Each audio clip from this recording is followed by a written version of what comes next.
Anastasia, Book 1. I exist. I exist for whom I exist. Anastasia herself has stated that this book written about her consists of words and phrases in combinations, which have a beneficial effect on the reader. That has been attested by the letters received to date from thousands of readers all over the world. If you wish to gain a full and appreciation as possible of the ideas, thoughts, and images set forth here, as well as experience the benefits that come with this appreciation, we recommend you find a quiet place for your reading, where there is at least possible interference from artificial noises, motor, traffic, radio, TV, household appliances, etc. Natural sounds, on the other hand, the singing of birds, for example, and the patter of rain, or the rustle of leaves on nearby trees, may be a welcome accompaniment to the reading process.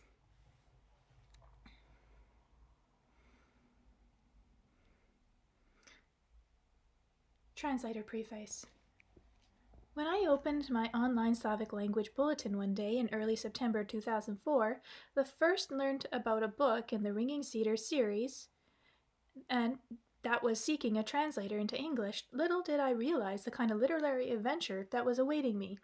But as I became acquainted with the detail of Vladimir Megri's fascinating work, I read through the first 3 books in a series before beginning at the actual translation. It gradually dawned on me that much of my previous translation experience, especially in poetry and poetic prose, not to mention my own religious background, had been preparing me specifically for this particular task. Megri's work was simply the next logical step, it seemed, in the progression of my career. Indeed, I found myself taking it not only with the enthusiasm that comes with the prospect of facing a new professional challenge, but even more with the thought of feeling that very much at home in this literary environment. Some of my friends and colleagues had asked, "What kind of book are you translating?"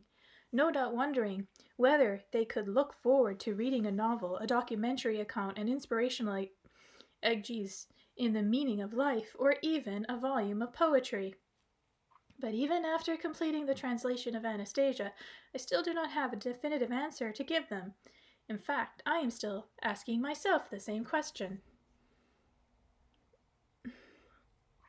My initial response was a rather crude summary of a gut impression. I would tell them Star Trek meets the Bible. The feeling about the book, however, go far beyond this primitive attempt at jocularity. Of the 4 desperate genres mentioned above, I would say Anastasia has elements of all 4, and then some. First, the book reads like a novel. That is to say, it tells a first-person story in a most entertaining way, bringing out the multifaceted character of both the author and the title personage, in a manner not unlike what readers of novels might expect. It tells a tale of adventure in the raw Siberian wilds, where even sex and violence make an occasional appearance, though with a connection to the plot line quite unlike our counterparts in any work of fiction I have read. Secondly, the book gives the impression of a documentary account of a real-life event, even if one's powers of belief are sometimes stretched to the limit. I am glad that my linguistic experience has given me access to not only the book itself, but also a host of Russian languages, texts on the internet that have enabled me to corroborate with independent sources a great many of the specifics the author saw fit to include in his narrative. Names of individual institutions and scientific phenomena, all of which turned out to be genuine, thereby contributing an additional measure of credence to what otherwise might seem utterly fantastic. Much of the corroborative information so gleaned I have attempted to pass on in the English-speaking reader in the footnotes with the help of additional contemporary by the publisher, and yet there is a significant area of the author's description where authenticity must still be judged by the individual reader. Thirdly, the book penetrates one's thinking and feeling with the gentle force of a divinely inspired treatise. A treatise on not only the meaning of human life, but much more. Anastasia offers a tremendous new insight into the world's interrelationship of God, man, nature, and the universe. I would even go as far as to call it a revelation in science and religion. One nutshell description comes to my mind is a chronicle of ideas on history of humanity, relationships on everything outside of itself, clouds, not only dark and foreboding, but even the fluffy and attractive variety of mistaken belief that have, over the years, hid this relationship from our sight and comprehension. Where to begin? Once we have caught a glimpse of this relationship, the necessary journey to reclaiming the whole picture, deeply metaphysical in essence, the chronicle is set forth with both the supporting evidence of a documentary account and the entertainment capacity of a novel. In other words, it can be read as many of these three in isolation, but only by taking the three dimensions together will the reader have something approaching a complete picture of the book. And all three are infused with a degree of soul-felt inspiration that only can be expressed in poetry.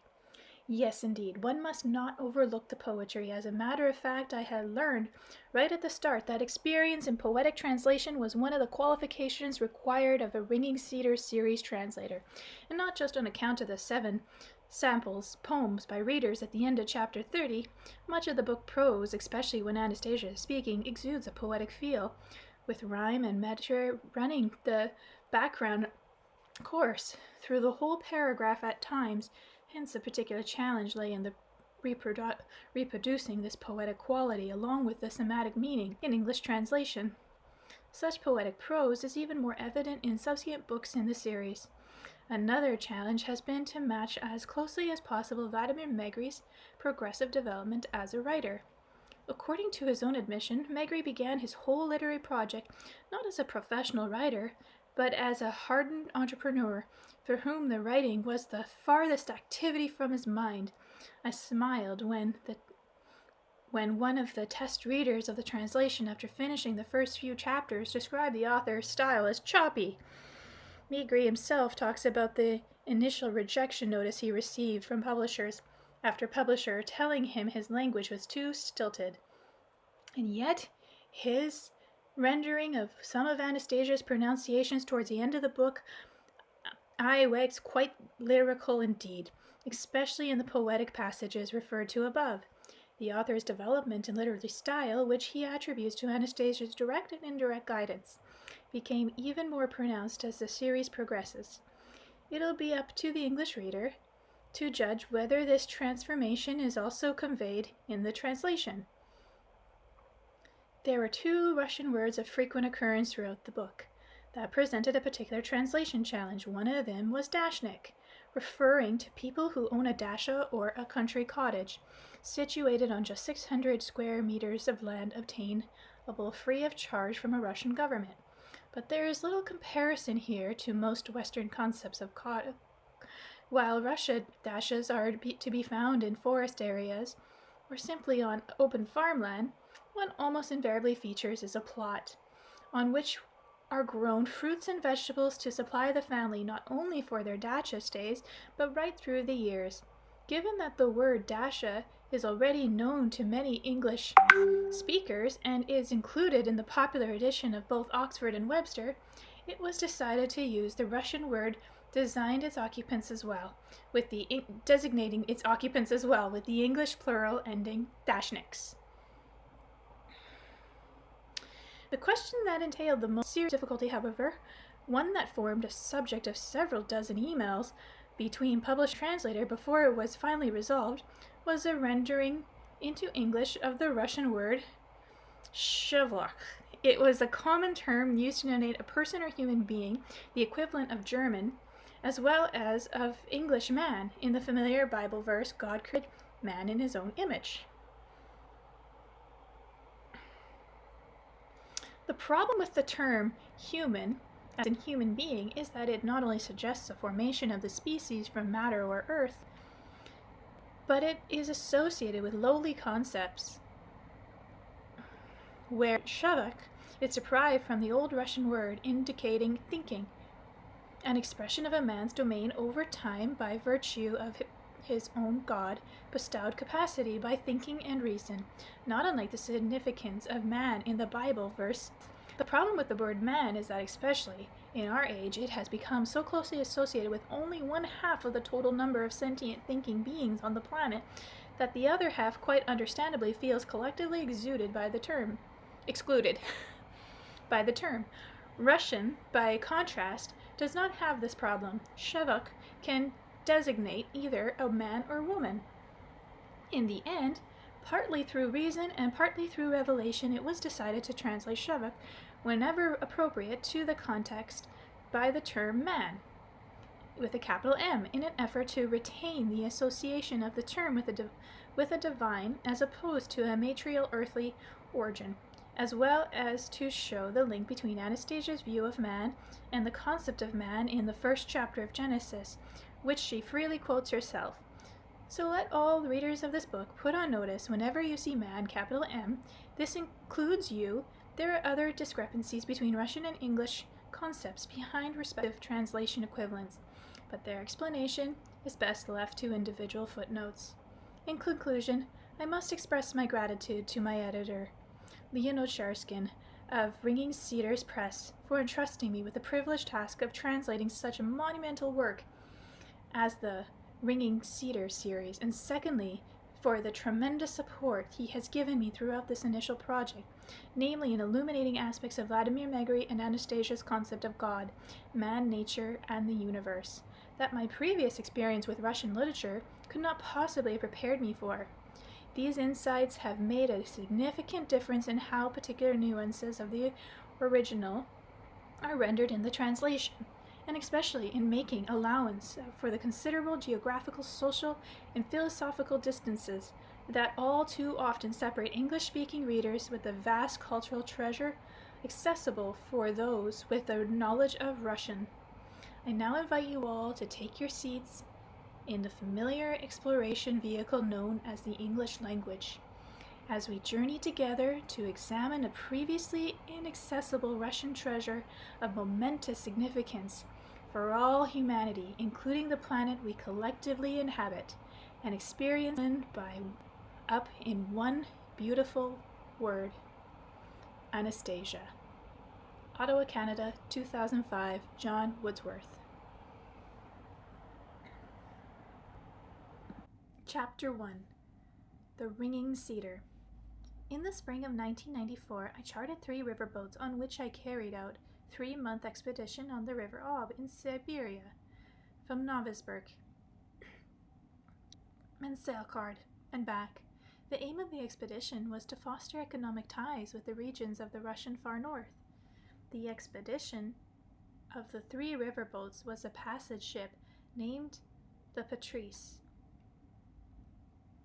The Western Siberian riverboat bear rather interesting names, as if they were no other personage in history worth commemorating.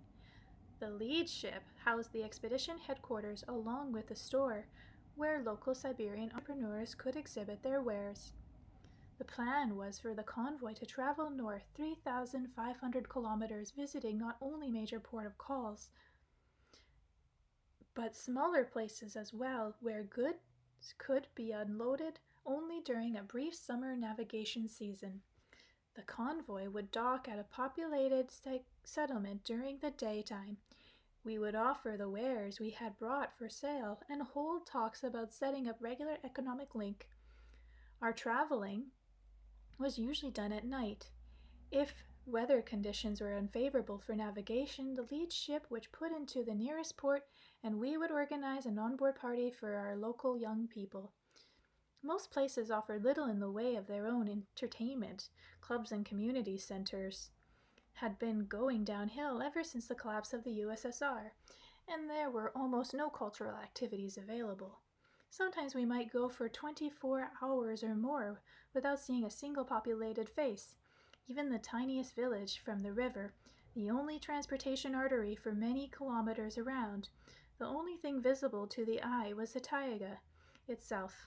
I was not yet aware at the time that somewhere amidst the uninhibited vastness of forest along the riverbank, a surprise meeting was awaiting me, one that was to change my whole life. One day, on my way back to Novosibirsk, I arranged to dock the lead ship at a small village, one with only a few houses at best. Some 30 or 40 kilometers distant from the large population centers, I planned a 3-hour stopover so the crew could have shore leave and the local residents could buy some of our goods and foodstuffs, and we could cheaply pick up from them fish and wild growing plants of the Taiga. During our stopover time as the leader of the expedition, I was approached by 2 of the local senior citizens.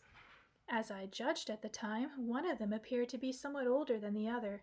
The elder of the 2, a wizened fellow with a long gray beard, kept silent the whole time, leaving his younger companion to do the talking. This fellow tried to persuade me to lend him 50 of my crew, which numbered no more than 65 in total, to go with them into the Taiga, about 25 kilometers or so from the dock, where the ship was berthed. They would be taken into the depth of the Taiga to cut down a tree he described as the ringing cedar. The cedar, which he said reached 40 meters in height, needed to be cut up into pieces which could be carried by hand to the ship. We must, he said, definitely take the whole lot. The old fellow further recommended that each piece be cut up into smaller pieces. Friends and anyone who wished to accept a piece as a gift. He said this was a most unusual cedar. A piece should be worn on one's chest as a pendant. Hang it around your neck while standing barefoot in the grass, and then press it to your chest with the palm of your left hand. It takes only a moment to feel the pleasing warmth emanating from the piece of cedar, followed by a light tingling sensation running through the whole body. From time to time, whenever desired, the side of the pendant facing away from the body should be rubbed with one's finger, the thumbs pressed against the other side. The old fellow confidently assured me that within 3 months the possessor of one of these ringing cedar pendants will feel significantly improvement in his sense of well-being and will be cured of many diseases. Even AIDS, I asked, and briefly explained what I had learned about the disease from the press. The oldster confidently replied, from any and all diseases. But this, he considered, was an easy task. The main benefit was that anyone having one of these pendants would become kinder, more successful, and more talented. I didn't know a little about the healing properties of the cedar of our Siberian Taiga, but the suggestion that it could affect one's feeling and abilities, well, that to me seemed beyond the bound of probability. The thought came to me that maybe this old man wanted money from me for his unusual cedar, as they themselves called it.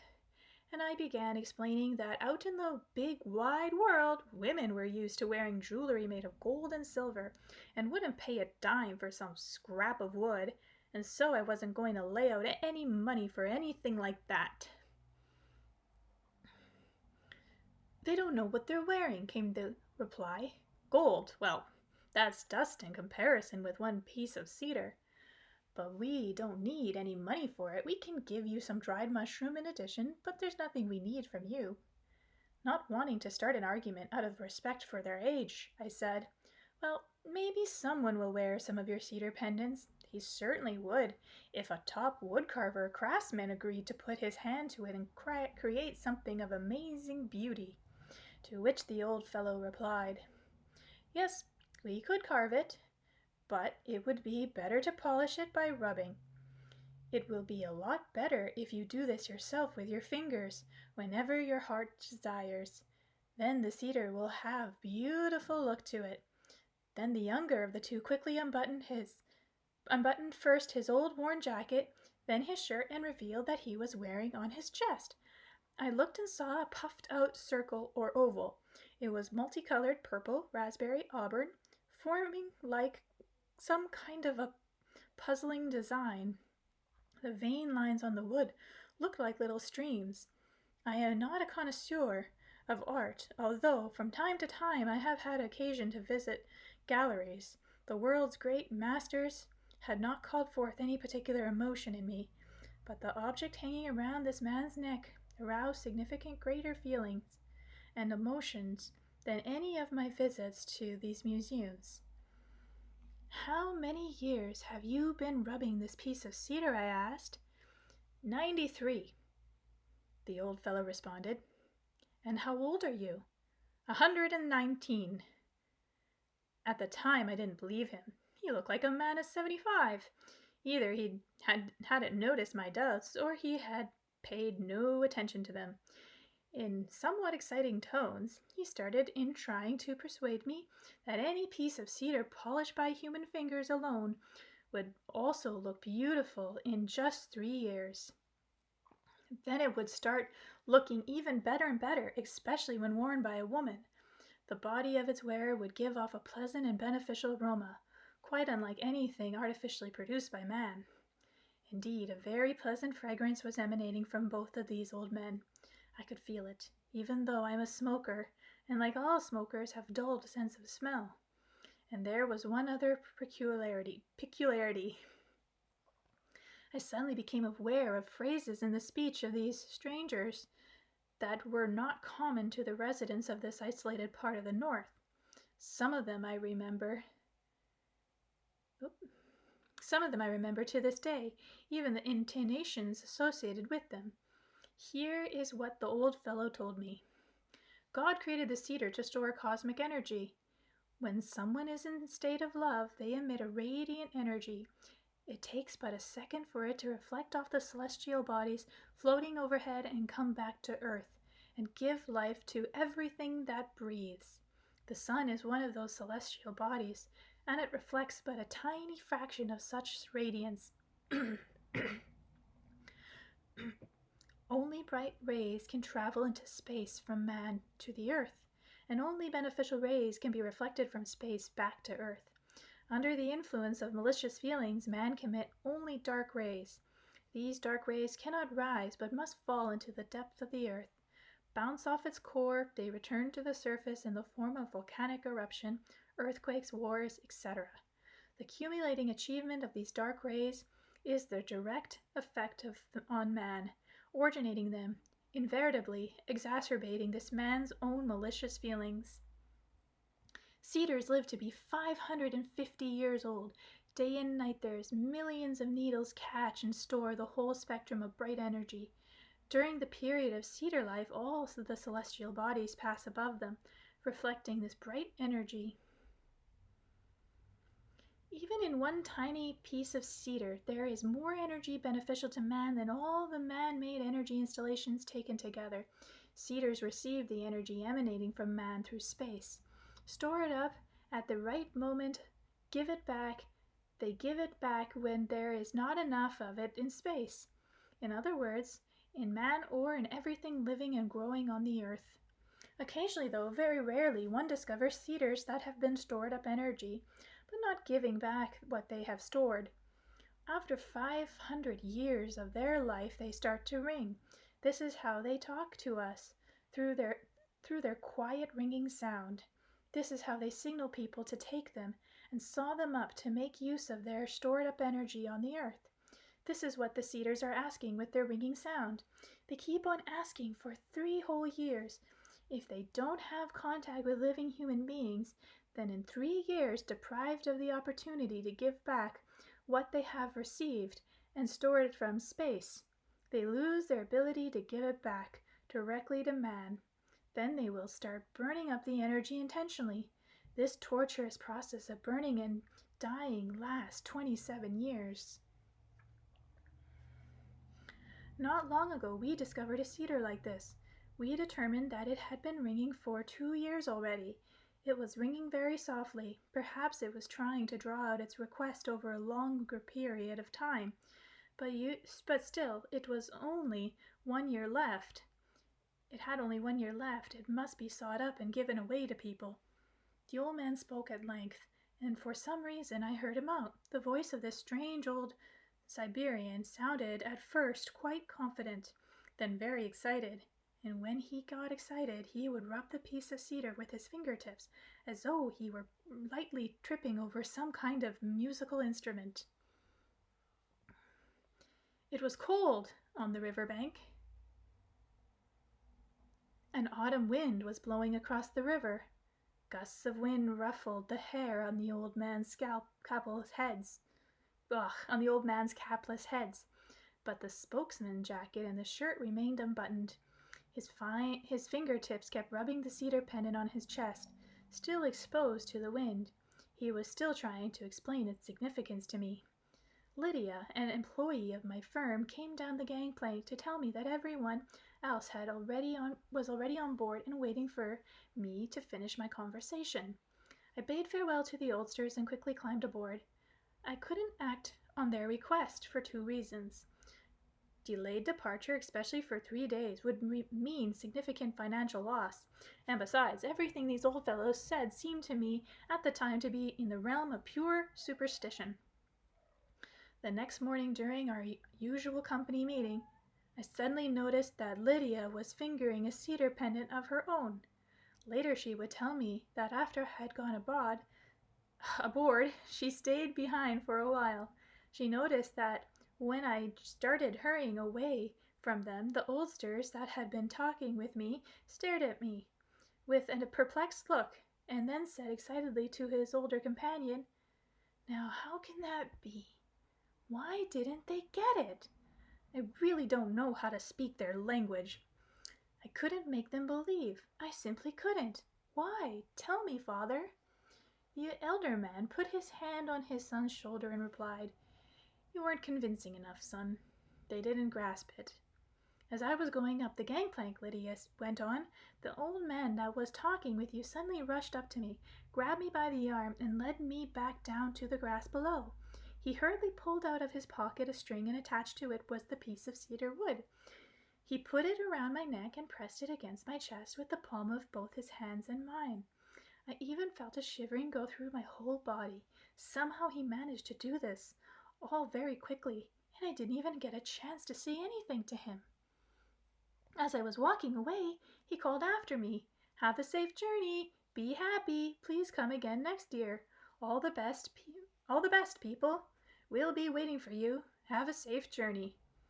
As the ship pulled away from the dock, the old fellow kept on waving at us for a long time, and then all at once sat down on the grass. I was watching him through a pair of binoculars. The old man that talked with you and later gave me the pendant, I saw him sit down on the grass, and his shoulders were trembling. The older one, with the long beard, was bending over him and stroking his head. Amidst the flurry of my subsequent commercial dealings, accounting, and end-of-voyage farewell banquets, I completely forgot about the strange Siberian oldsters. Upon my return to Novisburg, I was afflicted with sharp pains. The diagnosis, intestinal ulcer of thoracic spine. In the quiet of the comfy hospital ward, I was cut off from the bustle of everyday life. My deluxe private room gave me an opportunity to calmly reflect on my 4-month expedition and to draw up a business plan for the future. But it seemed as though my memory regulated just about everything that had happened to the background, and for some reason the old men and what they said came to the forefront of my thoughts. I requested to have delivered to me in the hospital all sorts of literary on Cedars. After comparing what I had read with what I had heard, I became more and more amazed and began to actually believe what the oldsters had said. There was at least some kind of truth in their words, or maybe the whole thing was true. In books on folk medicine, there is a lot said about the cedar as a healing remedy. They say that everything from the tip of the needles to the bark is endowed with highly effective healing properties. The Siberian cedar wood has a beautiful appearance, and artistic wood-carving masters enjoy great success in using it for furniture, as well as soundboards for musical instruments. My dad used to make furniture with cedar. Cedar needles are highly capable of decontaminating the surrounding air.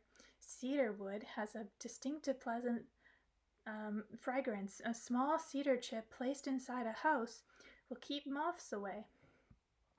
In the popular science literature I read, it was said that the qualitative characteristics of the northern cedar were significantly higher than for those growing in the south.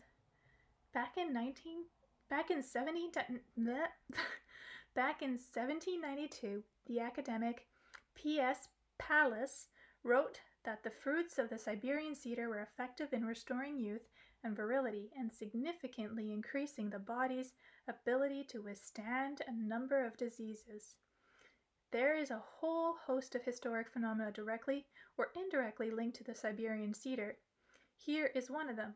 In 1907, a 50-year-old semi-retired peasant named Gregory Rasputin, who hailed from an isolated Siberian village in an area where the Siberian cedar grows, found himself in St. Petersburg, the capital, and soon became a regular guest of the imperial family.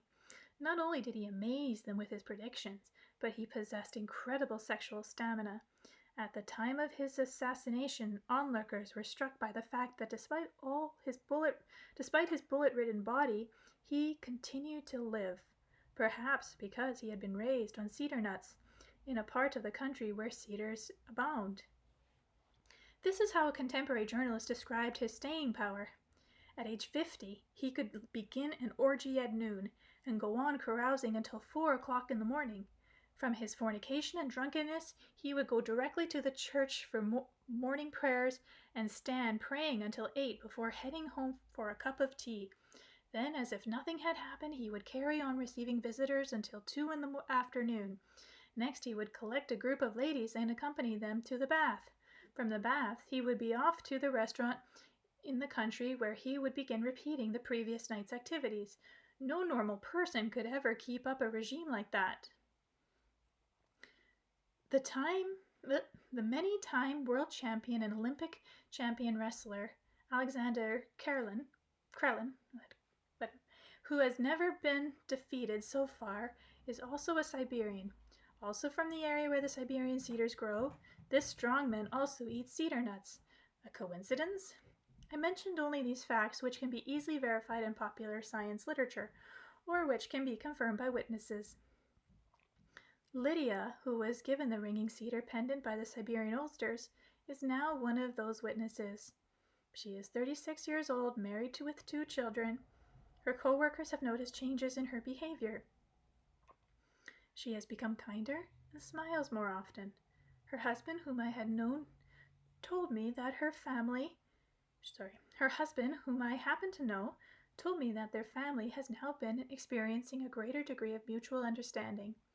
He also remarked that his wife has somehow become younger looking and is starting to arouse greater feelings in him, more respect, and quite possibly more love. But all this multitudinous facts and evidence pale in comparison to the main point, which you can look up for yourself, a discovery which has left me with not a trace of doubt, and that is the Bible. In the book of Leviticus in the Old Testament, God teaches us how to treat people and even decontaminate their houses with the help of the cedar. After comparing all the facts and data I had gleaned from various sources, I was confronted by such a remarkable picture that all the miracles known to the whole world faded before it. The great mysteries that have excited people's minds began to pale in significance. In comparison with the mystery of the ringing cedars, now I could no longer have any doubts about its existence. They were all dispelled by the popular science literature and the old Vedic scripture I was reading. Cedars are mentioned 42 times in the Bible, all in the Old Testament. When Moses presented humanity with the 10 Commandments on stone tablets, he probably knew more than had been recorded in the Old Testament. We are accustomed to the fact that in nature there are various plants capable of treating human ills.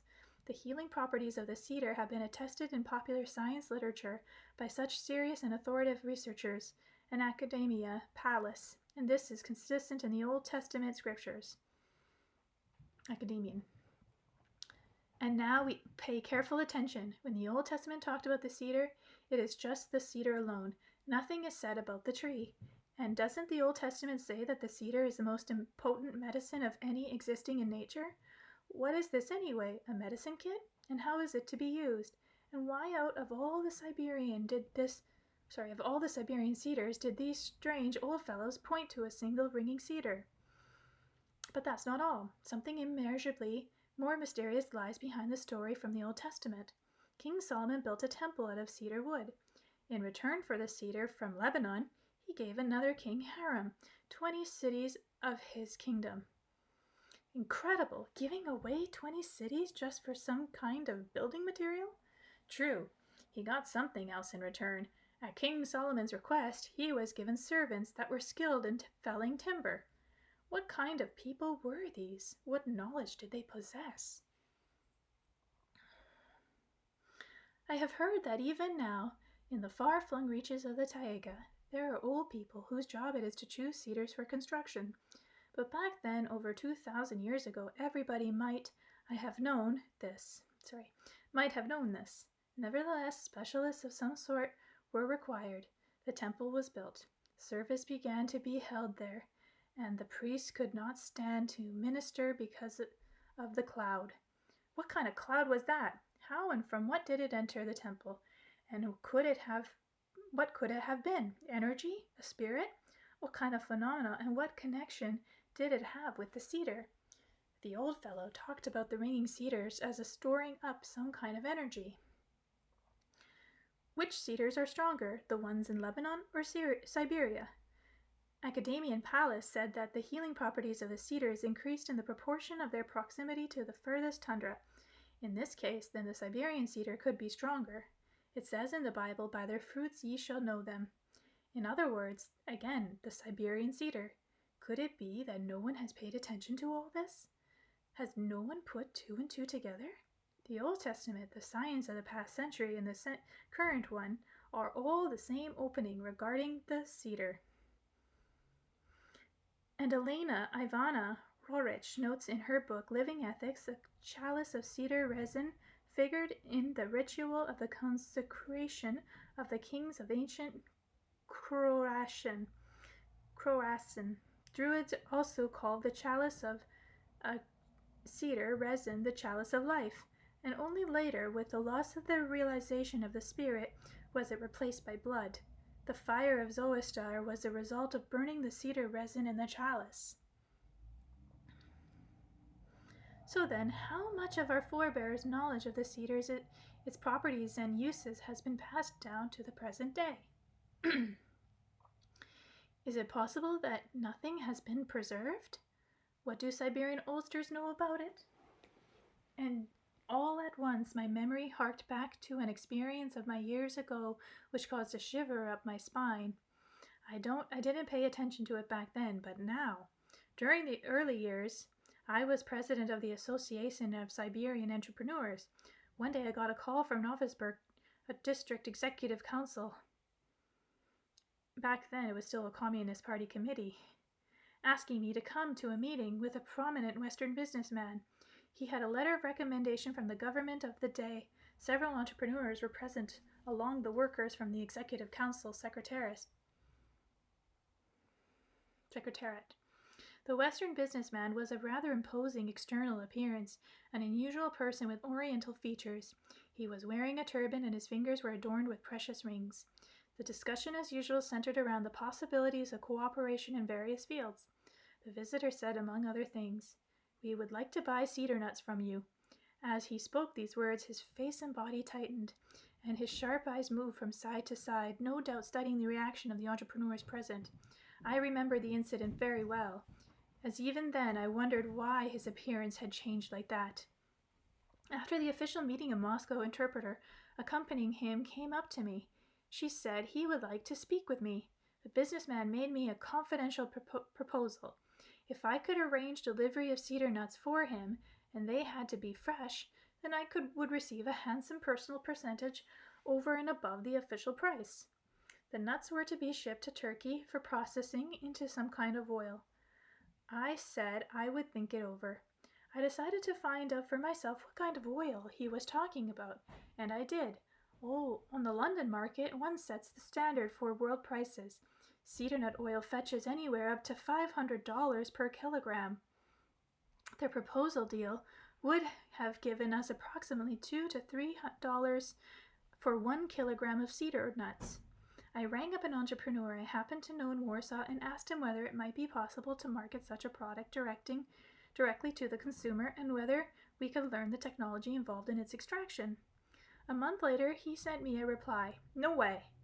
We weren't able to gain access to the technology, and besides, there are certain Western powers so involved in this issue of yours that it would be better just to forget about it. After that, I turned to my friend Konstantin, a scholar with our Novosibirsk Consumer Cooperative Institute. I bought a shipment of nuts and financed a study, and the laboratories of his institute produced approximately 100 kilograms of cedar nut oil. I also hired researchers who came up with the following information from archival documents. Before the revolution, and even for some time afterward, there was in Serbia an organization known as the Siberian Cooperator. People from this organization traded in oil, including cedar nut oil. They had rather swanky branch offices in Harbin, London, and New York, and rather large Western bank accounts.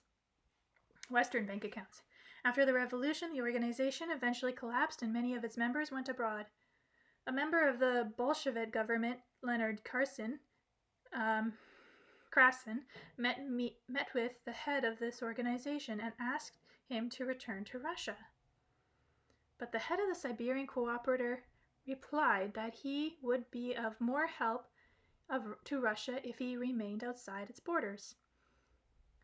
From archival materials, I further learned that cedar oil was made using wooden presses in many villages of the Siberian Taiga. Only wooden presses. The quality of the cedar oil depended on the season in which the nuts were gathered and how they were processed. Sorry, guys. I need something to drink.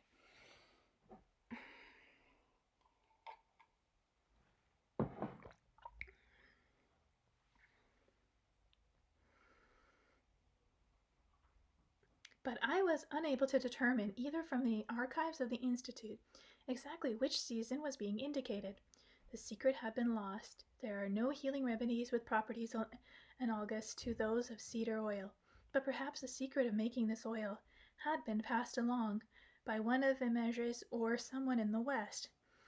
How was it possible that the cedar nuts with the most effective healing properties grow in the Siberia, and yet the facility for producing the oil is located in Turkey? After all, Turkey has no cedars like those found in Siberia. And just what Western powers was the Warsaw entrepreneur talking about?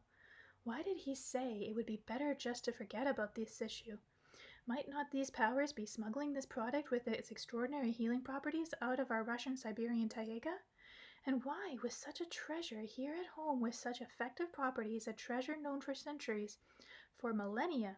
Even do we spend millions by billions of dollars buying up foreign medicine and swallowing up like half-crazed people, how is it that we have lost the knowledge known to our forebears, our recent forebears yet, ones who lived in our century?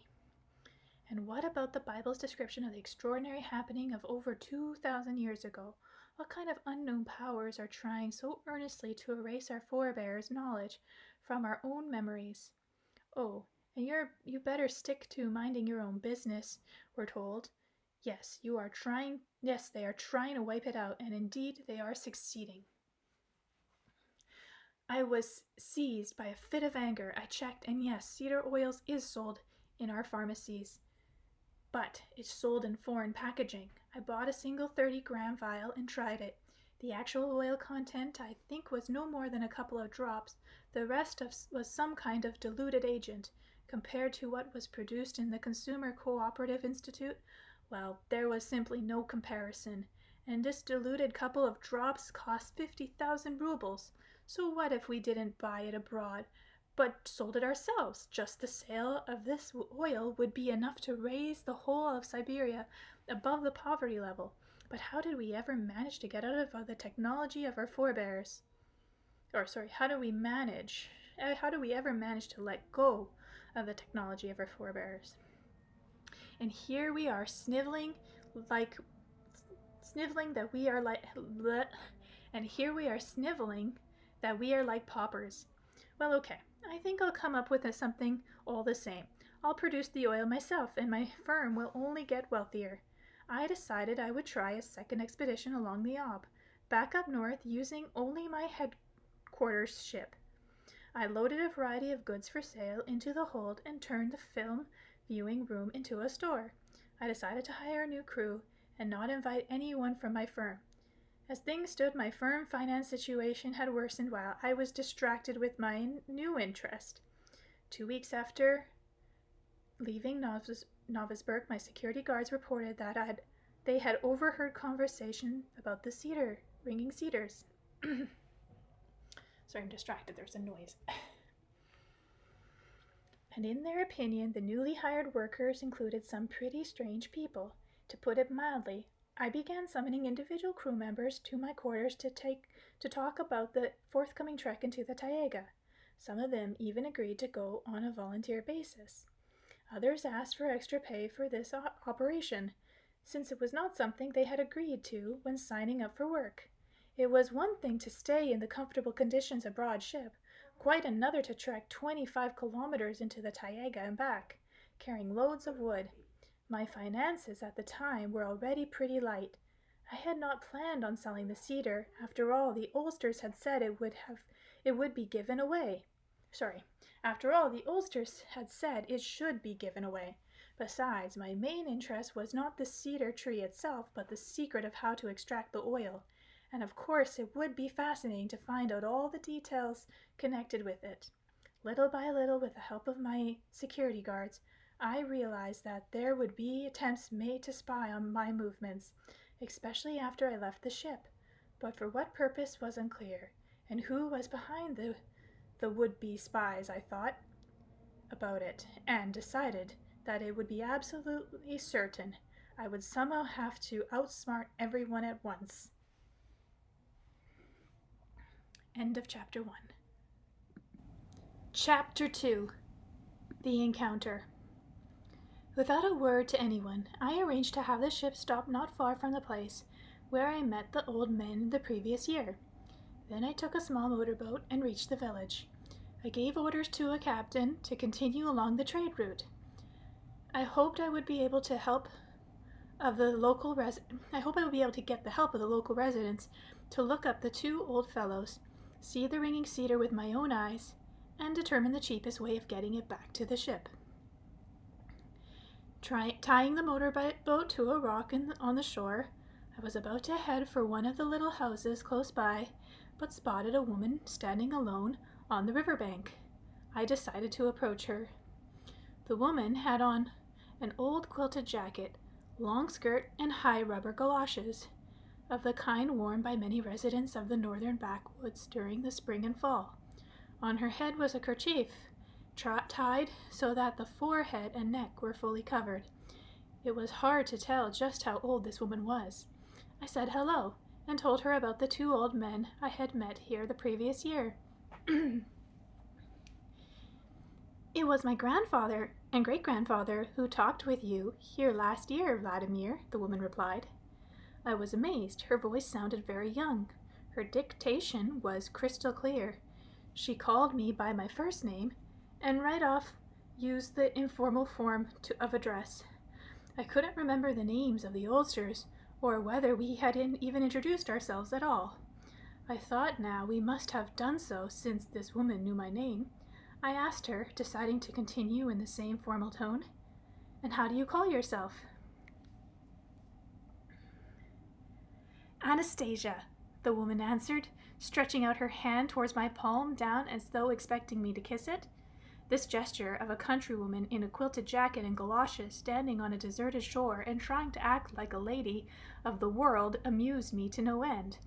I shook her hand. Naturally, I wasn't going to kiss it. Anastasia gave me an embarrassed smile and suggested I go with her into the Taiga to where her family lived. The only thing is, we'll have to make our way through the Taiga, 25 kilometers. That's not too much for you. Well, of course, it's rather far, but can you show me the ringing cedars? Yes, I can. You know all about that. You tell me. I should tell you what I know. Then let's go. Along the way, Anastasia told me how their family, their kin, had been living in the cedar forest generation after generation, as her forebears had said, over the course of several millennia. It is only extremely rare that they find themselves in direct contact with people from our civilized society.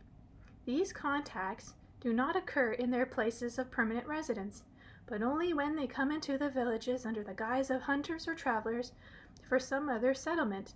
Anastasia herself had two big cities, Tomsk and Moscow.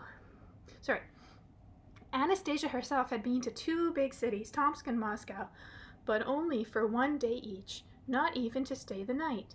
She wanted to see whether she might have been mistaken in her perceptions about the lifestyle of city people. She had saved the money for the trip by selling berries and dried mushrooms. A local village woman had lent her her passport.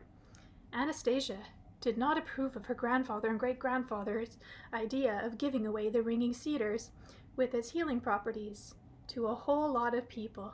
When asked why, she replied that the pieces of cedar that the pieces of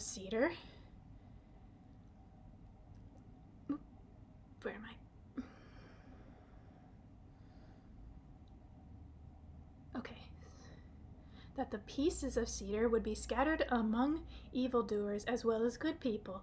In all probability, the majority of the pieces would be snatched up by negative-thinking individuals. In the final analysis, that might end up doing more harm than good. The most important thing, in her opinion, was to promote the good and to help people through whom the good was accomplished. If everyone were benefited at random, the imbalance between good and evil would not be changed, but would stay the same or even worse. After my encounter with the Siberian oldsters, I looked through a variety of popular science literature, along with a host of historical and scholarly works describing the unusual properties of the cedar. Now I was trying to penetrate and comprehend what Anastasia was saying about the lifestyle of the cedar people, and thinking to myself, now what, if anything, can that be compared to? I thought about the Lykovs, a true story many Russians are familiar with, from the account by Vasily Peskov of another family that lived an isolated life for many years in the Taiga. They were written up in the paper under the headline Dead End in the Taiga, and were the subject of the television program. I had formulated for myself an impression of the Lykovs as people who knew nature pretty well, but had a rather fuzzy concept of our modern civilized life. But this was a different situation. Anastasia gave the impression of someone who was perfectly acquainted with our life, and with something else beside that I couldn't fathom at all.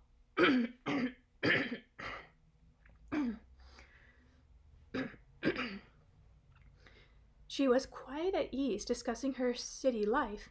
She seemed to know it firsthand. We walked along, getting deeper into the woods, and after about 5 kilometers stopped to rest. At this point she took off her jacket, kerchief, and long skirt, and placed them in the hollow of a tree. All she was wearing now was a short, white, light frock. I was dumbstruck at what I saw. If I were a believer in miracles, I would put this down to something like extreme metamorphosis. For now, before me stood a very young woman with long golden hair and a fantastic figure. Her beauty was most unusual. It would be hard to imagine how any of the winners of the world's most prestigious beauty contest could rival her appearance, or, as it later turned out, her intellectual prowess. Everything about this Taiga girl was alluring, simply spellbounding. "You are probably tired," asked Anastasia. "Would you like to rest for a while?" We sat down on the grass, and I was able to get a closer look at her face. There were no cosmetic coverings her perfect features. Her lovely, well-toned skin bore no resemblance to the weather-beaten faces of people I knew who lived in the Siberian backwoods. Her large, grayish-blue eyes had a kindly look, and her lips betrayed a gentle smile. As indicated, she wore a short, light white smock, something like a nightshirt, at the same time giving the impression that her body was not at all cold, in spite of the 12 to 15 degree temperatures. I decided to have a bite to eat. I reached into my bag and took out sandwiches along with a travel bottle filled with good cognac. I offered to share it with Anastasia, but she refused the cognac, and for some reason even declined to eat with me. While I was snacking, Anastasia lay on the grass, her eyes blissfully closed. as though inviting the sun's rays to caress her.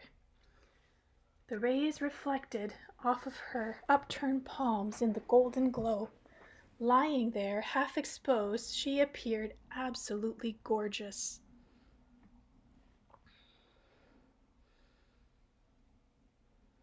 Shoot, are you even recording?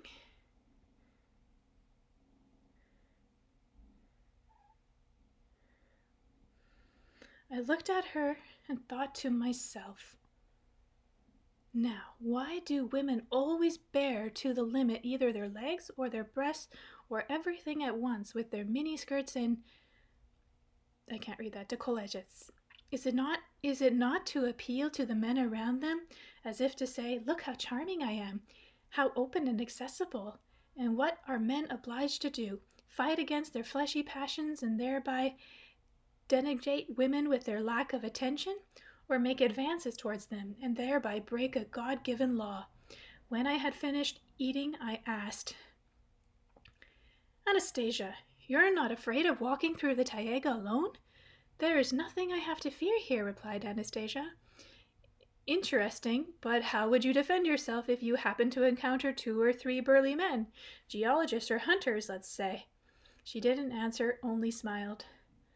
I thought, how is it that this so extraordinarily alluring young beauty could not be afraid of anything or anyone? What happened next will make me feel uncomfortable, even to this day. I grabbed her by her shoulder and pulled her close to me. She didn't offer any strong resistance, although I could feel a considerable degree of strength in her resilient body. The last thing I remember before losing consciousness was her saying, "Do not do this. Calm down." And even before that, I remember being suddenly overcome by a powerful attack of fear. A fear of what? I couldn't grasp. As sometimes happens in childhood when you find yourself at home all alone and suddenly become afraid of something. When I woke up, she was on her knees bending over me. One hand lay upon my chest while the other was waving to someone up above or to either side. She was smiling, though not at me, but rather, it seemed, at someone who was invisible around us or above us. Anastasia seemed to be literally gesturing to her invisible friend that there was nothing amiss going on. Then she calmly and tenderly looked me in the eye. "Calm down, Vladimir. It's over now." "But what was it?" I asked. "Harmony's disapproval of your attitude towards me, of the desire aroused in you. You will be able to understand it later." "What's Harmony got to do with it? It's you. It's only that you yourself began to resist." "And I too did not accept it. It was offensive to me." I sat up and pulled my bag over toward me. "Come on now. She didn't accept me? I was offensive to her? Oh, you women, you just do everything you can to tempt us. You bare your legs, stick your breasts, walk around in high heel shoes. That's very unacceptable, and yet you do it. You walk and you wiggle with all your charms. But as soon as, oh, I don't need that. I'm not that way. What do you wiggle for then? Hypocrites." "I'm an entrepreneur, and I've seen a lot of sorts. You all want the same thing. Only you all acted out differently. So why did you, Anastasia, take off your outer clothes? The weather's not that hot. And then you lolled about on the grass here, with that alluring smile of yours. I'm not that comfortable in clothing, Vladimir. I put it on when I leave the woods and go out among people, but only so I can look like everyone else. I just laid down to relax in the sun and not disturbed you while you were eating." "So you didn't want to disturb me? Well, you did. Please forgive me, Vladimir. Of course you are right about every woman wanting to attract man's attention, but not just to her legs and breasts. What she wants is not to let pass by the man who can see more than just those things. But nobody's been passing by here, and what is more that must be seen, when it's your legs that are in front and center. Oh, you woman, you're so illogical." "Yes, unfortunately that is the way life sometimes turns out. Maybe we should get along, Vladimir. Have you finished eating? Are you rested?" The thought crossed my mind. It was worth going on with this philosophizing wild woman? But I replied, Fine, let's go. Chapter 3. Beast or Man. We continued our journey to Anastasia's home. Her outer clothes left behind in the hollow tree, her galoshes too. She was still wearing the short, lightweight frock. She herself picked up my bag and offered to carry it barefoot. She walked ahead of me with an amazing light and grace step, waving the bag about with her with ease. We walked the whole time, talking with her on one subject was most interesting. We talked the whole time. Talking with her on any subject was most interesting, perhaps because she had her own strange ideas about everything. Sometimes Anastasia would whirl about while we were walking. She turned her face to me, laughing, and kept on walking backwards, for a while quite absorbed in the conversation, so much as a glance down at her feet. How could she walk like that and not once stumble or prick her bare feet against the knot of a dry branch? We didn't seem to follow any visible path. On the other hand, our way was not hindered by the tangled undergrowth so common in the Taiga. As she walked, she would occasionally touch her or quickly brush by a leaf or a twig on a bush, or bending over without looking, she would tear off some little blade of grass and eat it. Just like a little creature, I thought. When berries were handy, Anastasia would offer me a few to eat as we walked. The muscles of her body didn't seem to have any unusual features. Her overall physique appeared quite average, not too thin and not too plump, a resilient, well-fed, and very beautiful body. But from what I could tell, it possessed a goodly degree of strength and extremely sharp reflexes. Blah. Once when I stumbled and started to fall, my arm stretched in front of me. Anastasia whirled around with lightning speed, quickly placing her free hand under me and landing with my chest on her palm, her finger spread wide. There she was supporting my body with the palm of one hand, helping it retain its normal position.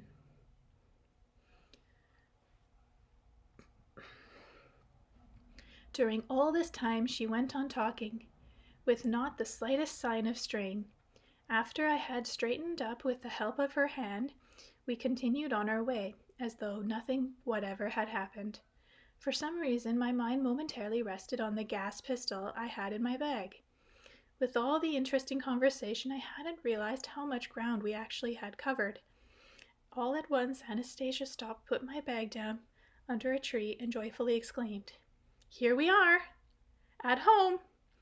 I looked around.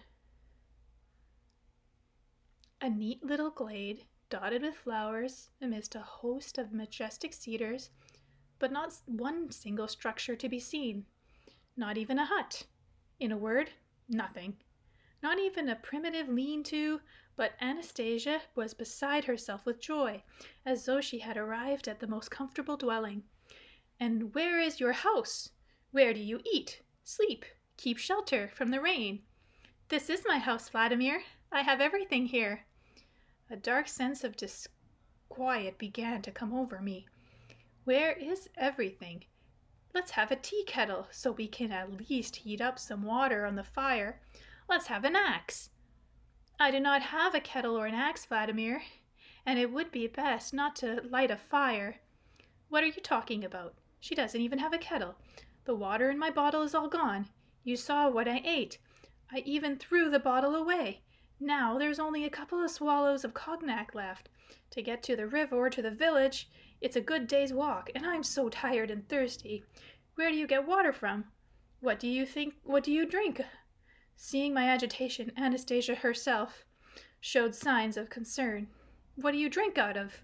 She quickly shook me by the hand and led me through the glade into the forest, admonishing me along the way. "Not to worry, Vladimir. Please don't get upset. I shall take care of everything. You just rest. Get a good sleep. I shall take care of everything. You will not be cold. You are thirsty. I shall give you something to drink right away." Less than 10 or 15 meters from the glade, beyond a clump of bushes, we came across a small Taiga lake. Anastasia quickly scooped up a small quantity of water in her cupped hands and raised it to my face. "Here is some water. Drink it, please." "What, are you crazy? How can you drink raw water out of some puddle in the woods? You saw how I was drinking on board the ship. Even for washing, we pass the river water through a special filter, chlorinate it, ozonize it." "It's not a puddle, Vladimir. This is pure living water. Good water, not half destroyed water like yours. You can drink this water just like mother's milk. Look." Anastasia raised her cupped hand to her lips and took a drink. I blurted out, "Anastasia, are you some kind of a beast?" "Why a beast? Because my bed is not like yours? There are no cars, no appliances? Because you live like a beast in the forest. You haven't any possessions and you seem to enjoy that." "Yes, I enjoy living here." "There, you see, you just made my point. Do you consider, Vladimir, that distinguishes man from all other creatures living on earth is his possessions of manufactured objects?" "Yes, but even more precisely his civilized existence." "And do you consider your existence to be more civilized?" "Yes, of course you do. But I'm not a beast, Vladimir. I'm a man." Chapter 4. Who are they? Subsequently, after spending 3 days with Anastasia and observing how this strange woman lives all by herself in the remote Siberian Taiga, I began to understand a little something of her lifestyle and to be confronted by a number of questions regarding our own. One of them still haunts me to this day. Is our system of education and bringing up children sufficient to comprehend the meaning of existence, to arrange every individual's life priorities in the correct order? Does it help or hinder our ability to make sense of man's essence and purpose? We have set up a vast education system. It is on the basis of this system that we teach our children and each other. In kindergarten school, university, and postgraduate programs, it is this system that enables us to invent things and fly into space. We structure our lives in accordance with it. Through its help, we strive to construct some happiness for ourselves. Losing my voice. We strive to fathom the universe and the atom, along with all sorts of anomalous phenomenon. We love to discuss and describe them at great length in sensational stories in both popular press and scholarly publications. But there is one phenomenon which for some reason we try all of our might to avoid, desperately try to avoid. One gets the impression that we are afraid to talk about it. We are afraid, I say, because it could so easily knock the wind out of our commonly accepted system of education and scientific deduction and make a mockery of the objects inherent in our lifestyle. And we try to pretend that such a phenomenon does not exist. But it does, and it will continue to exist however much we try to turn away from it or avoid it. It's time to take a closer look at this, and just maybe through the collective effort of all human minds together, find an answer to the following questions. If you take all your great thinkers, without exception, people who have formulated religious teachings of all sorts of teachings, which is the vast majority of humanity are following, or at least endeavoring to follow, why is it that before formulating their teachings, they become recluses, went into solitude, in most cases to the forest? Not to some upper academy, mind you, but to the forest. Why did the Old Testament Moses go off into a mountaintop forest before returning and presenting to the world the wisdom set forth on his tablets of stone? Why did Jesus Christ go off away from his disciples into the desert, mountains, and forest? Why did a man named Siddhartha Gautama, who lived in India in the 6th century AD, spend 7 years alone in the forest, after which the recluse came out of the forest back to people complete with a set of teachings which even to this day may many centuries later arouse a multitude of human minds, and people build huge temples and call these teachings Buddhism, and the man himself eventually came to be known as Buddha. And what about our own not so ancient forebears? now acknowledged as historical figures. Men such as Seraphim, Sarakovsky, or Sergei, why did they too go off to become recluses in the forest? And how were they able? After a short period of time, they are to so fathom the depth of wisdom that the kings of this world made the long journey through uncharted wilderness to seek their advice. Monasteries and majestic temples were raised at the location of their respective solitudes. Thus, for example, the Trinity Sergeyev's monastery in the town of Sergeyev Posad near Moscow today attracts thousands of visitors each year, and it all started from a single forest recluse. Why? Who or what enabled these people to obtain their wisdom?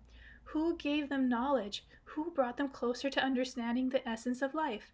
How did they live? What did they do? What did they think about during the forest solitude?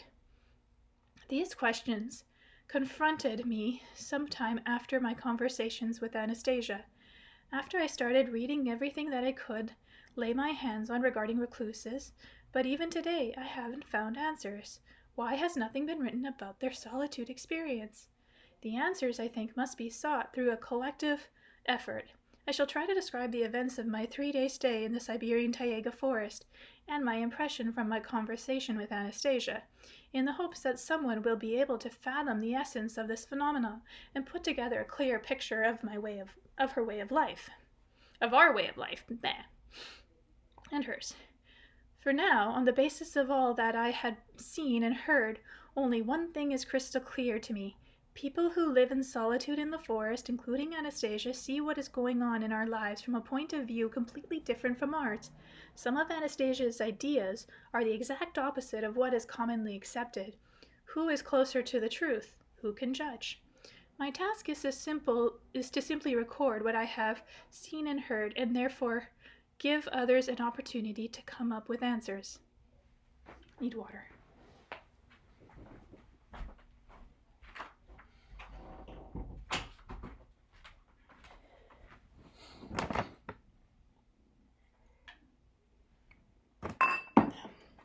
And in the meantime, you can hear Kitty purring. The answers, I think, must be sought Wait, I read that already.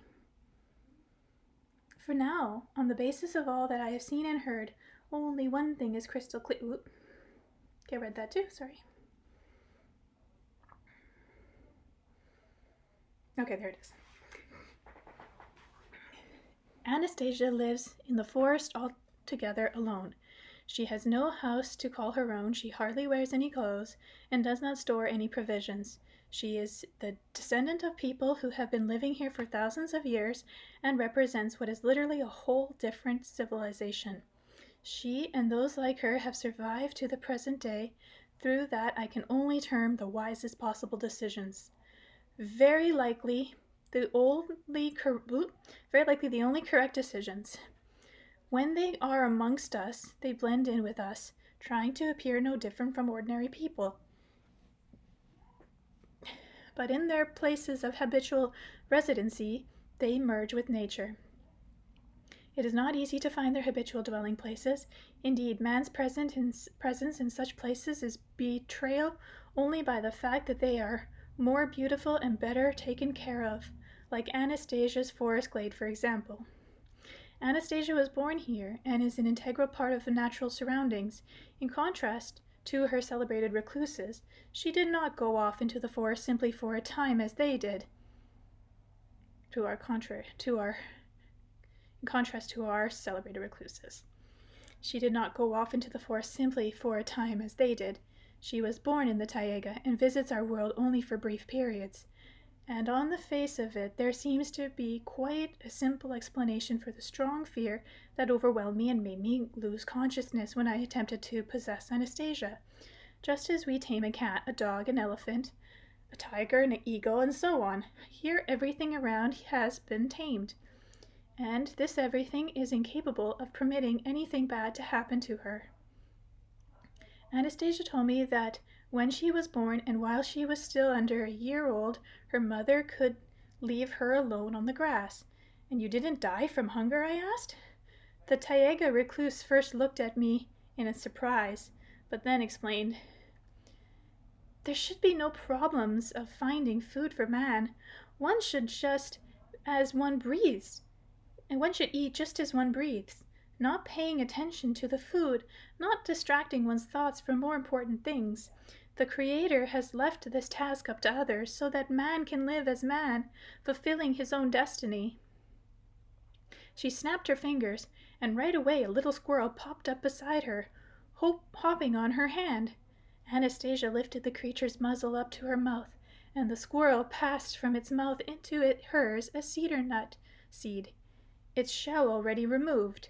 This did not seem to me anything out of the ordinary. I remember how back in the academic complex near Novisburg, a lot of squirrels were quite used to people and would beg for food from passerbys and even get angry if they weren't given anything. Here I was simply observing the process in reverse.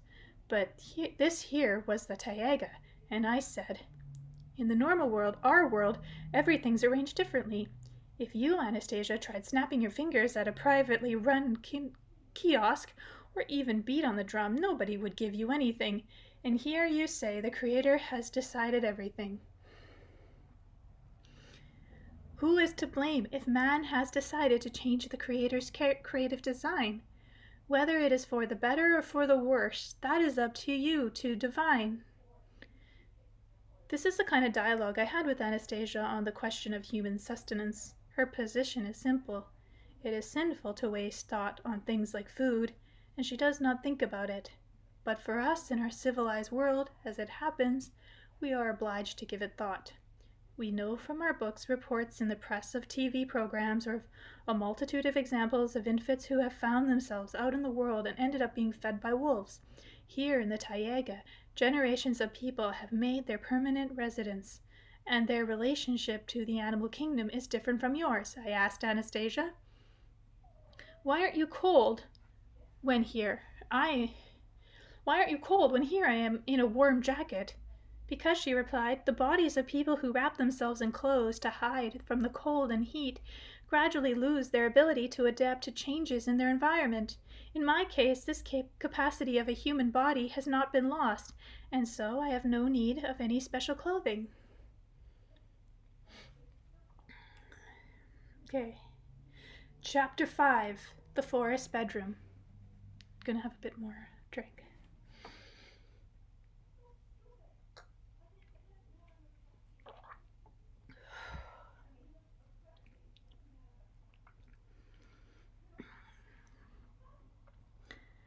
I wasn't all equipped to spend the night in the wilds of the forest. Anastasia put me to bed in some kind of a cave hollowed out in the ground. Exhausted after my weary trek, I quickly fell fast asleep. When I woke up, I felt a sense of bliss and comfort, as though I were lying in a magnificent, comfortable bed. The cave or dugout was spacious, appointed with a small, feathery cedar twigs and dried grass, which filled the surrounding space with a fragrant aroma. As I stretched and spread my limbs, on one hand touched a furry pelt, and I determined at once that Anastasia must be something of a hunter. I moved closer to the pelt, pressed my back to its warmth, and decided to have another little snooze. Anastasia was standing in the entrance by my forest bedroom. Noticing I was awake, she said at once, "May this day come to you with blessings, Vladimir, and you should in turn greet it with your blessings. Only please do not be frightened."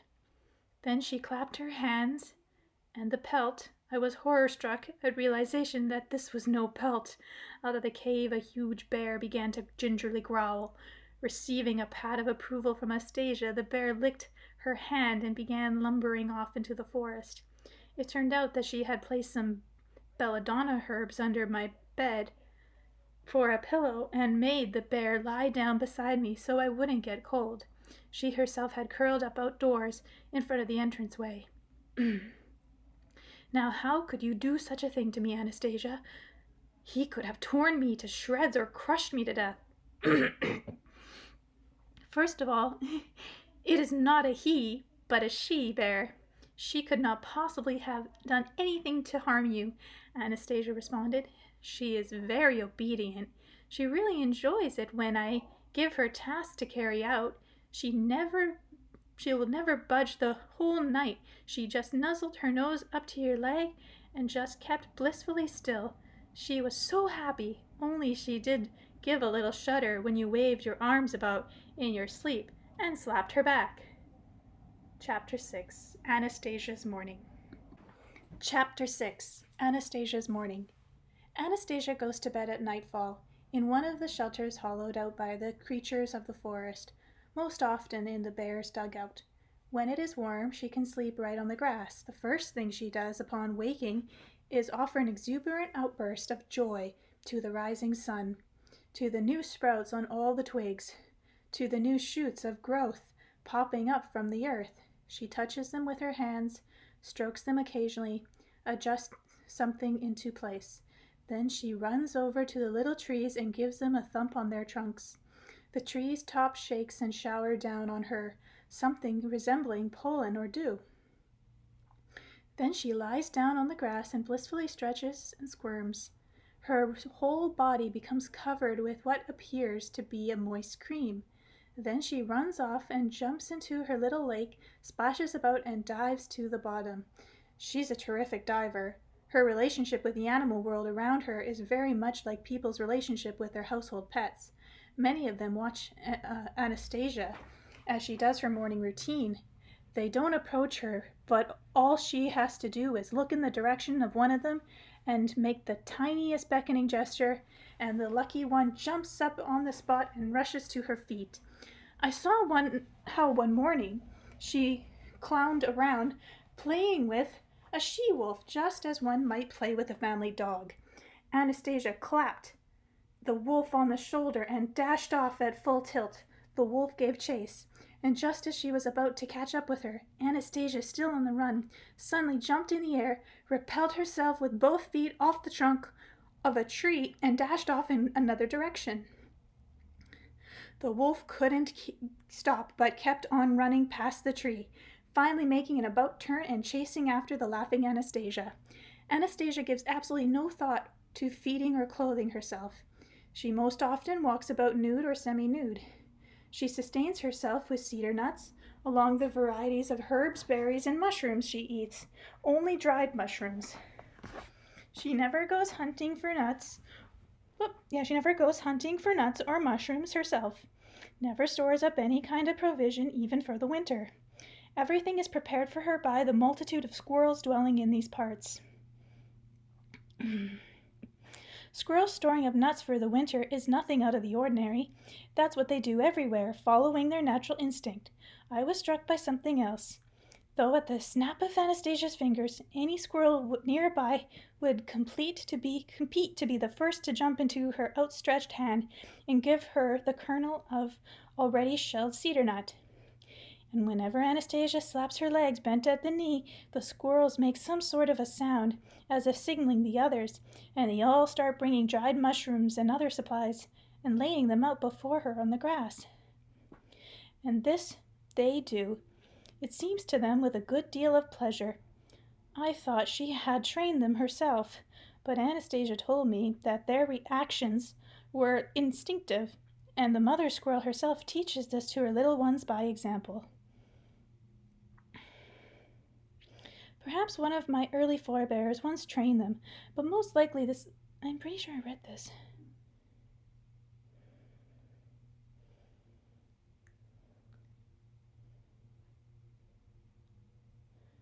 Okay, just very familiar. Perhaps one of my forebears once trained them, but most likely this is simply what they are destined to do. By the time winter has set in, each squirrel has stored up several times as many supplies as it can use for itself. To my question, how do you keep from freezing during the winter without the proper clothing, Anastasia replied with a question of her own. In your world, are there no examples of people able to withstand the cold without special clothing?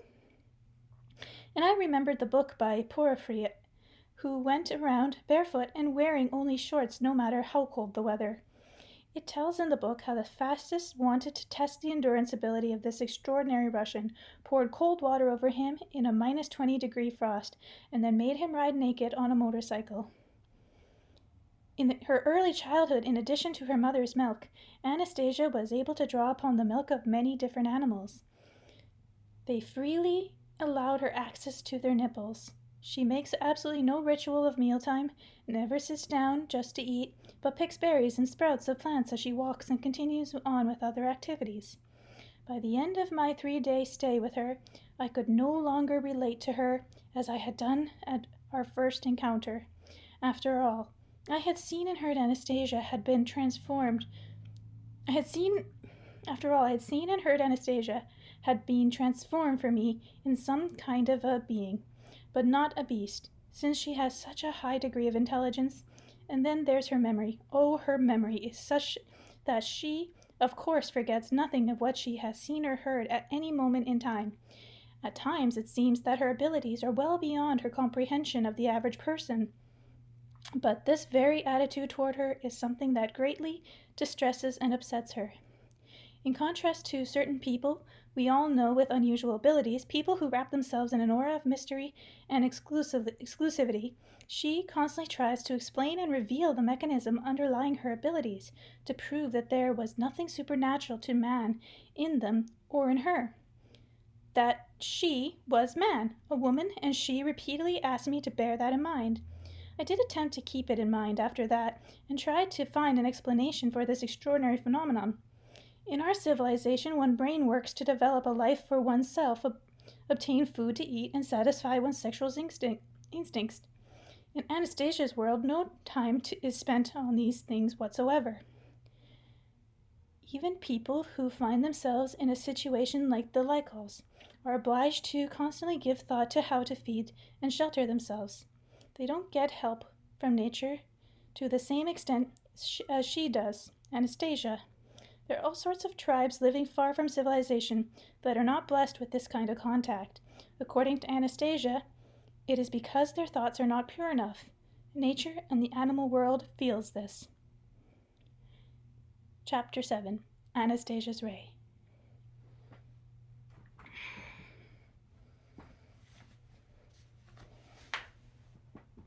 Just getting a drink of water.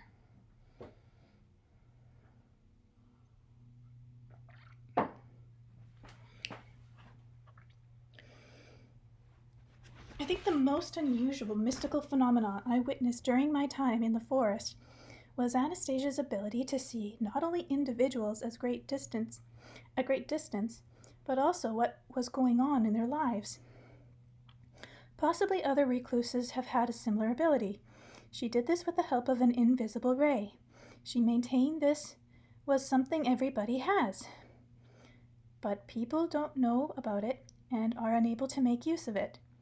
Man has still not invented anything that is not already in nature. The technology blend behind television is but a poor imitation of the possibilities of this ray.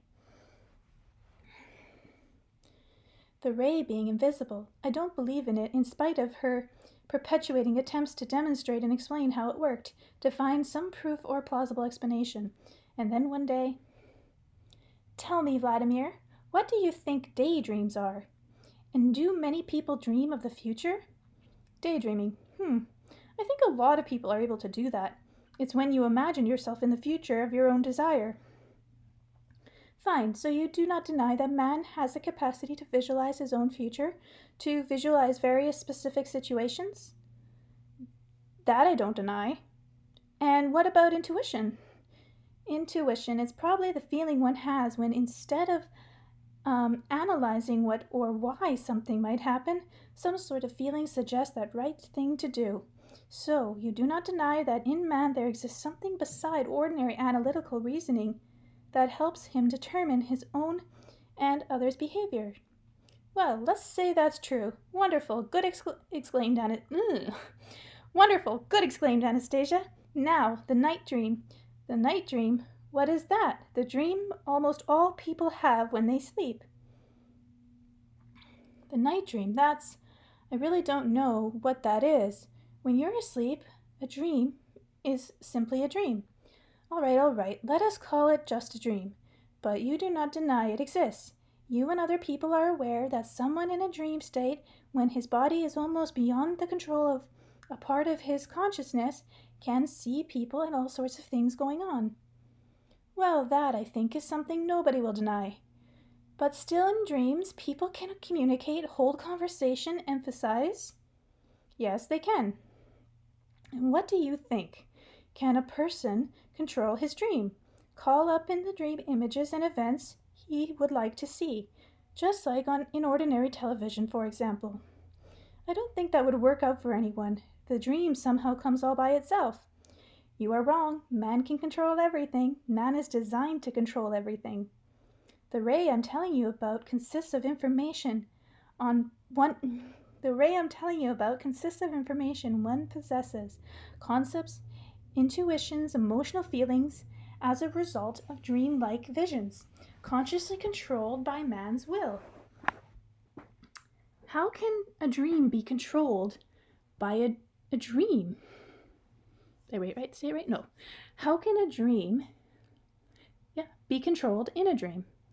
Not in a dream, wide awake, as if pre-programmed, and with absolute accuracy.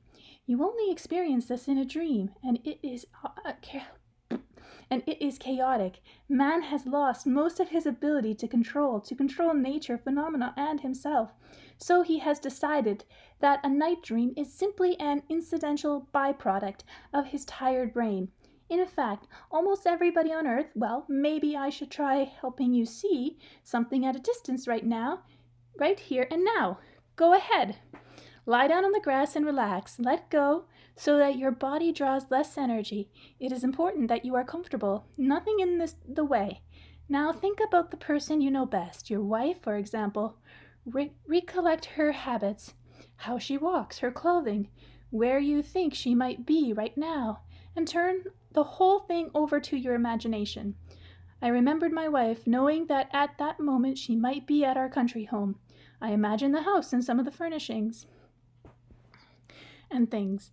I remember a great deal in some detail, but I didn't see anything. I told Anastasia about all this, and she replied, "You are not able to get all the way as though you were going to go to sleep. I shall help you. Close your eyes, stretch out your arms in different directions." Closing my eyes, I felt her fingers touch mine. I began to immerse myself in a dream, or a wakeful doze. There was my wife standing in the kitchen of our country home. Over her usual dressing gown, she was wearing a knitted cardigan that meant it was cool in the house. Again, some kind of trouble with the heating system. My wife was making coffee on the gas stove, and something else in the small crock pot. My wife's face was gloomy and unhappy. Her movements were sluggish. All at once she turned her head, tripping over the window, looking out at the rain, and smiled. The coffee on the stove was spilling over. She picked up the pot with its overflowing liquid, but didn't frown or get upset, as she usually did. She took off the cardigan, and I woke up. "Well, did you see anything?" Anastasia asked. "I did indeed, but maybe it's just an ordinary dream." "How could it be ordinary? Did you not plan on seeing your wife in particular?" "Yes, I did, and I saw her, but where is the proof that she was actually there in the kitchen at that moment? I saw her in the dream. Remember this day and hour, Vladimir. If you want to have proof, then you get home, ask her, was there not something else out of the ordinary that you noticed?" "Can't think of anything." "You mean to say you did not notice a smile on your wife's face? When she went over to the window, she was smiling, and she did not get upset when the coffee spilled." "That I did notice. She probably saw something interesting out the window which made her feel good." "All she saw out the window was rain, which she never likes. So, why was she smiling?" "I too was watching your wife through my ray, and I warmed her up." "So your ray warmed her up. What about mine?" "Too cold. You were only looking out of curiosity. You did not put any feeling into it. So your ray can warm up people at a distance." "Yes, it can do that." "And what else can it do?" "Obtain certain kinds of information or transmit. It can cheer up a person's mood and partially take away someone's illness. There are a lot of other things it can do, depending on the energy available and the degree of feeling, will, and desire." "And can you see the future?" Of course, the past too. The future and the past, they are pretty much the same thing. It is only the external details that are different. This essence always remains unchanged. How can that be? What can remain unchanged? Well, for example, 1,000 years ago, people wore different clothes. They had different instruments at their disposal, but that is not the essence. Back 1,000 years ago, just like today, people had the same feeling. Feelings are not subject to me. Feelings are not subject to time. Fear, joy, love. Just think, Yaroslav and the wise, Ivan the terrible, and the Egyptian pharaohs were all capable of loving a woman with exactly the same feelings as you or any other man today. Interesting, only I'm not sure what it means. You say every person can have a ray like this? Of course everyone can. Even today, people will still have feelings and intuitions, the capacity to dream of the future, to conjure, to visualize specific situations, to have dreams while they sleep. Only it is all chaotic and uncontrollable. Maybe some kind of training necessary, some exercises could be developed. Some exercises might help, but you know, Vladimir, there is one absolute condition before the ray can be controlled by the will. And what condition is that? It is absolutely necessary to keep one's thoughts pure, as the strength of the ray depends on the strength of radiant feelings. Now, there you go, just when everything was starting to get clear. What have pure thoughts got to do with it? Radiant feelings? They are what power the ray. That's enough, Anastasia. I'm already losing interest. Next you'll be adding something else. I have already told you what is essential. You can say what you like, but you've got my own so many darn conditions. Let's talk about something else. Something a little simpler. All day long, Anastasia engages in meditation, visualizing all sorts of situations from our past, present, and future life. Anastasia possesses a phenomenal memory. She can remember a multitude of people she has seen in her imagination or through her ray, and what they have been going through mentally.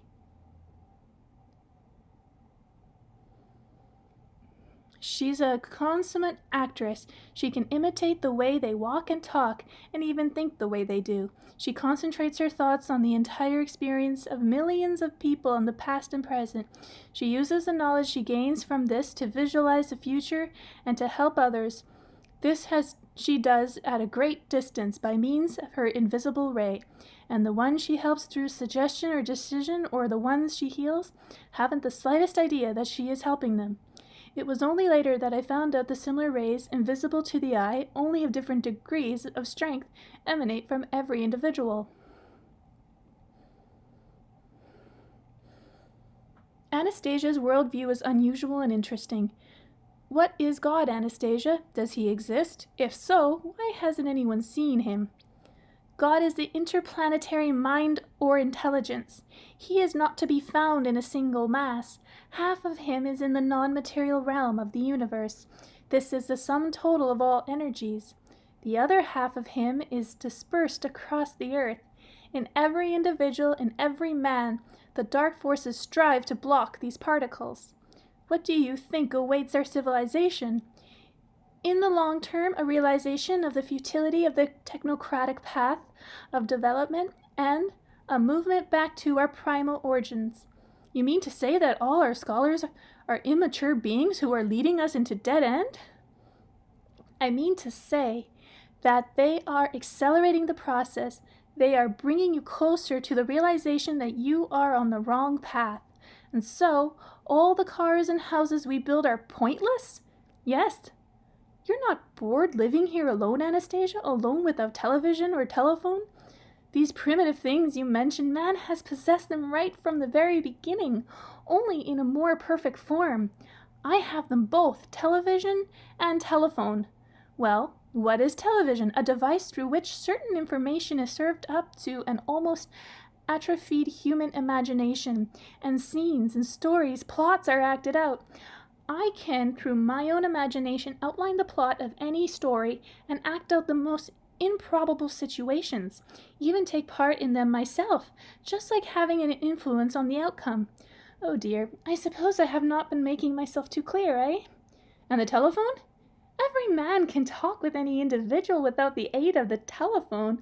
All that is needed is the will and desire of both parties and a developed imagination.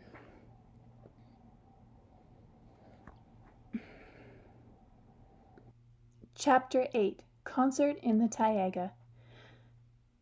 I proposed that she herself come to Moscow and appear on TV. Just think, Anastasia, with your beauty you could easily be a world-class fashion or photo magazine model. And at this point I realized that she was no stranger to earthly matters. Like all women, she delighted in being a beauty. Anastasia burst out laughing. A world-class beauty, eh? She echoed my question and then, like a child, began to frolic about, prancing through the glade like a model on a catwalk. I was amused at her imagination and her imitation of a fashion model, placing one foot in front of the other in turn as she walked, showing off imaginary outfits. Finding myself getting into the act, I applauded and announced, "And now, ladies and gentlemen, your attention please. Performing before you will be that magnificent gymnast, second to none, that incomparable beauty, Anastasia." This announcement tickled her fancy even more.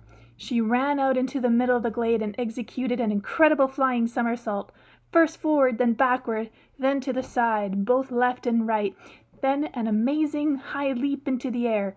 Grasping a tree branch with one hand, she swung herself around it twice before flinging her body over to another tree. After yet another somersault, she began to bow coquettishly to my applause. Then she ran off out in the glade and hid behind some thick bushes. Anastasia peeped smiling out from behind them, as though they were a theater curtain, impatiently waiting for my next announcement.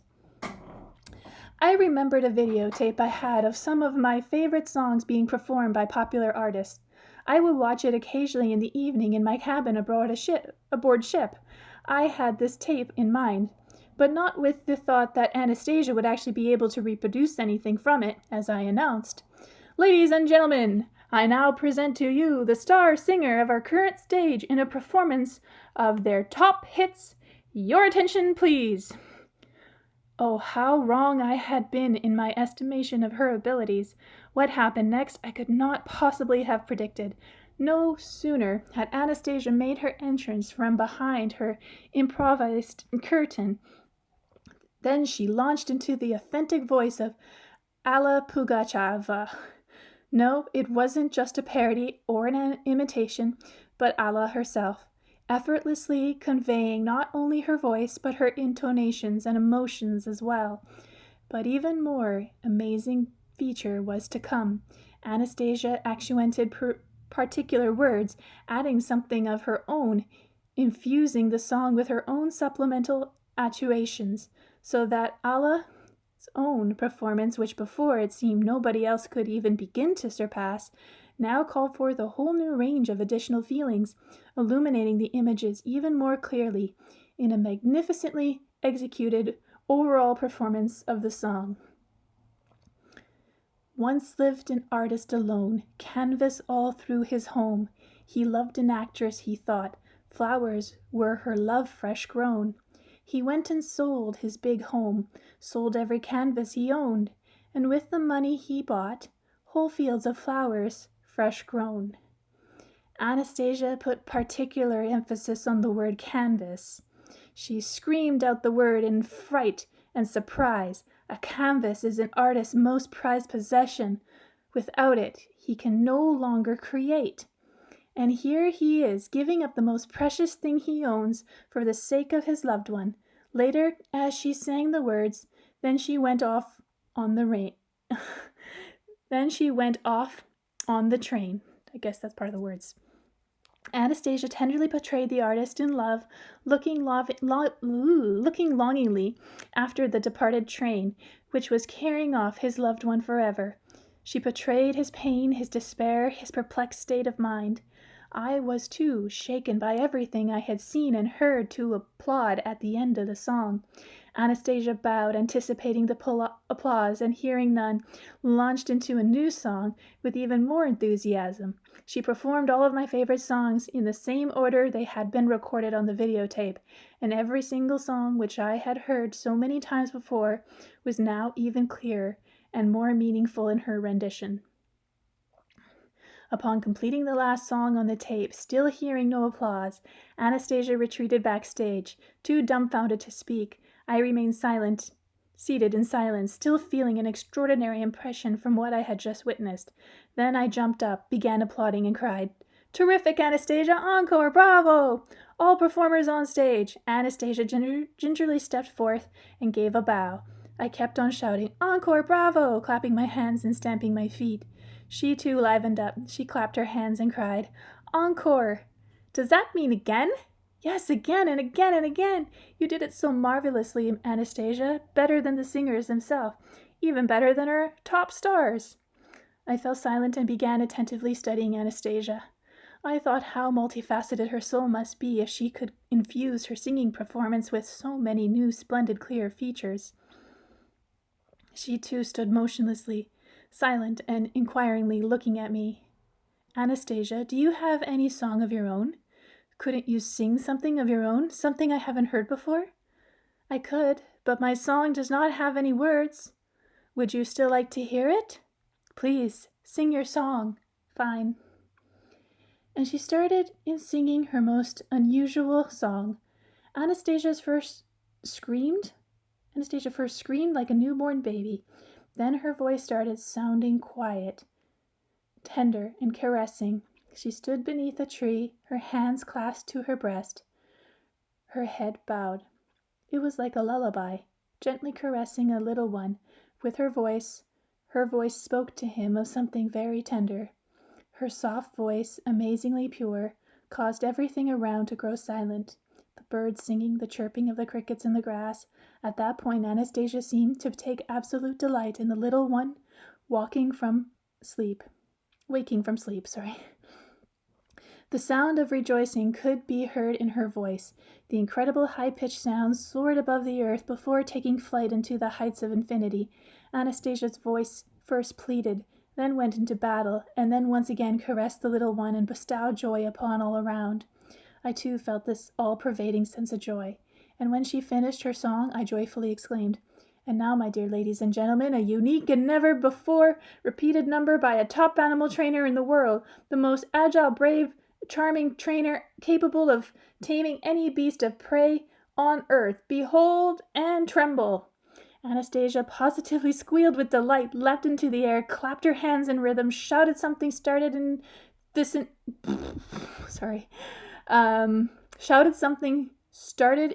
whistling, something I could never have imagined began taking place in the glade. First the she-wolf made her entrance. She leapt out of the bushes and stepped at the edge of the glade, giving a puzzled look around. In the trees, further from the glade, squirrels sprang from branch to branch. 2 eagles circled low overhead, while little creatures of some kind rushed in the bushes. With the sharp cackle of dry twigs as he broke and crushed the bushes, a huge bear lumbered out into the glade and stopped as though embedded in the ground, just short of Anastasia. The wolf began growling at him disapprovingly, since the bear had approached so close to Anastasia without an invitation. Anastasia ran up to the bear, playfully stroked his muzzle, then grabbed him by his front paws and stood him upright. Judging by the fact that she didn't seem to be exerting much physical effort in this, the bear himself must have been carrying out her commands, according to how much he understood and how he interpreted them. He stood stock still, trying to understand what was desired of him. Anastasia took a running leap and grabbed hold of the thick scruff, of the bear's neck, did a handstand on his shoulders, jumped off again with a somersault on her own way down. Then she took the bear by one paw and started to bend over, pulling the bear after her, creating the impression that she was tossing him over her shoulder. This trick would have been impossible if the bear had not been able to do it himself. Anastasia simply guided him. It looked at first as though the bear was going to fall on Anastasia, but at the last moment he reached out a paw onto the ground and broke his fall. He was no doubt doing everything he could not to harm his mistress or friend. In the meantime, the wolf was become more and more concerned. She was already standing at the place of the action, thrashing from side to side, growling or howling with displeasure. At the edge of the glade there appeared several more wolves, and when Anastasia was on the point of yet another routine toss of the bear over her shoulder, the bear attempted to do the trick properly, fell over his side, and remained motionless.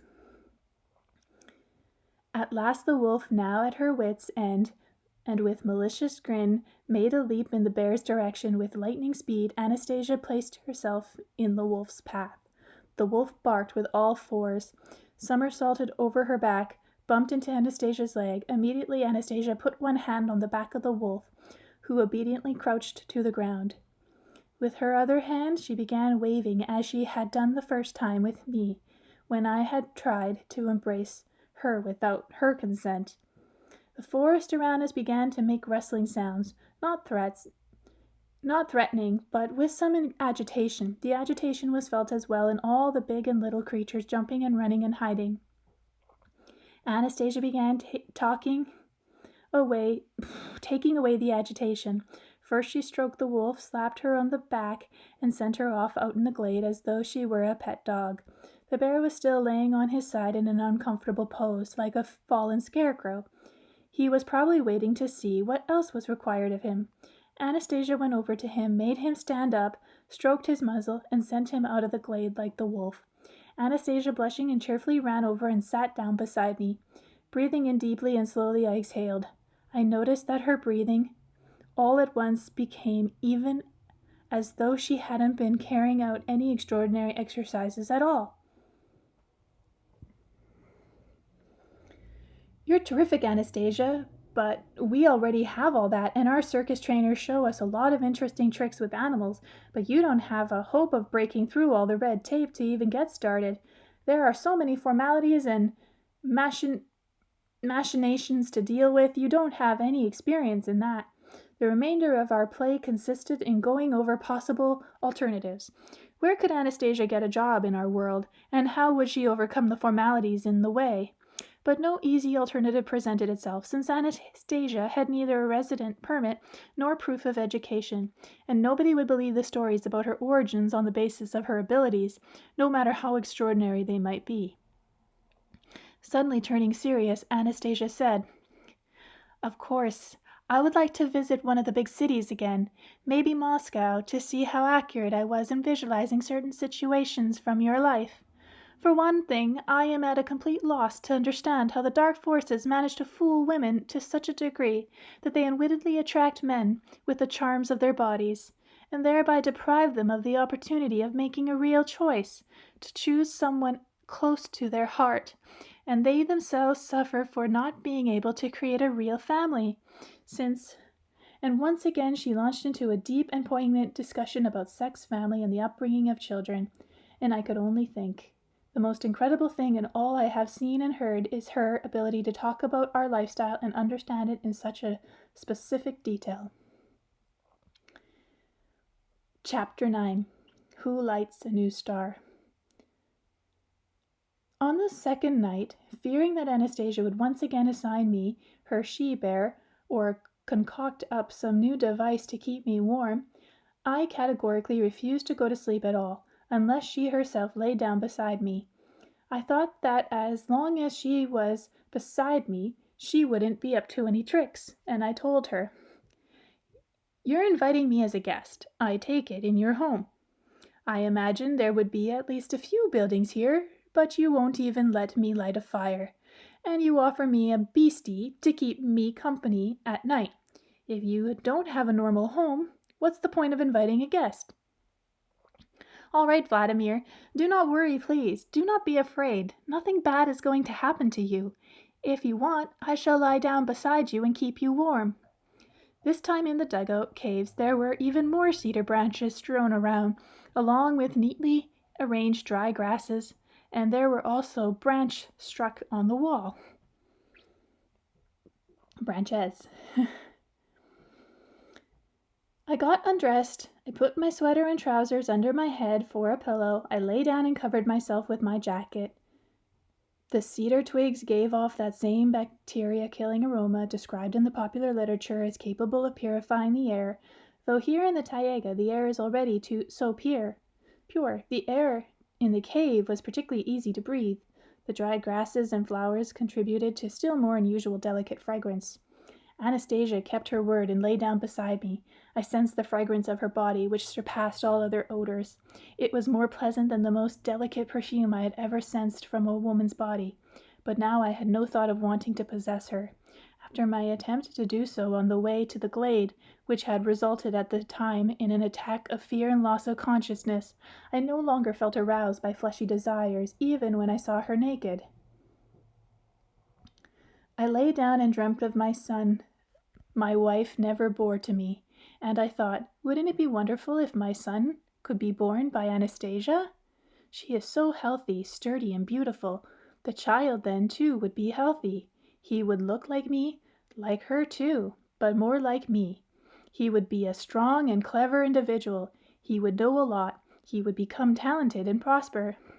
I imagined our infant son sucking at his mother's nipple, and involuntarily put my hand on Anastasia's warm, supple breast. Immediately a shiver ran through my whole body, and then dissipated at once. But it wasn't a shiver of fear, but something else extraordinarily pleasing.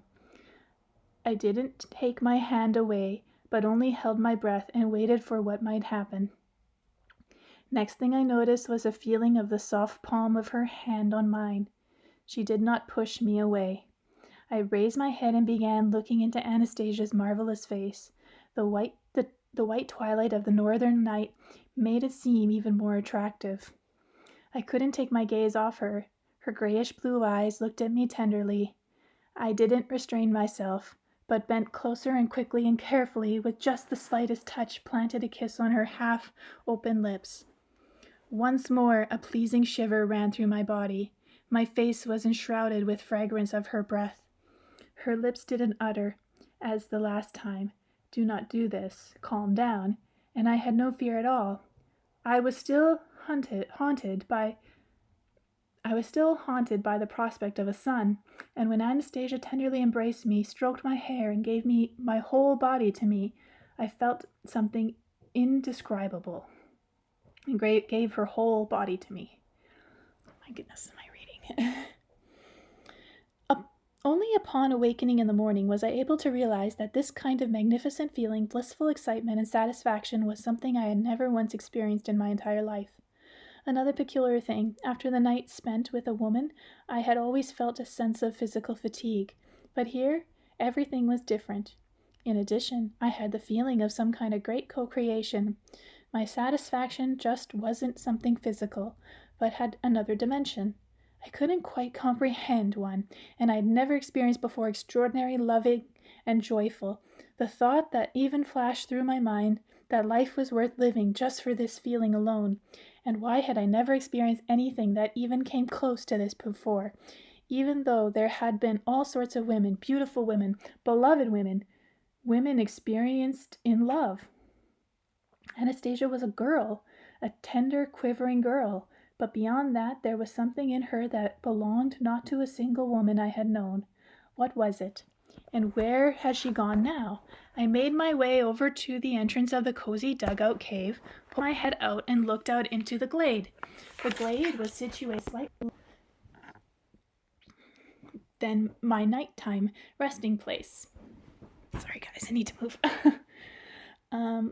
It was covered by a layer of morning mist, a half-meter thick. In this mist I could see Anastasia spinning around with outstretched arms. A little cloud of mist was forming about her. And when it covered her completely, Anastasia sprang easily into the air, stretched out her legs in a split, just like a ballerina, flew over the layer of mist, landed in a different spot, and once more laughingly spun a new cloud around her, through which could be seen the rays of the rising sun, gently caressing her body. It was over. "Anastasia!"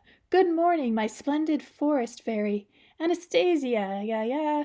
Good morning, Vladimir, she joyfully called out in response. It's so delightful, so wonderful out right now. Why is that? I cried as loud as I could. Anastasia up her hands towards the sun and began laughing. With that happy Anastasia lifted her hands toward the sun and began laughing with that happy, alluring laugh of hers, calling out to me and someone else besides high above in a sing-song voice. Out of all the creatures in the universe, only man is given an experience like that. Only man and women sincerely desire to have children between them. Only man having such an experience lights a new star in the heavens. Only man striving for creation and co-creation. Thank you. And addressing me alone, she quickly added, only man striving for creation and co-creation, and not for satisfaction of his carnal needs. And then again she went off in thrills of laughter, leapt high into the air, stretched her legs into splits as though soaring over the mist. Then she came running over, sat down beside me at the entrance of our night-time resting place, and began combing her golden tresses with her fingers, lifting them up from the bottom. So you don't consider sex to be something sinful? I asked. Anastasia fell silent. She looked at me in an amazement and responded. Was that the same kind of sex the word implies in your world? And if not, then what is more sinful? To give of yourself so that a man can come into the world, or to hold back and not allow a man to be born, a real man? I started thinking. In actual fact, my nighttime closeness with Anastasia could not possibly be described by our usual word, sex. Then what did happen last night? What term would be appropriate here? So I asked. And why did anything even approaching that experience never happened with me before, or for that matter, I would venture to say, with hardly anybody else in the world? You see, Vladimir, the dark forces are constantly trying to make man give in to base fleshy passions, to stop him from experiencing God-given grace. They try all sorts of tricks to persuade people that satisfaction is something you can easily obtain, thinking only of carnal desire, and at the same time they separate man from truth. The poor, deceived women who are ignorant of this spend their lives accepting nothing but suffering and searching for the grace they have lost. But they are searching for it in the wrong place. No woman can restrain a man from fornication if she allows herself to submit to him merely to satisfy his carnal needs. If that has happened, their material life will not be a happy one. Their material life is only an illusion of togetherness, a lie, a deception, accepted by convention. For the woman immediately becomes a fornicator, regardless of whether she is married to the man or not. Oh, how many laws and conventions mankind has invented in an attempt to artificially strengthen this false union. Laws both religious and secular, all in vain. All they have done is cause people to play around, accommodate themselves, and imagine that such a union exists. One's innermost thoughts invariably remain unchanged, subject to nobody and nothing. Christ Jesus saw this, and trying to counteract it, he said, anyone who looks at a woman lustfully has already committed adultery with her in his heart. Then you, in your not-so-distant past, have tried to attach shame to anyone who leaves his family, but nothing at any time or in any situation has been able to stop man's desire to seek out that sense of intuitively felt grace, the greatest satisfaction, and to persist in seeking it. A false union is a frightening thing. Children, do you see, Vladimir? Children, they sense the artificiality, the falsity of such a union, and this makes them skeptical about everything their parents tell them. Children subconsciously sense the lie even during their conception, and that has a bad effect on them. Tell me what individual would want to come into the world as a result of carnal pleasure alone? Who would all like to be created under a great impulsion of love? the aspiration to creation itself, and not simply come into the world as a result of someone's carnal pleasure. People who have come into false union will then look for true satisfaction in secret, apart from each other. They will strive to possess body after body, or make paltry and fateful use of their own bodies, realizing only intuitively that they are drifting farther and farther away from the true happiness of true union. Anastasia, wait, I mean, can it be that men and women are doomed this way if the first time all that happens between them is sex? Is there no turning back, no possibility of correcting the situation?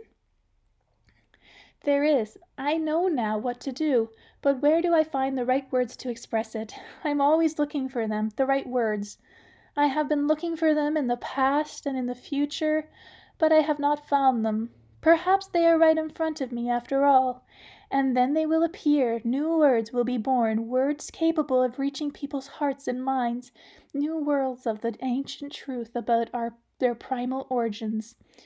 Don't panic, Anastasia. Using existing words to start with, just as an approximation, what else is needed for true satisfaction apart from two bodies?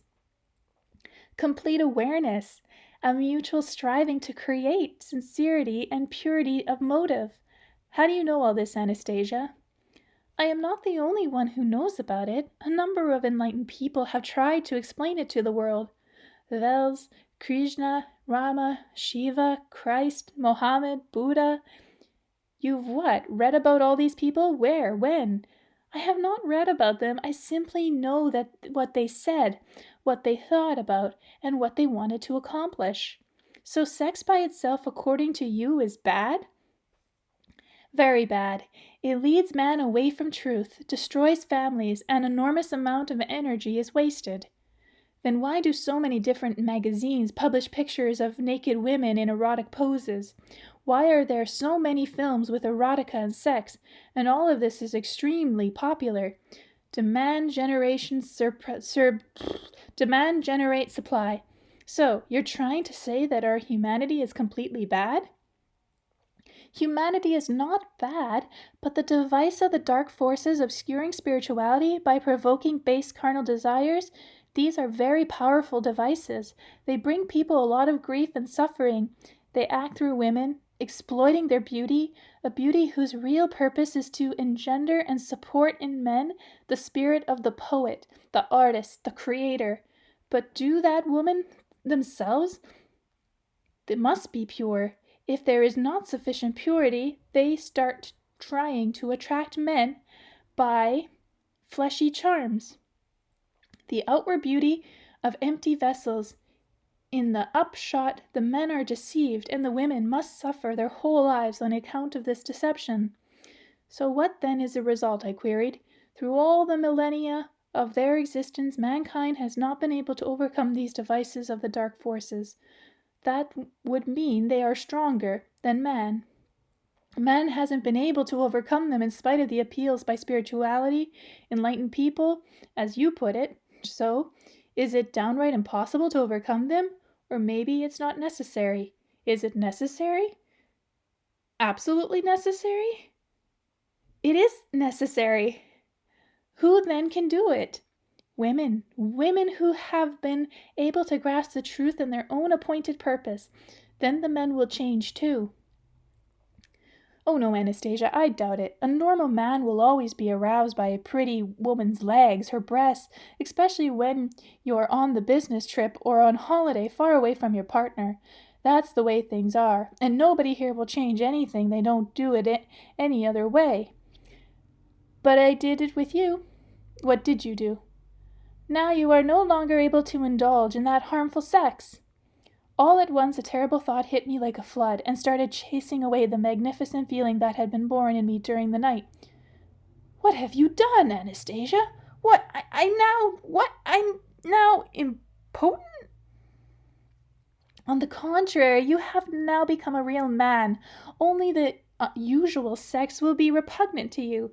It does not bring what you experienced last night, and what you experienced last night is possibly only when you desire to have a child and the woman wants the same from you, when she loves you. loves?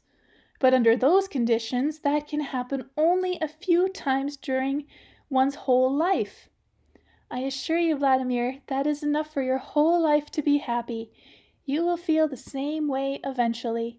People enter many times afresh into sexual interaction only through the flesh, not realizing that true satisfaction in the flesh is impossible to attain.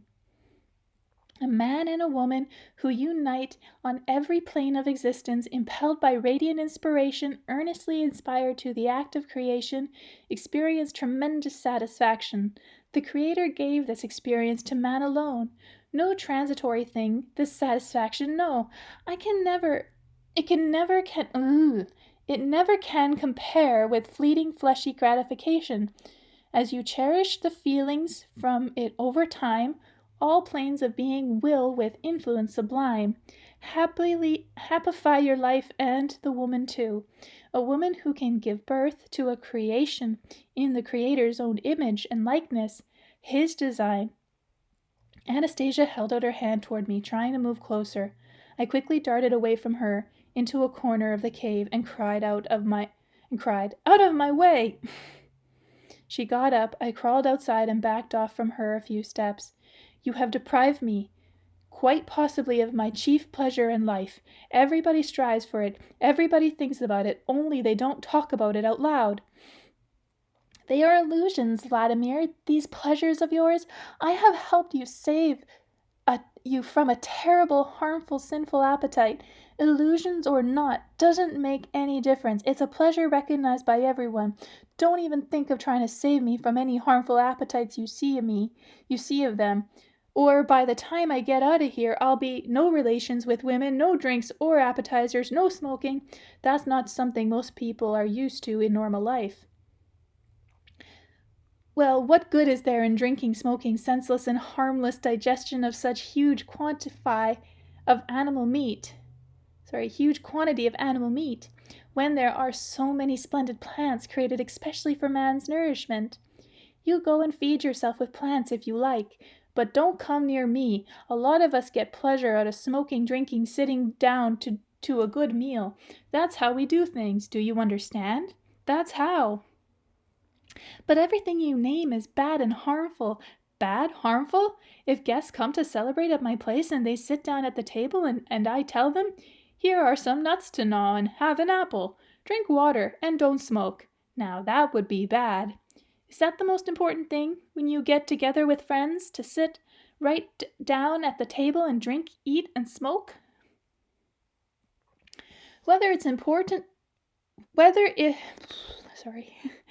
It's not easy. Whether it's the most important thing or not is beside the point. That's how people behave all over the world. Some countries even have ritual dishes. Roast turkey, for example. This is not accepted by everyone, even in your world. Maybe not by everyone, but I happen to live among normal people." "Why do you consider the people around you to be the most normal? Because they're the majority? That is not a good enough argument. It's not good enough for you because it's something impossible to explain to you." My anger at Anastasia began to pass. I recalled hearing about medical prescriptions and sex therapists, and the thought came to me that if she had somehow injured me, the doctors would be able to fix it. I said, "Okay, Anastasia, let's make peace. I'm no longer angry at you. I thank you for the wonderful night. Only don't you try saving me from any more of my habits. As far as sex goes, I'll fix the situation with the help of a doctor and modern medicine. Let's go for a swim." I began heading to the lake, admiring the morning woods. Just as my good mood was beginning to come back, "Well, there you go again, walking behind me," she piped up. "Medicine and doctor will not help you now. To put everything back the way it was, they will have to erase your memory of everything that happened and everything you felt." Stunned, I stopped in my tracks. "Then you put everything back the way it was." "I cannot." Again I was overwhelmed by a feeling of rampant rage, and at the same time fear. You poke your nose in where it doesn't belong and turn my life upside down. So you played a nasty trick on me, and now you say you can't fix it? I did not play any nasty tricks after all. You wanted a son so badly, but so many years had gone by and you still did not have a son. And none of the women in your life would bear you a son. I also wanted a child by you, a son too, and that is something I can do. And why are you getting so concerned ahead of time that things are going to go badly for you? Maybe you'll still come to understand. Please do not be afraid of me, Vladimir. I am certainly not trying to meddle with your mind. This happened all on its own. You got what you wanted. And I would still very much like to save you from at least one mortal sin. And what's that? Pride? You're a funny one. Your philosophy and lifestyles aren't human. What do you find in me so inhuman that frightens you? You live all alone in a forest, communicate with plants and animals. Nobody in your society even comes close to that kind of life. How can that be, Vladimir? Why, Anastasia exclaimed, flustered. You're dashnicks. They too communicate with plants and animals, only not consciously, but they will understand one day. Many have already began to understand. Oh, come on. Now she's a dashnick. And this Ray of yours, you know a lot, but you don't read books. You must be some kind of mystic. I shall try to explain everything to you, Vladimir, only not all at once. I'm trying, but I cannot find the right words, comprehensible words. Please believe me. All my abilities are inherent in man. It is something man was given right from the start. Back in the days of his primal origins, and everyone could do the same today. Nevertheless, people are starting to get back to their primal origins. It will be a gradual process after the force of light's triumph. What about your concert? You sang in all sorts of different voices. You portrayed my favorite artists in even the same order as on my videotape.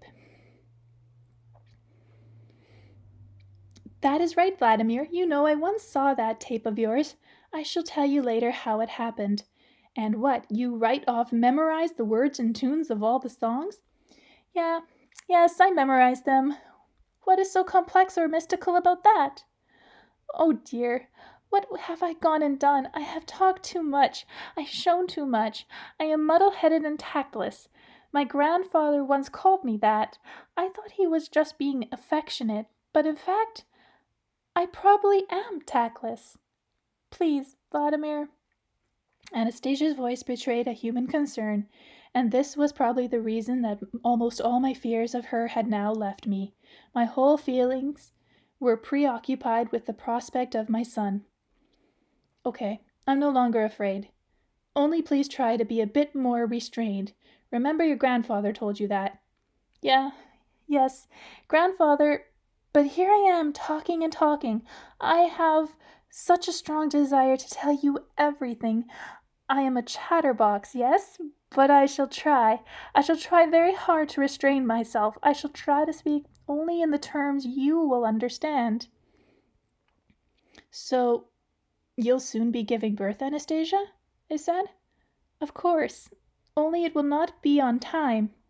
What do you mean it will not be on time? Ideally, it should be in the summertime when nature can help with the nurturing. Why did you make that decision if it's so risky for you and the child? Oh, don't worry, Vladimir. At least our son will live. And you? And I shall try to hold on till the spring, and everything will adjust itself then.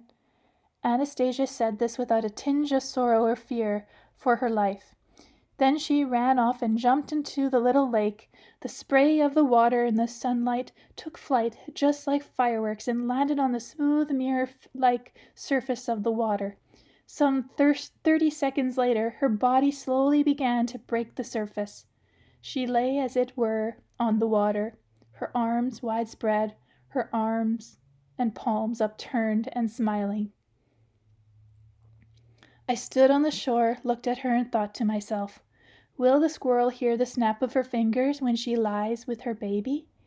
In one of her shelters, will she get help from any of her four-footed friends? Will her body have enough heat to warm up the little one? If my body could cool off, the baby have nothing to eat. If my body should cool off, the baby would have nothing to eat. He will start crying. She said quietly, coming out of the water. His cry of despair may awaken nature, or at least part of it, before the beginning of spring, and then everything will be all right. They will nurse him. You read my thoughts? No, I just guessed you were thinking about that. That is quite natural. Anastasia, you said your relatives live close by. Would they be able to help you? Oh, they're very busy, and I must not take them away from their work. What are they busy with, Anastasia? What do you do all day long, when in fact you are so completely served by your natural environment? I keep busy, and I try to help people in your world, the ones you call dashnicks or gardeners.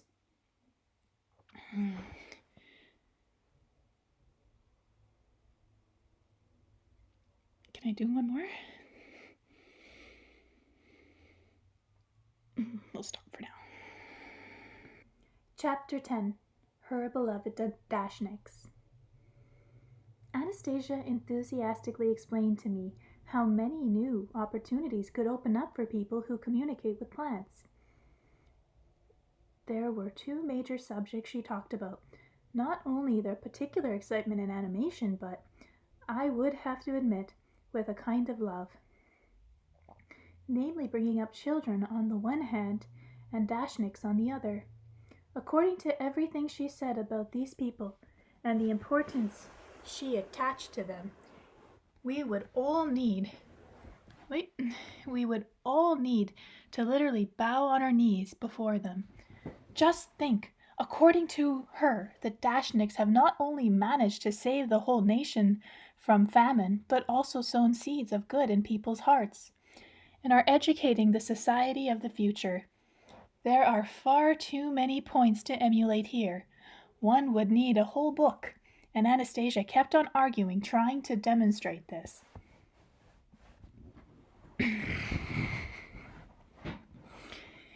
You see, the society you are living in today can learn a lot from communication with the plants to be found around dashes.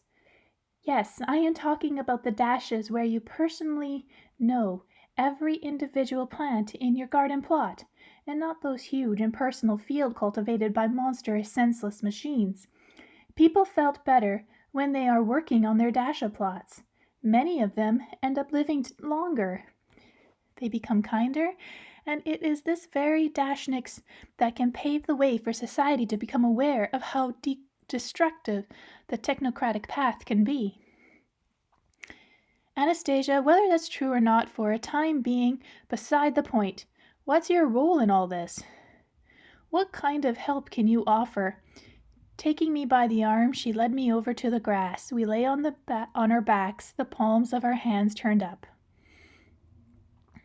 Close your eyes, let go, and try to picture to yourself what I am saying. Right now, I'll take a look with my ray and locate, at a distance, some of these people you call dashnicks. After a period of silence, she began to say softly, An old woman is unwrapping a piece of cheesecloth in which cucumber seeds have been soaking. The seeds have already begun to develop quite a bit, and I can see little sprouts. Now, she has picked up a seed. I have just suggested to her that she should not soak the seed so much.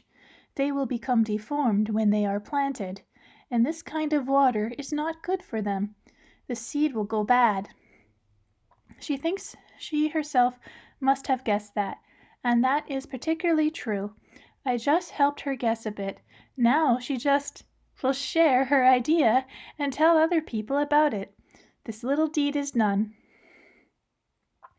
Anastasia told how she visualizes in her consciousness all sorts of situations involving work, recreation, and people's interactions, both with each other and with plants. When the situation she has visualized come closer to reality, contacts its established whereby she can see the person and feel what this person is suffering or sensing. She herself then, as it were, steps into the image of the person and shares her expertise with them. Anastasia said that plants react to people, to man, with love or hate, and exercise a positive or negative influence on people's health. And here is where I have an enormous amount of work to do. I kept keep myself busy with the dashnuck garden plots. The dashnicks travel out onto their plots they're planting. They are like their own children, but unfortunately their relationship to them is still pretty much on the level of intuition. They still do not have the foundation that comes with a clear realization of the true purpose behind this relationship.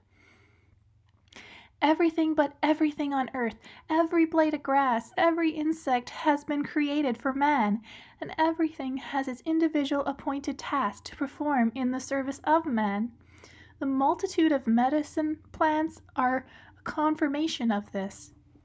But people in your world know very little how to benefit from the opportunities they are presented with, about how to take full advantage of them. I asked Anastasia to show some concrete examples of the benefits of conscious communication, an example that could be seen verified in practice and subject to scientific investigation. Anastasia thought for a little while, then suddenly brightened and exclaimed, "The dashnicks, my beloved dashnicks, they will prove it all. They will show what is true and confound all your science. Now, how is it I did not think of that or understand it before? Some kind of brand new idea made her wobble over with joy. The whole time I was with her, not once did I see Anastasia sad. She can be serious, thoughtful, concentrated, but more often than not, delighted in something. This time her joy literally bubbled over. She jumped up and clapped her hands, and it seemed to me as though the whole forest had become brighter and began to stir, responding to her with the rustling of treetops and the singing of birds. She whirled around and around as though she were doing a kind of dance. Then, all radiant, she once again sat down beside me and said, "Now they will believe, all on account of them. My dear dashnicks, they will explain and prove everything." Try to bring her a little more quickly back to the topic of our interrupted conversation, I noted. "Not necessarily. You say that every insect has been created for man's benefit, but how can people believe when they look at and with so much loathing on the cockroach crawling over their kitchen tables? What can it be that they too have been created for our benefit?" "Cockroaches," declared Anastasia, "will only crawl over a dirty table to collect the remains of food particles laying about, particles too small for the human eye to see. They process them and render them harmless before discarding them in some secluded spot. If there are too many of them, simply bring a frog into the house, and the surplus cockroaches will disappear at once." When Anastasia went on purpose, "The dashnicks will probably contradict the principles of the plant science. They will certainly contradict the commonly accepted method of planting and cultivating various garden plot crops." Her affirmations, however, are so colossal that it seems to me that they would be worth trying out for any one with the opportunity to do so. Maybe not throughout their whole plot, but at least in one small section of it, especially since nothing harmful and only good can come of it. Besides, much of what she told me has already been confirmed by the experiments of biological science expert McKill. I can't read the name, so I'm not going to try.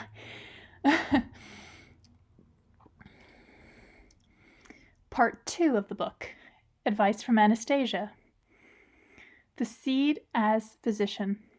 Anastasia stated, "Every seed you plant contains within itself an enormous amount of information about the universe. Nothing made by human hands can compare with this information, either in size or accuracy. Through the help of this data, the seed knows the exact time, down to the millisecond, when it will come alive and grow. What juices it is to take from the earth, how to make use of the rays of the celestial bodies, the sun, moon, and stars, what it is to grow into, what fruit to bring forth. These fruits are designed to sustain man's life, more powerful and efficient than any manufactured drug of the present or future.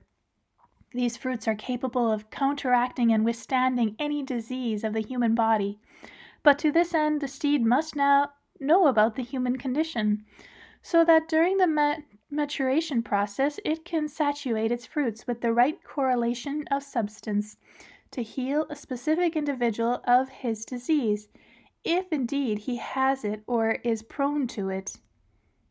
In order for the seed of a cucumber, tomato, or any other plant grown in one's plot to have such information, the following steps are necessary. Before planting, put into your mouth one or more little seeds. Hold them in your mouth under the tongue for at least 10 minutes. Then place the seed between the palms of your hands and hold it there for about 30 seconds. During this time, it is important that you be standing barefoot on the spot of earth where you will later be planting it. Open your hands and carefully raise the seed which you are holding to your mouth. Then blow on it lightly, warming it with your breath, and the wee little seed will know everything that it is within you. When you need to hold it with your hands open another 30 seconds, then you need to hold it with your hands open another 30 seconds, presenting the seed to the celestial bodies, and the seed will determine the moment of its awakening. The planets will all help it and will give the sprouts the light they need to produce fruit, especially for you. After that, you may plant the seed in the ground. In no case should you water it right after, so as not to wash away the saliva which is now covering it, along with other information about you that the seed will take in. It can be watered 3 days after planting. The planting must be done on days appropriate to each vegetable. People already know this from the lunar calendar. In the absence of water, a premature planting is not as harmful as an overdue planting. It's not a good idea to pull up all the weeds growing in the vicinity of the sprouts. At least one of each kind should be left in place. The weeds can be cut back.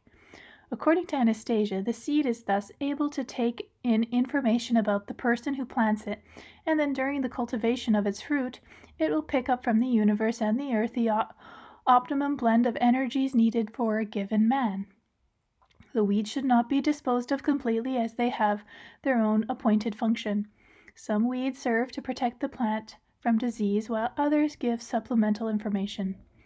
During the cultivation time, it is vital to communicate with the plant at least once during its own growth period, and it is desirable to approach it and touch it during a full moon.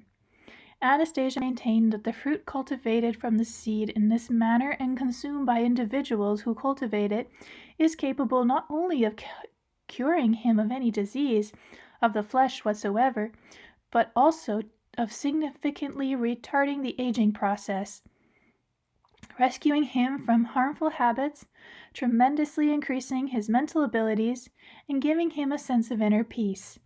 The fruit will have the most effective influence when consumed, no later than 3 days after harvesting. The above-mentioned steps should be taken with a variety of plant species in the garden plot. It is not necessary to plant a whole row of cucumber, tomatoes, etc. in this manner. Just a few plants each is enough. The fruit of plants grown like this will be distinguished from other plants of the same species, not only in taste. If analyzed, it will be seen that they are also distinct in terms of substances they contain. When planting the seedlings, it is important to soften the dirt in the excavating hole with one's finger and bare toes, and spit into the hole. Responding to my question, why the feet, Anastasia explained that through a perspiration from one's feet come substances, toxins no doubt, containing information about bodily diseases. This information is taken in by the seedlings. They transmit it to the fruit, which will thus be enabled to counteract disease. Anastasia recommended walking around the plot barefoot from time to time. What kind of plants should one cultivate? Anastasia replied. The same variety that exists in most garden plots is quite sufficient. Raspberries, currants, gooseberries, cucumbers, tomatoes, wild strawberries, any kind of apple tree, sweet or sour cherries, flowers would be very good too. It does not make any difference how many plants of each kind there are or how big their area of cultivation is. There are a few definites. without which it would be difficult to imagine a full energy microclimate. One of them is sunflowers, at least one plant. There should also be 1.5 or 2 meters of cereal grains, rye or wheat, for example, and be sure to leave an island of at least 2 square meters for wild-growing herbs, one that are not planted manually. If you have not left any of them growing around your dash, you can bring in some turf from the forest and thereby create an island of natural growth. I asked Anastasia if it was necessary to plant these definites directly in the plot, if there were already some wild-growing herbs close by, say just beyond the fence, and this is how she responded. It's not just the variety of plants that is significant, but also how they are planted, the direct communication with them that allows them to take on the information they need. I have already told you about one of the methods of planting. That's the basic one. The important thing is to infuse the little patch of nature surrounding you with information about yourself. Only then will the healing effect and the life-giving support of your body be sufficiently higher than from the fruit alone. On the natural wilds, as you called them, the nature really is not wild. It isn't just unfamiliar to you. There are a great many plants that can help us cure all, and I mean all, existing diseases. These plants can be designed for that purpose, but man has lost or almost lost the ability to identify them. I told Anastasia that we already have many specialized pharmacies which deal in healing herbs, just as there are many physicians and medicine men who make a profession out of the herb treatments, and she replied, "The chief physician is your own body. Right from the start it was endowed with the ability to know which herb should be used and when. How to eat and breathe, it is capable of warding off disease even before its outward manifestation. And nobody else can replace your body, for this is your personal physician, given individually to you by God and personally only to you. I am telling you how to provide with the opportunity to act beneficially on your behalf. If you make connections with the plants in your garden plot, they will take care of you and cure you. They will make the right diagnosis all by themselves and prepare the most effective medicine, especially designed for you." Who gets stung by bees? In every garden plot there should be at least one colony of bees. I told Anastasia there are very few people in our society who can communicate with bees. Special training is required, and not everyone is successful. But she replied, "A lot of what you do to maintain bee colonies just gets in the way. Over the past centuries, there have been only 2 people on Earth who have come close to understanding this unique life form. And who might they be? They are 2 monks who have since been canonized. You can read about them in your books. They can be found in many monastery archives." "Oh, come on now, Anastasia. You read church literature too? Where? When? You don't even have a single book." "I have at my disposal a much more complete method of retrieving information." "What kind of method? Again, you're talking in circles. After all, you promised me you wouldn't resort to any mysticism or fantasy." "I shall tell you all about it. I shall even try teaching it to you. You will not understand it right away, but it is simple and natural." "Well, okay. So how should bees be kept in the garden plot?" "All you have to do is build the same kind of hive from them they would have under natural conditions, and that is it. And after that, the only thing required to do is go to the hive and gather part of the honey wax and other substances they produce that are useful for man." "Anastasia, that's not simple at all. Who knows what that natural hive should look like? Now, if you could tell me how to do it myself with the materials we would have at our disposal, then that might be something feasible." "All right," she laughed. Then you will have to wait. I need to visualize it. I will have to see what people in today's world might have on hand, as you say." "And where should it be placed, so as not to spoil the view?" I added. "I shall look into that too." She lay down on the grass as she always did, visualizing her, or rather our, living situation, but this time I began to observe her carefully. As she lay on the grass, her arms were stretched out in different directions with palms upturned. Her fingers were partly curled, and their tips, specifically the tips of the 4 fingers on each hand, were also positioned so that their soft parts faced upward. Her fingers first began to stir a little, but then stopped. Her eyes were closed, her body was completely relaxed, her face too appeared relaxed at first, but then a faint shadow of some kind of feeling or sensation moved across it. Later she explained how seeing at a distance could be practiced by anyone with particularly kind of upbringing. About the beehive, Anastasia had the following to say. You need to make the hive in the shape of a hollow block. You can either take a log with a hole in it and hollow it out to enlarge the cavity, or use boards from a deciduous tree to make a long hollow box 120 centimeters long. The board should be no less than 6 centimeters thick, and the inside measurements of the cavity at least 40 by 40 centimeters. Triangular strips should be inserted into the corners, where the inner surface meet, to make the cavity somewhat rounded. The strips can be slightly glued in place, and the bees themselves will firm them up afterwards. One end should be fully covered with a board of the same thickness, with hinged panel at the other end. For this the panel needs to be cut in such a way so that it fits neatly into the opening, and sealed with grass or some kind of cloth covering the whole bottom. Make a slit or a series of slits to provide access for the bees. Along the bottom edge of one of the sides, approximately 1.5 centimeters wide, starting at 30 centimeters from the hinged opening and continuing to the other end. This hive can be set on pilings anywhere in the garden plot, at least 20 to 25 centimeters off the ground, with the slits facing south. It is even better, however, to set it up under the roof of a house. Then people will not interfere with the bees flying out, and will not be bothered by them. In this case, the hive should be aligned horizontally at a 20 to 30 degree angle, with the opening at the lower end. The hive could even be installed in the attic, provided there is proper ventilation, or on the rooftop. Best of all, attach it to the south wall of the house, just under the eaves. The only thing is, you need to make sure you have proper access to the hive so you can remove the honeycomb. Otherwise, the hive should stand on a small platform with an overhead canopy to protect it from the sun, and can be wrapped with insulation in winter. I remarked to Anastasia that this type of hive could be rather heavy, and the platform and canopy might spoil the appearance of the house. What do you do in that case? She looked at me with a little surprise, and then explained.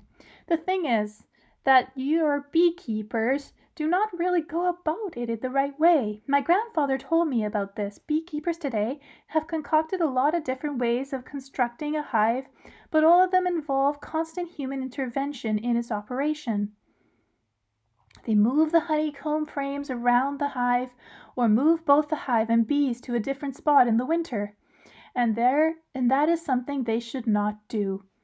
Bees build their honeycombs at a specific distance apart to facilitate both ventilation and defense against their enemies, and any human intervention breaks down this system. Instead of spending their time gathering honey and raising offspring, the bees are obliged to fix what has been broken. Under natural conditions, bees live in tree hollows and cope with any situation perfectly well on their own. I told you that they should be kept under conditions as close to our natural ones as possible. Their presence is extremely beneficial. They pollinate all the plants much more effectively than other agents, thereby increasing the yields. But you must know this pretty well already. What you may not know is that bees' mouths open up channels to the plants, although which the plants take in supplements formation reflecting by the planets. Information the plants and subsequently human beings require. But bee stings people, don't you see? How can somebody get a good rest at a dacha if they're constantly afraid of being stung? Bees only sting when people act aggressively towards them. Wave them off, become afraid or irritated inside, Not necessarily at the bees, but just at anyone. The bees feel this and will not tolerate the rays of any dark feelings. Besides, they may attack these parts of the body which they are channels connecting with some disease, internal organ, or where the protective aura has been torn, and so forth. You know that bees are already effectively used to treat the diseases of what you call radiculus. But that is far from being the only thing they can do. If I were to tell you about everything, especially showing the evidence you are asking for, you would have to spend not just 3 days, but many weeks with them. There is a lot written about bees in your world. All I have done is introduce a few correlatives, but please believe me, they are extremely important correlatives. To establish a colony of bees in a hive like that is very easy. Before introducing a swarm of bees into the hive, put in a little chunk of wax and some honey plant. You do not need to put in any handmade frames or cells afterwards when they are colonies established on even a few neighboring dash plots. The bees will multiply all by themselves. Then, as they swarm, they will occupy the empty hives. And how should the honey be gathered? Open the panel, break off the hanging honeycomb, and extract the sealed honey and pollen. Only do not be greedy. It is important to leave part of it for the bees for the winter. In fact, it is better not to collect any honey at all during the first year. It's a bit of a paradox. I like to read, but I'm very dyslexic. I like reading to people, if you can't tell. Hello morning. Anastasia has adopted her morning routines to the condition of the dasha plot. In the morning, preferably at sunrise, walk out in the garden plot barefoot and approach any plant you like. You can touch them. This does not have to be done in accord with some sort of schedule or ritual to be strictly followed day after day, but simply as one feels moved or so as one desires, but it should be done before washing. Then the plants will sense the fragrance and substance emitted by the body through the pores of the skin during sleep. If it is warm and there is a small grassy patch close by, and it would be helpful if there were, lie down there and stretch out for 3 or 4 minutes. And if some little bug should happen to crawl into your body during this time, do not chase it away. Many bugs open up pores on the human body and cleanse them. As a rule, they open up the pores through which toxins are expelled, and all sorts of internal ailments are brought to the surface, allowing the person to wash them off. If there is any pond of water in the plot, you should immerse yourself in it. If not, then you can pour water over yourself as you stand barefoot close to the plants and seed beds, or even better, between the beds. Or, for example, one morning alongside the raspberry bushes, the next by the currant bushes. And after washing, you should not try to dry off right away. You should shake off the water drops from your hands, spreading them into the surrounding plants, and use your hands to brush off the water from other plants of your body. After this, you can go through the usual procedures of washing and using any conveniences to which you are accustomed. Evening routine. In the evening, before going to bed, it is important to wash your feet using water with the addition of a small quantity, a few drops, of juice from saltbush or nettles, or the two together, but no soap or shampoo. After washing your feet, pour the water into the seed beds. Then, if necessary, you can still wash your feet with soap.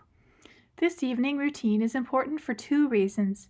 As the feet perspire, toxins come to the surface, remove internal diseases from the body, and these must be washed away to cleanse the pores.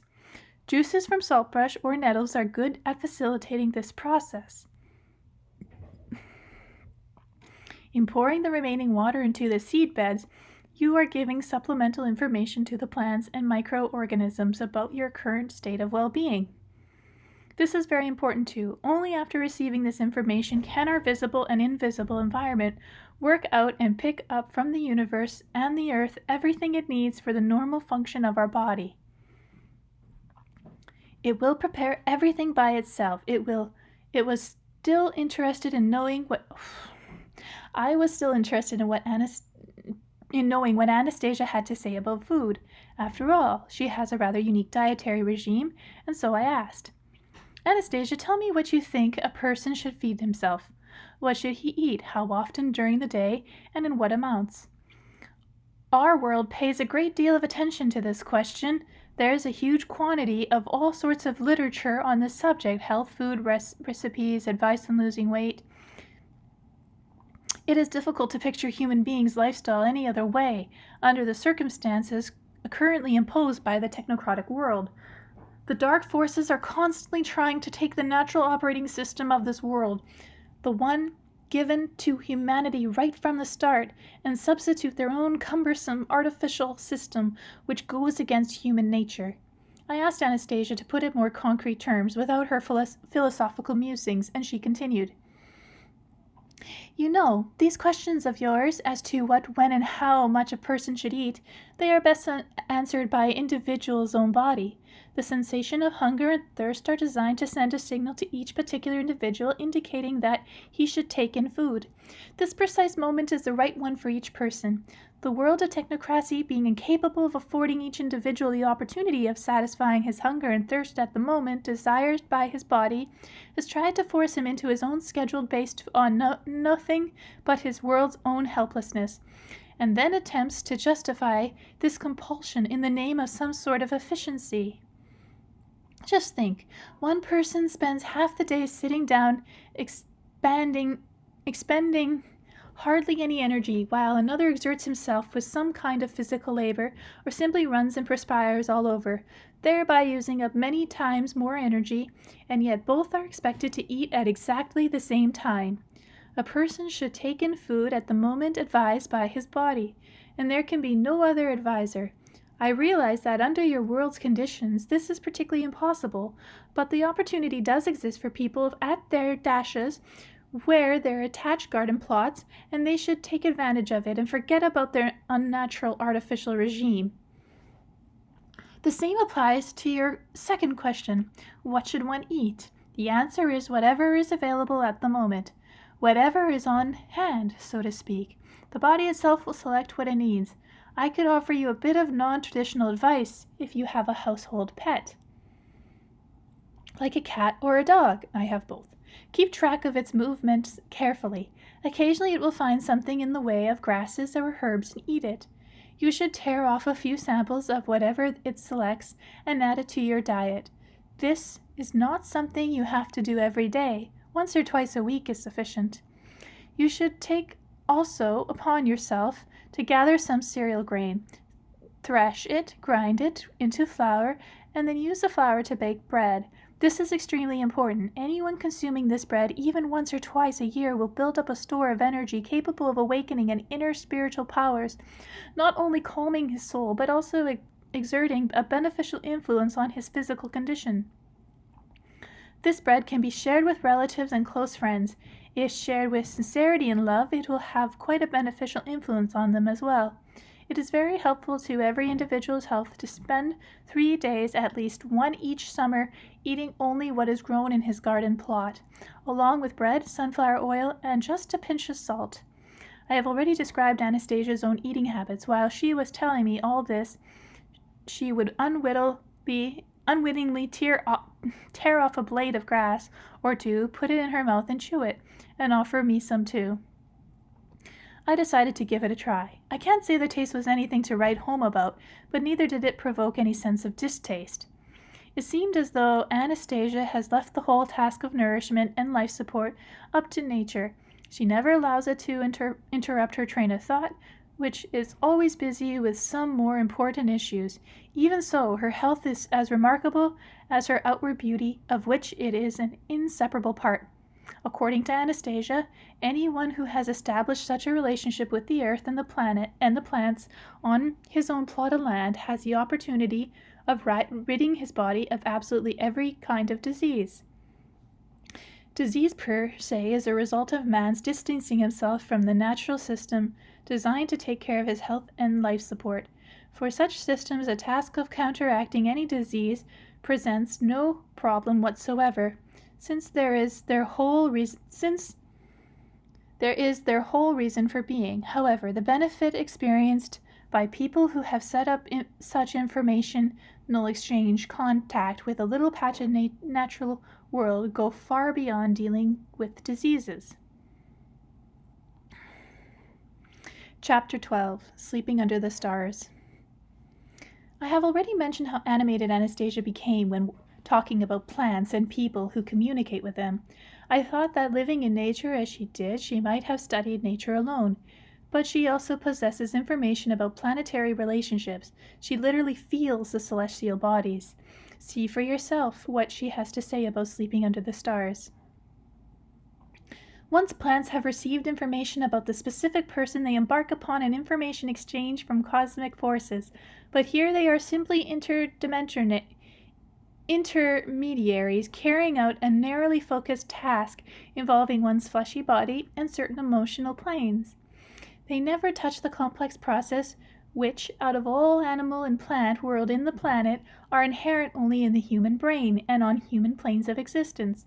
Nevertheless, this information exchange they establish allow men to do what he alone can do, namely interact with the intelligence of the universe, or more precisely, to exchange information with his intelligence. With this intelligence, an altogether simple procedure permits him not only to do this, but also to feel the beneficial effect of such interaction. Anastasia described this procedure as follows. Pick an evening when weather conditions are favorable and are arranged to spend the night under the stars. You should situate your sleeping place close to raspberry or currant bushes or to beds where cereal seeds have been planted. You should be there alone as you lie with your face to the stars. Do not close your eyes right away. Let your gaze physically and mentally wander across the celestial bodies.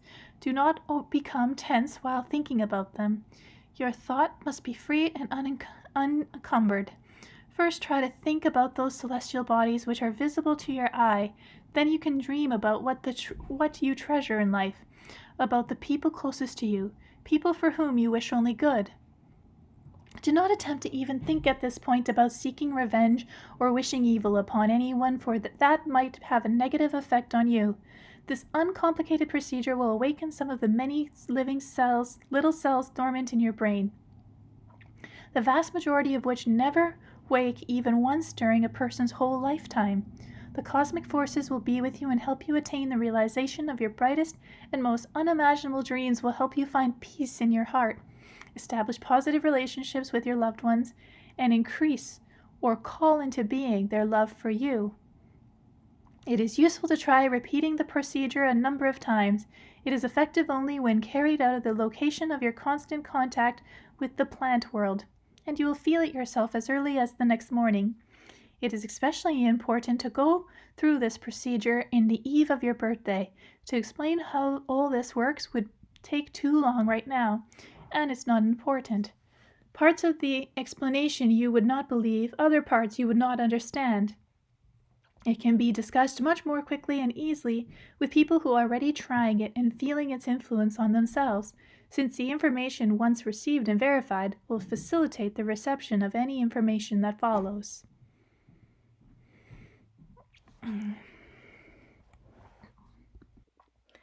Chapter 13. A helper and mentor for your child.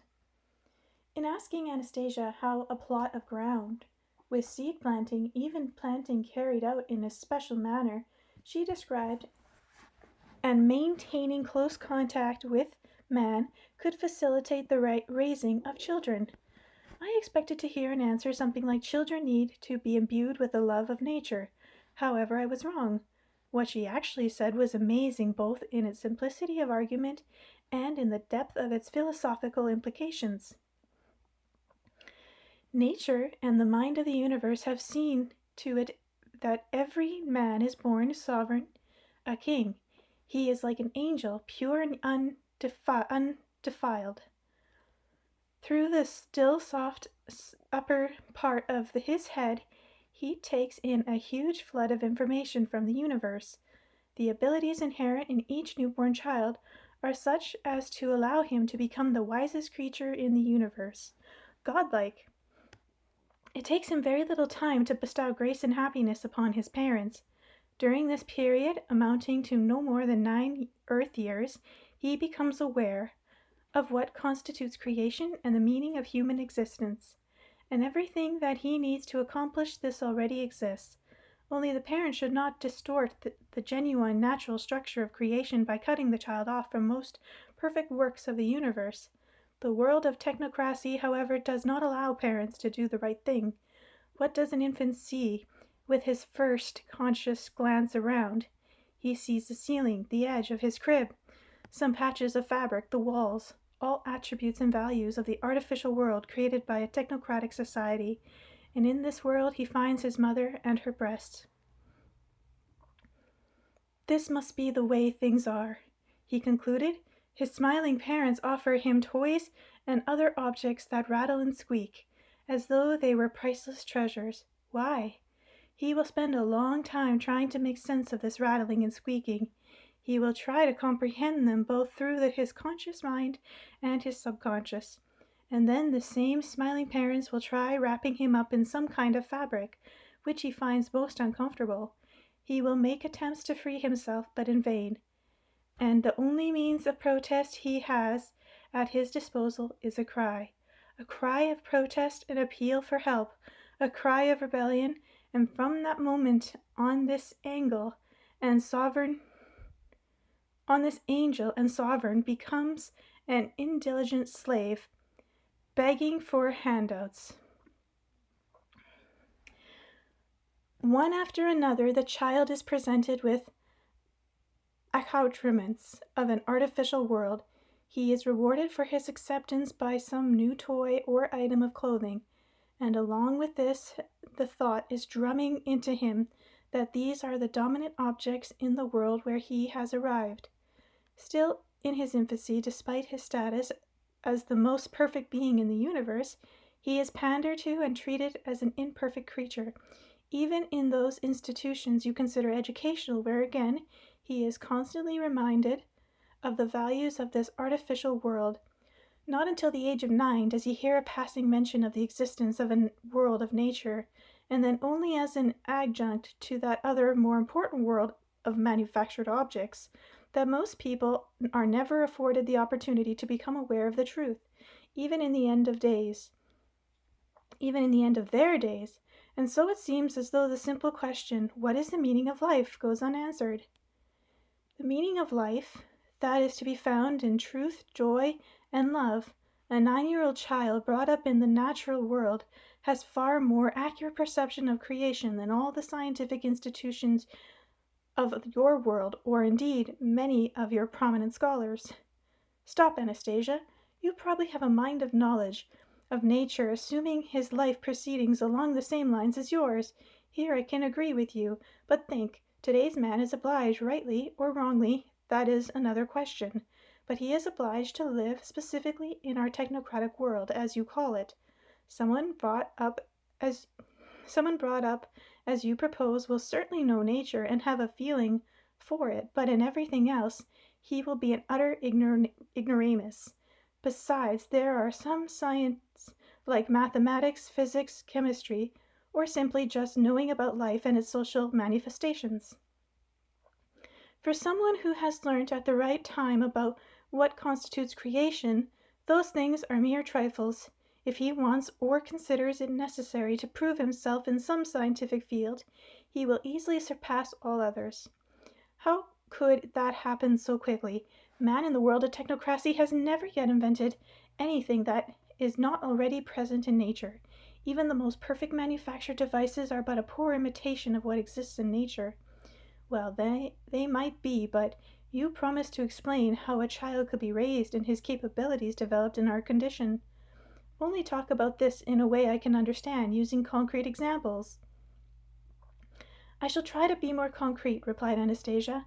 I have already visualized situations like this and have tried to hint to one family that they should do what they should do, only there was no way they could have grasped the crucial point and asked their child the proper questions. These parents turned out to have an unusual pure talented child who could have brought tremendous benefit to people living on Earth. So these parents arrived with this 3-year-old child at their dash-a-plot and bring along his favorite toys, artificial toys which displace the true priorities of the universe. Oh, if only they had not done that! Just think, the child could have been occupied and entertained with something far more interesting than senseless and even harmful interactions with manufactured objects. First of all, you should ask him to help you, only to ask him in all seriousness without any pandering, especially since he will actually be able to offer you assistance. If you do any planting, for example, ask him to hold the seeds in preparation for sowing, or rake out the seed beds, or have him put a seed into the hole you have prepared, and in the process talk to him about what you are doing, something like this. We will be putting the child's seed into the ground and covering it with earth. When the sun is in the sky and it shines warm, the little seed will get warm and start to grow. It will want to see the sun, and a little shoot will poke its head out of the earth, just like this one. At this point, you can show him some little blades of grass. If the seed likes the sunshine, it will grow bigger and bigger, and maybe turn into a tree, or something smaller like a flower. And I want it to bring you tasty fruit, and you will eat it if you like it. The little shoot will prepare its fruit for you. Whenever you arrive with your child at the dash-a-plot, or when he awakes first thing in the morning, have him look and see whether any new shoots have come up. If you should notice one, show your delight. Even when you are putting younger plants rather than seeds into the ground, it is important to explain to your child what you are doing. If you are planting tomato seedlings, for example, let him hand you the stalks one by one. If a stalk should inadvertently break, take the broken stalk into your hand and say, "I do not think this one will live or bear fruit, since it is broken, but let us try planting it anyway," and plant at least one of the broken ones right along the others. A few days later, when you visit the seed bed again with your child, and the stalks have firmed up, point out the broken withering stalk to your little one and remind him that it was broken during the planting, but do not use any preaching tone of voice in doing so. You need to talk with him as an equal. You should bear in mind the thought that he is superior to you in some respect. In the purity of his thought, for example, he is an angel. If you succeed to understanding that, you can then proceed intuitively, and your child will indeed become a person who will happify your days. Sorry guys, it's really strange writing. Whenever you sleep under the stars, take your child with you. Lay him down beside you. Let him look at the stars, but under no circumstances tell him the names of the planets or how you perceive that origin and function, since this is something you do not really know yourself, and the theories stored in your brain will only lead the child astray from the truth. His subconscious knows the truth, and it will penetrate his consciousness all by itself. All you need to do is to tell him that you like looking at the shining stars, and ask your child which star he likes best of all. In general, it is important to know how to ask your child questions. The next year you can offer your child his own seed bed, fix it up, and give him the freedom to do whatever he likes with it. Do not ever compel him by force to do anything with it, and do not correct what he has done. You can simply ask him what he likes. You can offer him help, but only after asking his permission to work along with him. When you are planting cereal grains, have him throw some grains on the seed bed for you. Okay, I remarked to Anastasia, still not fully convinced. Maybe a child like this will show interest in the plant world, and maybe he'll become a good agronomist. But where is he going to get knowledge from in other areas? What do you mean, where from? It's not just a matter of having knowledge and feeling about what grows and how. The main thing is that the child is starting to think, analyze. The cells are awakening in his brain, which will operate throughout his life. They will make him brighter and more talented compared to those whose corresponding cells are still dormant. As far as civilized life goes, what you call progress, he may well turn out to be superior in any field of endeavor. All the more so since the purity of his thoughts will make him an exceptionally happy person. The contact he has established with this planet will allow him to constantly take in and exchange more and more information. The incoming message will be received by his subconscious and transmitted to his consciousness in and from of many new thoughts and discoveries.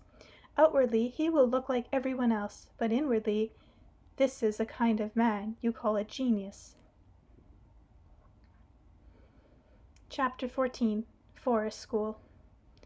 Tell me, Anastasia, is this the way your parents brought you up? She responded after a brief pause, during which I gathered she was recollecting her childhood. I remember particularly nothing of my papa or mamma in the flesh. I was brought up by my grandfather and great-grandfather pretty much as I have explained to you. But you see, I myself had a good feeling very early on for nature and the animal world around me. Perhaps I was not aware of all the detail of how it operated, but that is not the important thing when one has a feeling for it. Grandfather and great-grandfather would approach me from time to time and ask questions and expect me to answer them. In our culture, older generations treat an infant of young child virtually as a deity and use a child's responses as a check on their own purity. I began asking Anastasia to recall some specific questions and answers. She smiled and told me. Once I was playing with a little snake. I turned around and there were grandfather and great-grandfather, standing right beside me, smiling. I was very delighted, since it was always interesting being with them. They are the ones who can ask me questions, and their hearts beat in the same rhythm as mine. But with animals it is different. I ran over to them. Great-grandfather bowed to me, while grandfather took me on his knees. I listened to his heartbeat, and I fingered the hairs on his beard as I examined them. Nobody spoke. We were thinking together, and it was good that way. Then grandfather asked me, "Tell me, Anastasia, why do you think my hair grows here and here," pointing to the top of his head and his beard, "and not here," pointing to his nose and forehead? I touched his nose and forehead, but no reply was forthcoming. I could not give an unthinking answer. I had to understand it. The next time they came, grandfather again said, "Well, I am still thinking why my hair grows here and not here," again indicating his nose and forehead. Great-grandfather looked at me seriously and attentively. Then I thought, perhaps it is really a serious question with him, and I asked, "Grandfather, what is it? Do you really want your hair to grow everywhere, even on your nose and forehead?" Great-grandfather began pondering the question, while grandfather replied, "No, not really." "Then that is why your hair does not grow there, because you do not want it to." He reflected on that, stroking his beard, and mused, as though he were putting the question to himself. "And if it grows here, that means it is because I want it to." I confirmed his thoughts. "Of course, grandfather, not only you, but I and the one who thought you up."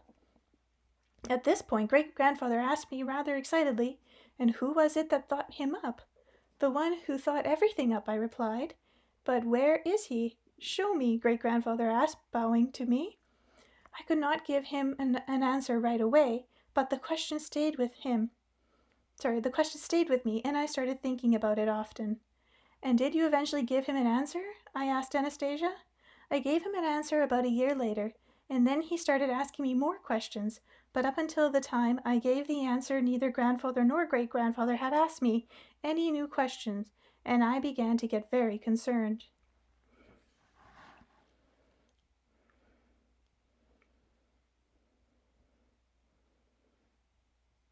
Okay, I'll do another chapter. Chapter 15, Attentiveness to Mind. Oh my gosh, I can't read. Chapter 15, Attentiveness to Man. I asked Anastasia, who taught her to speak and converse, if she had almost no memory of her mother and father, and her grandfather and great-grandfather talked with her only rarely. The answers she gave were quite a shock to me and required interpretation by specialists, and so I shall try to reproduce them as fully as I can. Their meanings gradually began to sink in for me. She responded to my first question with a question of her own. "Do you mean the ability to speak in different people's language?" "How do you mean, different? What, you can speak more than one language?" "Yes," she replied. "Including German, French, English, Japanese, Chinese?" Yes, she repeated, and then added, "You can see I speak your language." "You mean Russian?" "Well, that's too general. I speak, or at least try to speak, using words and phrases you yourself use when you talk. At first it was a little challenging for me, since your vocabulary is not very large, and you repeat yourself in a fair amount. Nor do you have much expression or feeling. That is not the kind of language which easily lends itself to accurately saying everything one wishes to say. Wait, Anastasia, I'm going to ask you something in a foreign language, and you give me an answer." I said hello in her English, and then in French. She answered me right off. Unfortunately, I myself had not mastered any foreign languages in school. I studied German, but with rather poor marks. I did remember one whole sentence in German, which my classmates and I learned by rote. Okay. I recited it to Anastasia, which I'm not going to recite because I don't know how to say it. She extended her hand to me and answered in German. "I give you my hand." Amazed by what I had heard and still not believing my ears, I asked, "So then, any person can be taught any language?" I had an intuitive feeling that there must be some kind of simple explanation for this extraordinary phenomenon, and I had to know what it was so I could tell others about it. "Anastasia, perhaps you could explain this in my language and try to do it with examples, so that I can understand," I asked somewhat excitedly. All right. Only calm down and let go, or you will not understand. But let me first teach you to write in Russian." "I know how to write." "You will tell me about teaching foreign languages." "I do not mean just handwriting. I shall teach you to be a writer, a very talented writer. You shall write a book." "That's impossible." "Is it possible?" "It is quite simple, and quite possible." Anastasia took a stick and outlined on the ground the whole Russian alphabet, along with punctuation marks, and asked me how many letters there were. 33, I replied. "You see, that is a very small number of letters. Can you call what I have outlined a book?" "No," I answered. "It's just an ordinary alphabet. That's all. Ordinary letters." "Yet all the books in the Russian language are made up of these ordinary letters," Anastasia observed. "Do you not agree? Do you not see how simple it all is?" "Yes, but in books they're arranged differently. Correct. All books consist of a multitude of combinations of these letters. People arrange them in the pages automatically, guided by their feelings, and from this it follows that book originates not from a combination of letters and sounds, but from feelings outlined by people's imagination. The result is that the readers are aroused by approximately the same feeling as the writers, and such feelings can be recalled for a long time. Can you recollect any images or situations from books you have read?" "Yes, I can," I replied, after a moment's thought. "For some reason I recall Lermontov's Hero of Our Time," and began to tell the story to Anastasia. She interrupted me. "You see, you can still depict the character from this book, and tell me what they felt, even though quite a bit of time has gone by since you read it. But if I were to ask you to tell me in what sequence the 33 letters of the Russian alphabet were set forth in that book, what combinations they were arranged in, could you do that?" "No, that would be impossible." "Indeed, it would be very difficult. So feelings have been conveyed from one man to another with the help of all sorts of combinations of these 33 letters. You look at these combinations of letters and forget them right off, but the feelings and images remain to be remembered for a long time. So it turns out that if emotional feelings are directly associated with these marks on paper, without thinking about any convictions, one's soul will cause these marks to appear in just the right sequence and combinations so that any reader may subsequently feel the soul of the writer, and in the soul of the writer. Wait, Anastasia, speak more simply, more clearly, more specifically. Show me through some kind of an example how languages are to be taught." "You can make me into a writer later on. Tell me first who taught you to understand different languages, and how." "My great-grandfather," replied Anastasia. "Give me an example," I asked, anxious to understand everything in a hurry. "All right, but do not be concerned. I shall still find a way to help you understand, and if it is that important to you, I shall try teaching you all the languages. It is simple, after all. For us it is quite incredible, Anastasia, so do try and explain, and tell me how much time will take to teach me." She thought for a moment and looked at me and said, "The memory is not very good. Your memory is not very good. And then there are your domestic problems. You will need a lot of time." How long I was impatient for an answer. For everyday comprehension of phrases such as hello and goodbye, I would say it will take at least 4 months, possibly 6, she replied. "Enough, Anastasia. Tell me how your great-grandfather did it. He played with me." "How did he play? Tell me." "Calm down, let go. I cannot understand why you are so impatient." And then she quietly went on. "Great-grandfather played with me, as though he were joking with me. Whenever he came to me all by himself, without grandfather, he would always approach me, bow at the waist and hold out his hand to me, and I would hold out mine to him. He would first shake my hand, then go down on one knee, kiss my hand, and say, 'Hello, Anastasia.' One time he came, he did everything as usual. His eyes looked at me tenderly as usual, but his lips were saying some kind of abracadabra. I looked at him in surprise, and he said something else, equally unintelligible. I could not take it any longer, and asked, 'Grandpakins, have you forgotten what to say?' 'Yes, I have,' great-grandfather answered. Then he stepped away from me for a few paces, stopped to think about something, and then came over again, extended his hand to me, and I held out mine.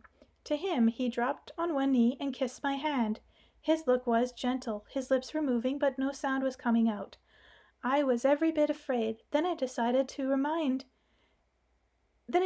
reminder might help. 'Hello, Anastasia,' I hinted. 'Correct,' great-grandfather confirmed with a smile. At that point I realized it was a game. He and I would often play games together. After that, at first it was quite simple, but then the game became more complicated and more fascinating. It is a game that begins when one is 3 years old and goes on until age of 11. When one undergoes a kind of test, this involves looking attentively at the person who you are talking with and being able to understand what they are saying, no matter what language they are expressing it in. This kind of dialogue is far superior to speech. It is more rapid and conveys far more information. You would call it thought transfer. You think it is abnormal, something out of a fantasy, but it is simply an attentive attitude toward man. Drawing upon a developed imagination and a good memory, it involves not just a more efficient method of information exchange, but getting to know a person's soul along with the animal and plant world, and what continues creation as a whole." "Anastasia," I said, "what do plants growing in the garden plot have to do with this? What is their role in all this?" "What do you mean? What have they to do with it? At the same time as the child is getting to know the world of plants as part of the functioning of the universe, he is also entering into contact with these plants. With their help and the help of his parents, he very quickly gets to know the truth and develops intensively in his fields of psychology, philosophy, and the natural sciences. Your disciplines. But if the game goes on and some kind of man-made object from the artificial world is used as an example, the child will become lost. He will not receive any assistance from the powers of nature or the universe.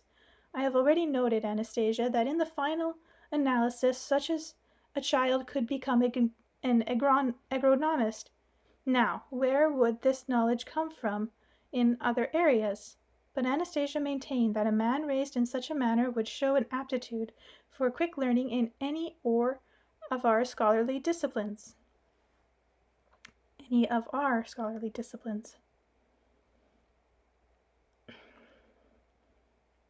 Okay. Stopping there.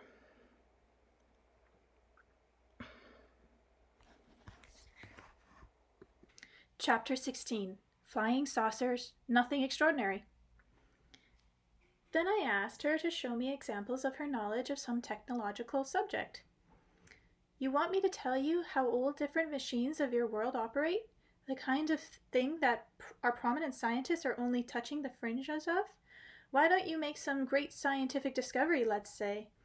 That's what I have been doing for the whole time you have been here. Not just for me, for the world of science, a discovery, they would be prepared to recognize. Go ahead, make a verifiable discovery in some technical field, like spaceships, the atoms, automobile fuel. Since you have it, it's so simple, you say. In comparison with what I have just shown you, those fields you mention are something like we used a term from your language, the Stone Age. That's perfect. Something you consider primitive, but at least I'll be able to understand it. You can prove you're right and show evidence that your intelligence is superior to mine. Tell me, for example, what do you think of our aeroplanes and spaceships? Pretty close to perfect machines, eh? No, they are altogether primitive. They only serve to show how primitive the technocratic path of development is. That remark put me on my guard, since I realized that either her conclusions were those of a madwoman, or she really knew for far more than someone with an ordinary conscience could ever imagine. I continued my questioning. What do you mean when you say our rockets and planes are primitive? Anastasia responded with a brief pause, as though allowing time for her words to sink in. The functioning of your machines, every single one of them, is based on the energy of explosion. Not knowing any more efficient natural source of energy, you resort to such primitive, awkward substitutes with incredible stubbornness, and even the destructive consequences of their use do not stop you. The range of your airplanes and rockets is simply laughable. According to the scale of the universe, they rise a wee bit above the earth, and now this method has practically reached its ceiling. Do you not agree? But that is ridiculous. An exploding or burning substance propels some monstrous structure that you call a spaceship, and the greater part of the ship is designed precisely to solve this problem of propulsion. And what might be an alternative principle of movement through the atmosphere? A flying saucer might be a good example, Anastasia responded. What? You know about flying saucers and their propulsion systems? Of course I know. It's a very simple and rational. I felt my throat go dry and tried to hurry her up. Tell me, Anastasia, quickly, and in a way I can understand. All right, only do not get excited. It'll be harder to understand when you are excited. The propulsion principle of a flying saucer is based on the energy of a generating vacuum. How so? Be more precise. You have a limited vocabulary. So do I. You have a limited vocabulary, yet I am compelled to restrict myself to it so that you can understand me. Well, I'll add to it, I blurted out in an agitation.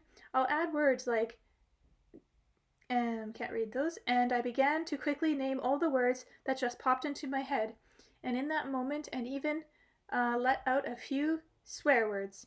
Anastasia broke in. You need not bother. I already know all the words you can express yourself with, but there are still others, and besides that, there is a whole different method of conveying information. If I used that, I could explain everything to you in a minute. As things stand now, it may take an hour or two. This is a lot, and I really wanted to tell you about something else, something much more meaningful. No, Anastasia, tell me about the flying saucers and their propulsions methods. Tell me about energy carriers until I understand that I shan't listen to anything else. All right, she responded, and then went on.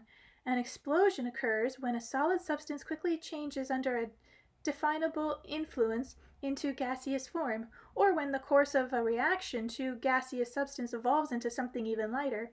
Every one, of course, understands this part. Yes, I replied. If powdered, it ignites, it becomes smoke and liquid. Fuel becomes gas. Yes, more or less, but if you and your people had purer thoughts and constantly a knowledge of the functioning of nature, you would then have long ago become aware that if there is a substance capable of instant expansion and through explosion transformation into another state, the opposite process must also hold true. In nature, there are living microorganisms that transform gaseous substances into solids. All plants do this, in fact, only at varying speeds, and with varying degrees of firmness and solidity of the resulting substance. Take a look around you, and you'll see that plants take in liquid from the earth and breathing air, and then process these into hard and solid body. Let us say wood or something even harder and more solid like a nutshell or a palm stone. Microorganisms smaller than the eye can see does this with fantastic speed, feeding, it would seem, on air alone. It is this same kind of microorganism that powers flying saucers. They are like the microcells in the brain, only their operation has a very narrow focus. Their sole function is propulsion, but they carry out the function to perfection, and they can accelerate a flying saucer to 1/19th the speed of the average modern Earth dweller's thought. These microorganisms are located in the inner surface of the upper part of the flying saucer, the positions between its double walls, which are approximately 3 centimeters apart. The upper and lower surface of the outer walls are porous, with micro-sized pinholes. The microorganisms draw in air through these pinholes, thereby creating a vacuum ahead of the saucer. The streams of the air begin to congeal even before contact with the saucer, and as they pass through the microorganisms, they are transformed into tiny spheres. Then these spheres are enlarged even more, to approximately half a center in diameter. They lose their firmness and slide down between the walls into the lower part of the saucer, where they again decompose into gaseous substances. You can even eat them if you can do this before they decompose. What about the walls of a flying saucer? What are they made of? They are cultured, grown. How so? Why the surprise? Just give a little thought. You will figure it out. Many people cultivate a fungus in various kinds of containers. The fungus imbues the water in which it is placed with pleasant, slightly acidic flavors and take the shape of the container. This fungus is very similar to flying saucers. It creates double walls around itself. If another microorganism is added to its water, it produces a congealment. But this so-called microorganism can be produced, or rather generated, by the power of the will or the brain, much like a vivid concept of imagery. Can you do this? I asked. Yes, but I don't have sufficient power of my own. The action of several dozen people having the same ability is required, and it takes about a year all told. And can one find on our Earth everything necessary to make, or grow, as you say, such a flying saucer and microorganisms? Of course they can. The Earth has everything that the universe has, but how do you get the microorganisms inside the walls of the saucer if they are so small they can't even see them? Once the upper wall is cultivated, it will attract and collect them into huge numbers, just as bees are attracted to cells. But this process also requires the collective will of several dozen people. In any case, what is the use of elaborating further if you cannot cultivate it for lack of people with the right kind of will, intelligence, and knowledge? Is there some way you could help? I could. So do it. I have already. What have you done? I was still perplexed. I told you about how children should be raised, and I can tell you more. You must tell this to others. Many will understand, and their children raised in this manner will have the intelligence, knowledge, will permit them to make them not only, I'm going to try again. Many will understand, and their children raised in this manner will have the intelligence, knowledge, and will permitting them to make not only a primitive flying saucer, but significantly more. Anastasia, how do you know so much about flying saucers? Does that come through the communication with plants? They have landed here, and I helped the occupants repair their ship. As they are much smarter than us. Not at all. They have a long way to go to attain the level of man. They are afraid of us, okay. So Vladimir asks, are they much smarter than us? And she says, not at all. They have a long way to go to attain the level of man. They are afraid of us, afraid to approach people, even though they are very curious.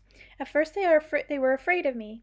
They trained their mental paralysis on me, but put on quite a show. They tried to frighten me, shock me. It was quite a challenge to calm them down and convince them that I would only treat them with affection.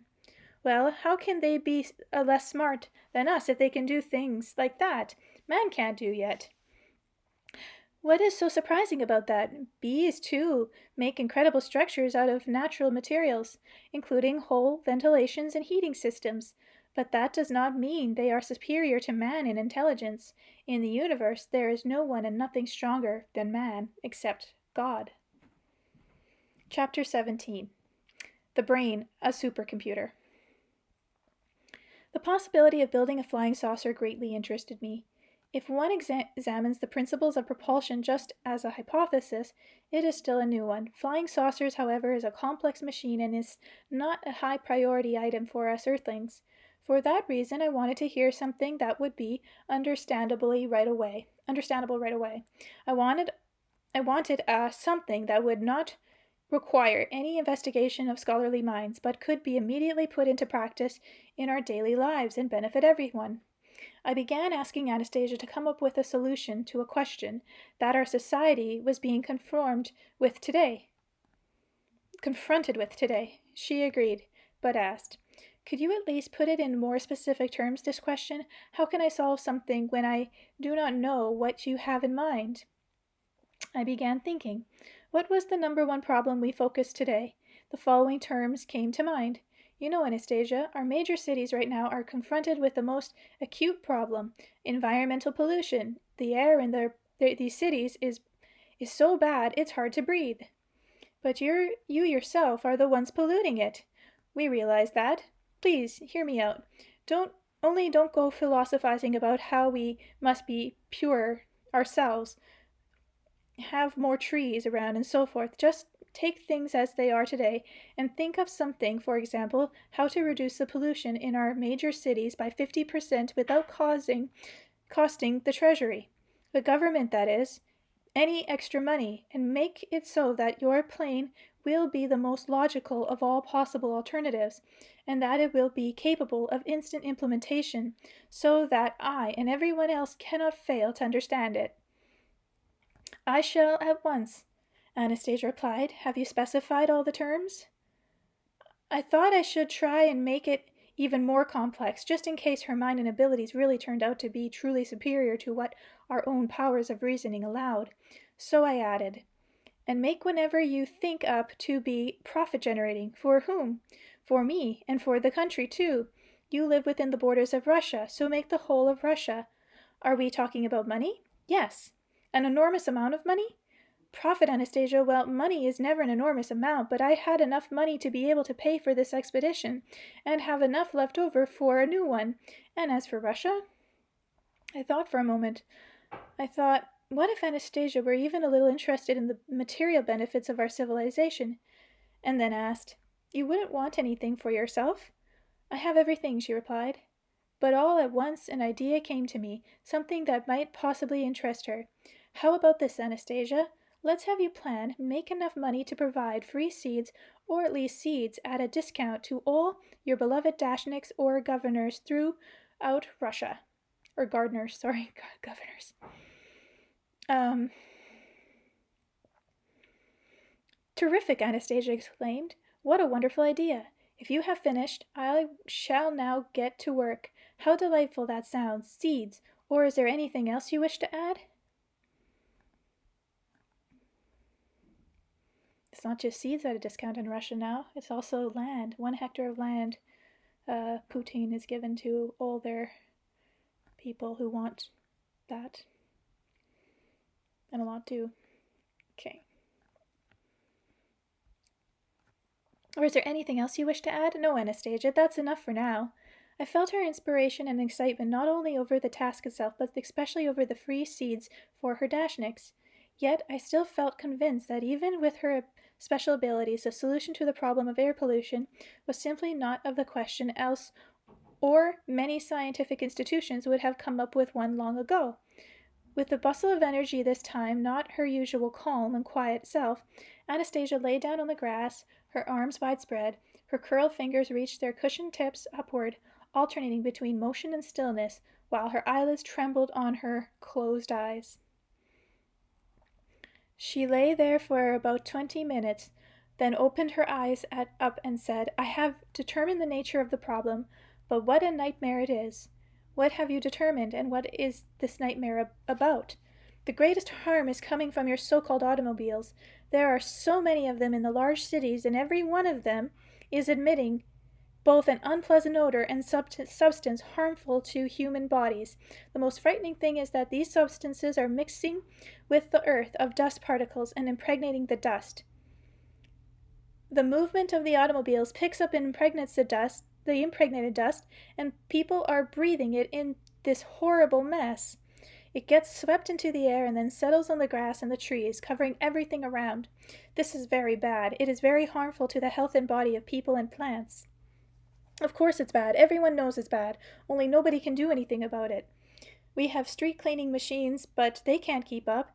You, Anastasia, have discovered absolutely nothing new. You haven't thought up any original solution to purify our air. All I did just now was determine the basic source of the danger. Now I shall think about it further and analyze it. I need to concentrate for a long time, perhaps so long as an hour, since I have never dealt with a problem like this before. So that you will not be bored, do go for a walk in the forest, or you get on with your thinking. I'll find something to do. And Anastasia withdrew into herself. Coming back an hour later, after a walk in the forest, I found her, as it appeared to me, in a state of some discontent, and I said, "You see, Anastasia, you and that brain of yours aren't capable of doing anything either. Only, don't worry about it. You've got a lot of scientific institutions. We've got a lot of scientific institutions working on this question. But they, just like you, can only describe the fact that pollution is going on. They haven't been able to do anything about it yet." She answered in a somewhat apologetic tone. I have gone on over my mind. I believe all the possible variants, but I do not see any way of quickly reducing the pollution by 50%. My mind was at once set on the alert. She had found some sort of solution after all. "So what kind of reduction did you come up with?" I asked. She sighed. "Not that much. I managed to achieve 35 or 40%. "What?" I couldn't help exclaim. "Pretty poor result, huh?" asked Anastasia.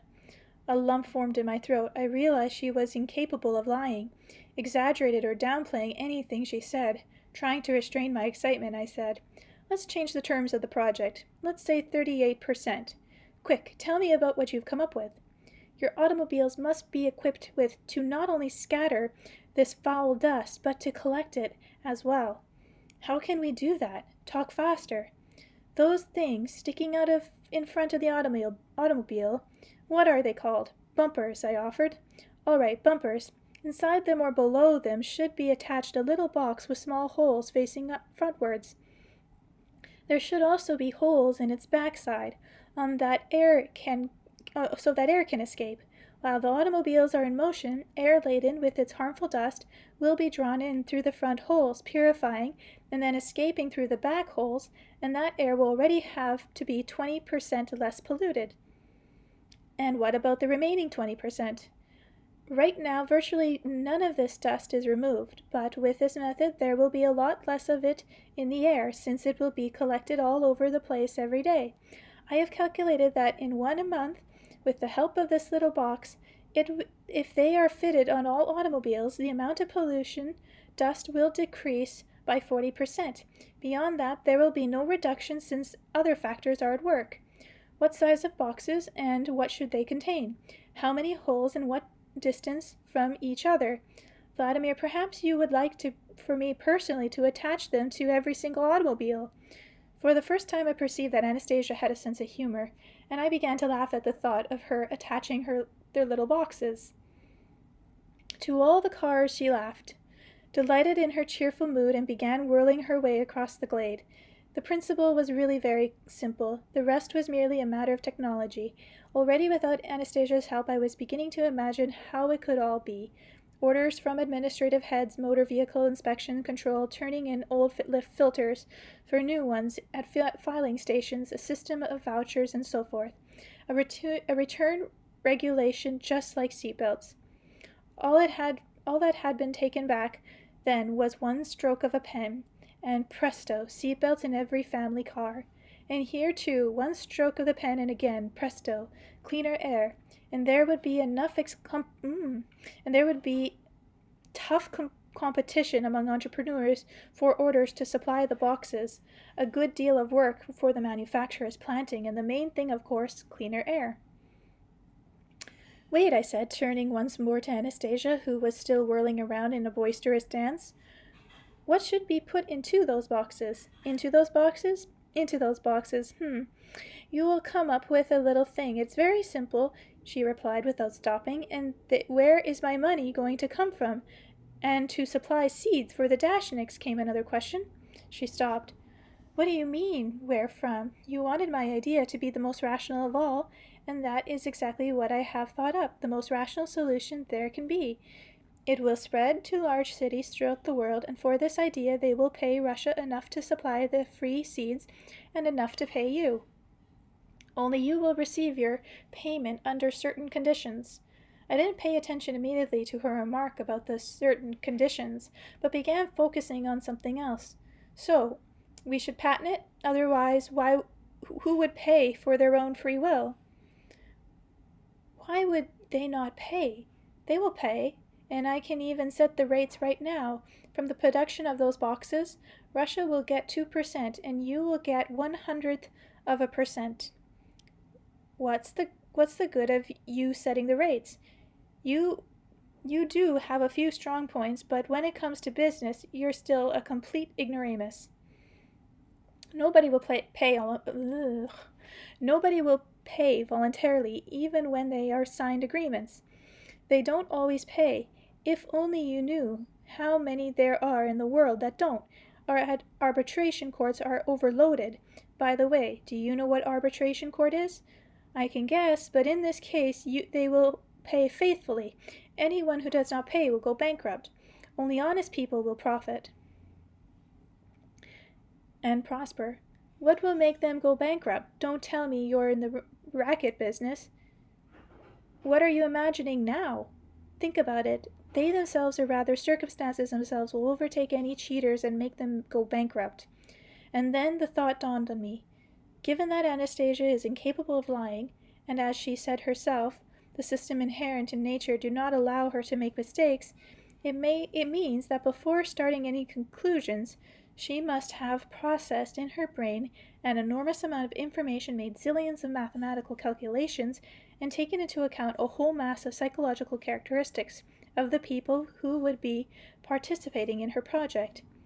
In our terms, she not only solved the most difficult question of purifying the air, but also drew up and analyzed a business plan, and all that in roughly an hour and a half. I thought I had still better clarify certain details, and so I asked her. Tell me, Anastasia, you made some sort of calculation in your head figuring out the percentage of pollution reduction and the amount of money to be realized from the sales of your car accessory box filter replacement and so forth. Calculations were made in the greatest detail and not just with the help of the brain. Stop, quiet, let me tell you what I think. Does this mean you could compete with our top-of-the-line computers, let's say Japanese or American computers? But that's not very interesting, she replied, adding, that is primitive and somewhat degrading. Competing with a computer, that is a tantamount to, can I find a good analogy? That is tantamount to hands or feet competing with a prosthesis. And not even with the full prosthesis, but just part of one, or prosthetic. With the computer, the most vital element is missing, and the most vital element is feeling. I started to argue the opposition, telling how in our world there are people considered very intelligent, respected in society that play chess with computers, but when this and other arguments still failed to convince her, I started asking her to agree to do this for me and other people as proof of the possibilities of the human brain. She finally agreed, and then I made the invitation more specific. So I can officially announce your willingness to take part in the problem-solving contest with the Japanese supercomputer. Why a Japanese? Anastasia countered. Because they are considered to be the best in the world. Well now, it'll do better if I do it with all of them at once, so you will not have to ask me again to do such a boring thing. Great, I exclaimed, enthusiastically. Let's do it with all of them, only you have to think up a problem. All right, Anastasia reluctantly agreed, but for a start, so as not to waste time on thinking up one, let them try solving the problem you put to me earlier, and see whether they confirm or refute my hypothesis. If they refute it, let them put forth their own. Let us be judged by life and by other people. Great, Anastasia, good for you.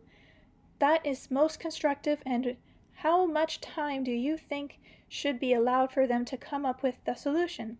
I think an hour and a half you took will not be enough for them. Let's give them 3 months. 3 months it shall be. And I suggested and judged to be left to anybody who wants to take part. If there are a lot of judges, then no one can influence the outcome of their own ulterior motives. So be it. But I would still like to talk with you about raising children. Anastasia considered the raising of children paramount, and would always delight in talking about it. She wasn't particularly excited about my idea of competing with computers. However, I was very happy to have secured her cooperation. Now I want to invite all firms producing state-of-the-art computers to join a competition to solve the above-stated problem. I still felt I had to clarify a point or two with Anastasia. And what prize should be offered to the winner? I asked. I do not need anything, she replied. Why did you think just for yourself? Are you so absolutely certain you're going to win? Of course, I am man after all. Well, okay. What can you offer the firm who takes first place after you? Well, I could give them some advice on how to perfect their primitive computers. Then it's settled. Let me see if I want to read the next chapter. Okay, I'll do it. Chapter 18. In him was life, and the life was the light of man. The Gospel of John. Upon my request, Anastasia took me to see the ringing cedars which her grandfather or great-grandfather had talked about. It was not very far from the glade. The tree, approximately 40 meters tall, rose slightly higher than its neighbors, but its principal distinguishing features was the aureole radiating from its glistening crown, similar to the halos around the faces of saints depicted on icons. The aureole was not even, it pulsated, and at its upper tip one could see a thin ray of light beaming into the infinity of the heavens. The spectacle was dazzling and absolutely charming. At Anastasia's suggestion, I pressed the palm of my hands to its trunk. I could hear a ringing or cracking noise comparable to what one might hear standing under a high-voltage transmission line, only more resonant. It was I who happened to discover a way to send its energy back into space, and then have it distributed here on Earth. Anastasia told me, "You see how its bark has been torn off in various places? That is where the bears was climbing it. It was quite a challenge to get her to carry me up to the first branch. I clung on the fur of her neck. She would climb and then let out a roar and climb. After reaching the lowest branch, I was able to clamber up from branch to branch right on the top, and I sat there for 2 days and thought of everything I could to save the tree. I stroked the tree and shot it up into the sky, but nothing helped. Then grandfather and great-grandfather arrived, and we imagined the scene. There they were, standing down below, reprimanding me, and demanding that I climb down. I, in turn, demanded that they tell me what could be done with the tree, how to save the ringing cedars. Since nobody was cutting it down, they did not speak. But I felt that they knew the answer.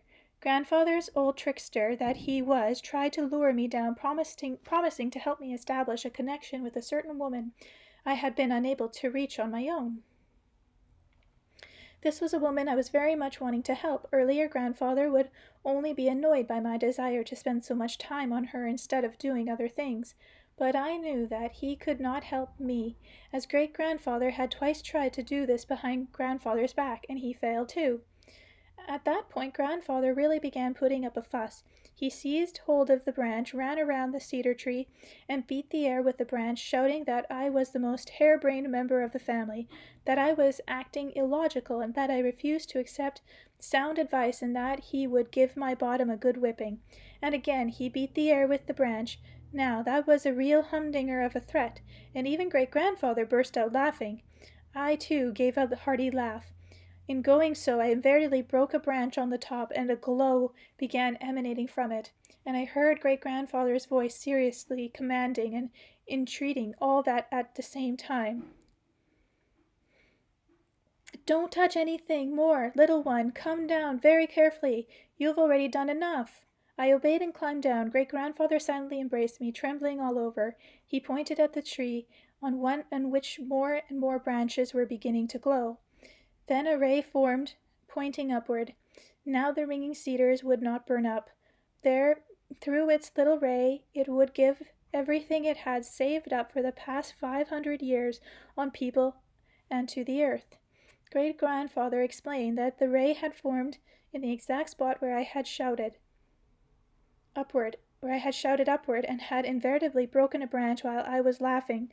Great-grandfather said if I had touched the ray emanating from the broken branch, my brain would have exploded, as there was too much energy and information in this little ray. That was exactly how my papa and mamma had perished. Anastasia put her hands on the mighty trunk of the ringing cedar she had saved and pressed her cheek against it. After pausing for a while, she continued her story. They, my papa and mamma, once came upon a ringing cedar just like this one, only mamma had been doing everything a little differently. Since she did not know, she had climbed up into a neighboring tree from which she reached out and touched one of the lower branches of the ringing cedar and broke it off, invariably exposing herself to the ray, which flamed up out of the broken branch. The branch had been pointing downward, and the ray went down into the earth. It is very bad, very harmful, when such energy falls into the earth. When Papa came, he saw this ray and saw my mamma, who had been left hanging, one hand still firmly grasping the ordinary cedar branch. In the other hand she had broken the branch of the ringing cedar. Papa no doubt had an immediate grasp of everything that had happened.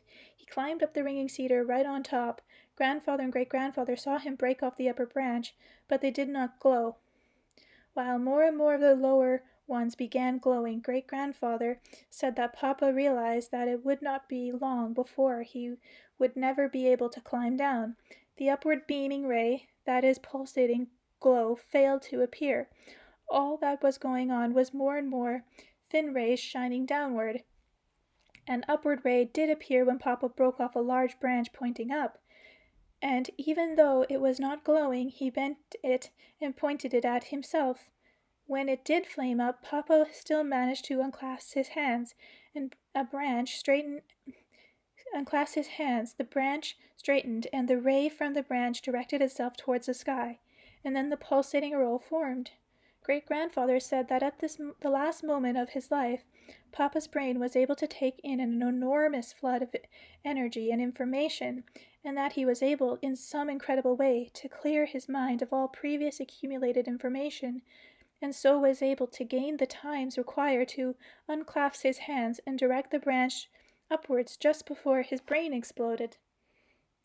Anastasia once more stroked the cedar trunk with her hands, once more pressing her cheek against it, and stood stock-still, smiling, listening to the ringing of the cedar.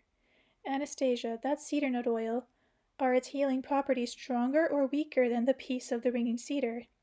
The same, provided the nuts are gathered at the proper time and with the proper attitude towards the cedar, provided the tree bestows them of itself. Do you know how to do that? Yes, I do. Will you tell me? All right, I shall tell you.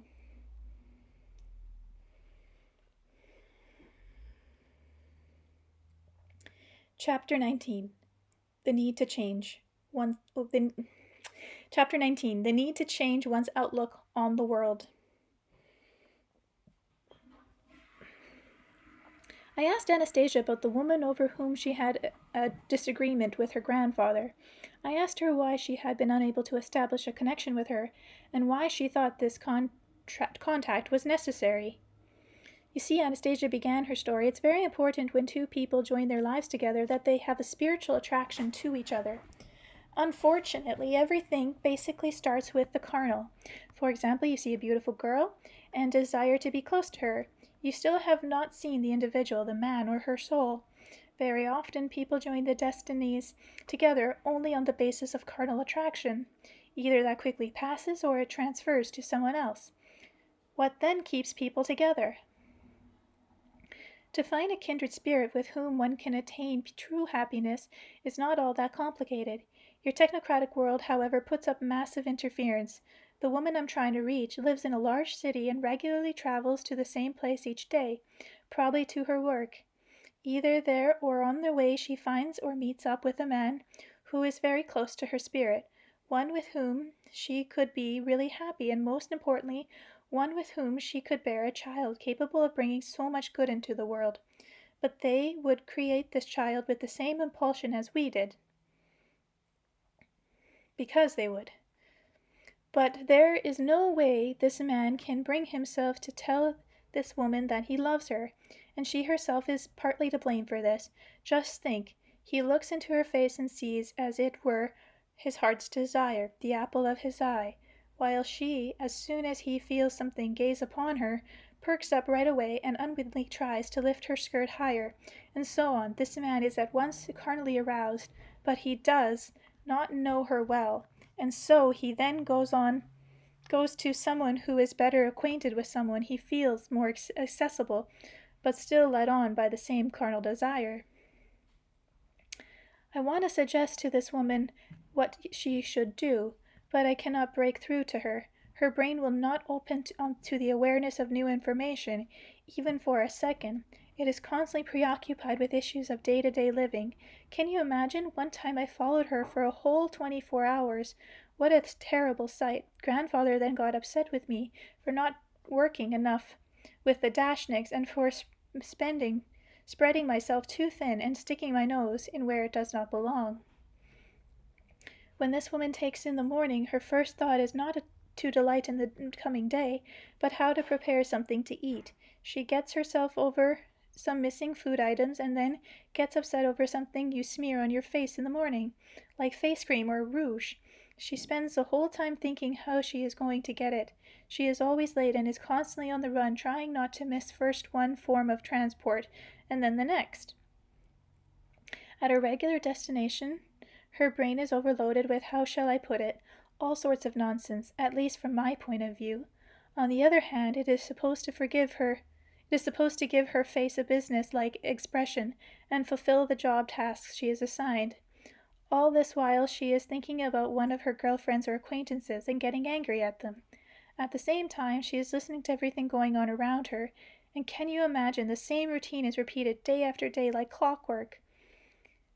On her way home, when people notice her, she can put the appearance of an almost happy woman, but she is continually thinking about problems of her makeup or looking at clothes in shopping windows, above all clothes that will expose her alluring charm, supposing this will result in some kind of miracle, except in her case everything happens the wrong way around.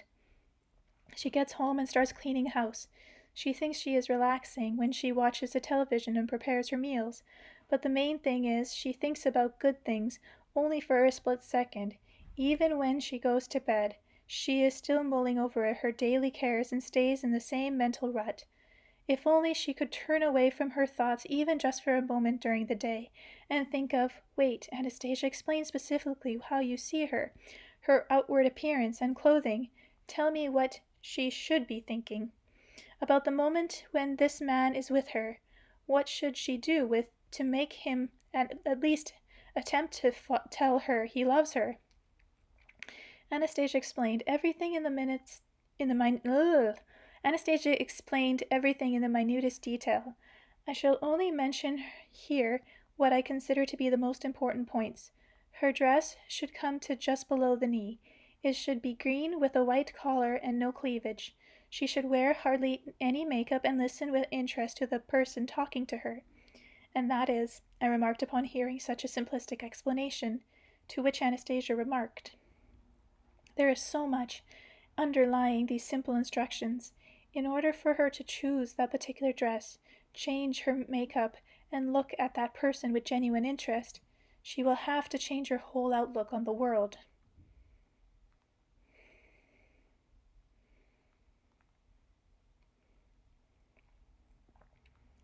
Chapter 20. A Mortal Sin. I still need to tell you, Vladimir, about the terms under which you will receive money in the bank when there will be a great deal of money in your accounts. Go ahead, Anastasia, it'll be a pleasant experience, I replied. However, I was devastated by what I heard. Judge for yourself. Here is what she set forth. In order to withdraw the money from your bank account, you must meet the following conditions first of all. For 3 days before receiving it, you must not drink anything alcoholic. When you arrive at the bank, the manager must verify with the help of the device you have your compliance with the condition of the present note, of the presence to not less than 2 witnesses. If the first condition is met, you may then proceed to carry out the second. You must do no less than 9 deep knee bends in front of the bank manager and the 2 witnesses present. When the significance of, or rather the absurdity of her words finally sunk in, I jumped up and she stood up as well. I couldn't believe my ears and countered.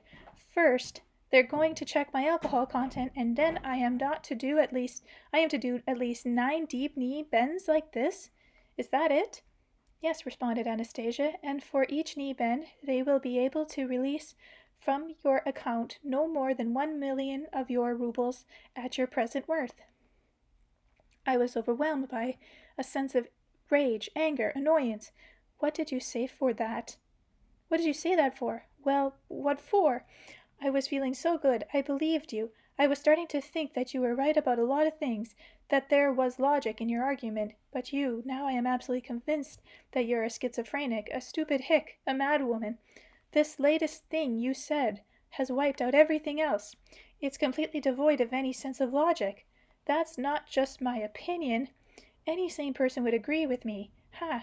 Don't tell me you still want me to write about these conditions in your book. Yes. Now you've really gone mad. Do you mean to tell me that you were planning to write out instructions to the bank or publish this order? No, they will read it in the book, and they will act accordingly with you. Otherwise, they can expect to go bankrupt. Oh my God, and I've been listening to this creature 3 days already. Don't tell me you would like the bank manager to do knee bends with me, too, in the presence of the witnesses. It would be good for him, as it will be for you, but for them I have not set such strict conditions as I have for you. So you're only doing this for my benefit. Do you have the slightest idea what a mockery you've made of me? See what the love of a crazy recluse can spill over into?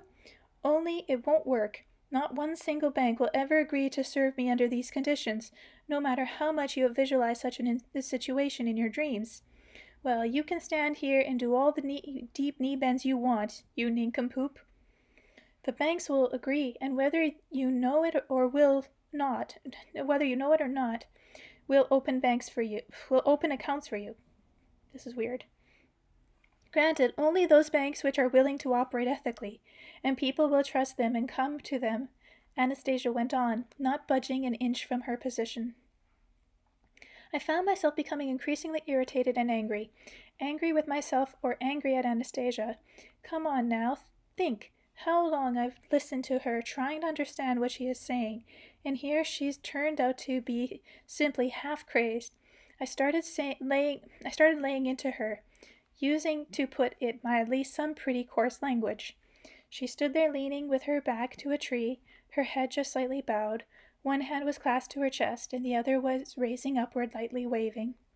I recognized that gesture. She used it every time she needed to bring calm to the surrounding natural environment, so I wouldn't get fearful of it, and I realized why she needed to calm them down on this occasion. Every insult or coarse word directed at Anastasia felt like a whip cracking against her flesh, making her whole body tremble.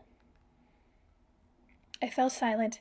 I sat down on the grass, turned away from Anastasia, and decided I better calm down myself and head back to the river bank, and not talk with her any more at all. But when I heard her voice call out behind me, I was amazed that it didn't have the slightest hint of resentment or rebuke. You know, Vladimir, everything bad that happens to man is brought on by man himself.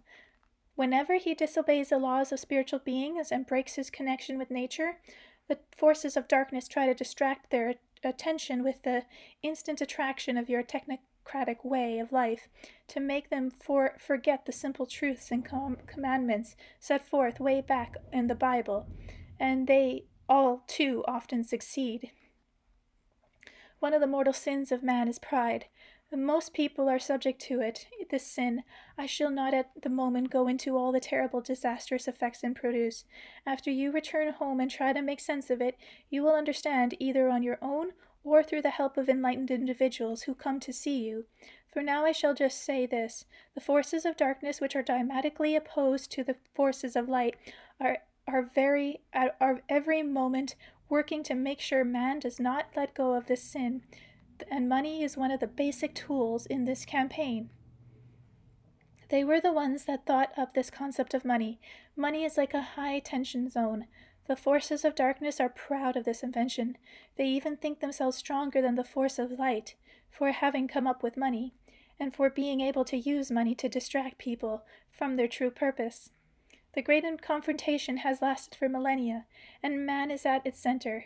But I do not want you to be enslaved to this sin. I realize that mere explanation is not enough to settle this question, because in spite of thousands of years of explanation, mankind has not understood nor discovered the means of counteracting this sin. It is only natural that you would not be able to discover it either. But I really very much want to save you from the mortal danger which can corrupt the spirit. That is why I thought up a special situation just for you, one that would cause this device of the force of darkness to be broken or fail, or even work the opposite way for the extermination of the sin. That is why they have become so enraged. Their anger has been implanted in you, and you for your part started shouting your insults at me. They wanted to make me angry at you in return, but I will never do that. I realized that what I thought up would hit the mark precisely, and now it is clear that their system, which has worked flawlessly for thousands of years, can indeed be broken. Right now I have done this only for you, but I shall think up something for other people too. Now, what harm is there in drinking less of that alcohol poison, and in becoming less arrogant and stubborn? What were you so upset over? Of course it was pride that was upsetting you. She fell silent, and I thought, impossible as it is, her brain, or something beside, may have put into this cosmic utter abnormal situation of doing deep knee bends in a bank, such as a deep meaningfulness that there really could be some magic in it. I'd better think about this a little more calmly. All my anger at Anastasia passed, and in its place arose a feeling of uneasy guilt. However, instead of apologizing on the spot, I simply turned to her with a desire for reconciliation. Anastasia, it turned out, felt my innate state. She at once gave joyful shudder all over, and began talking at top speed.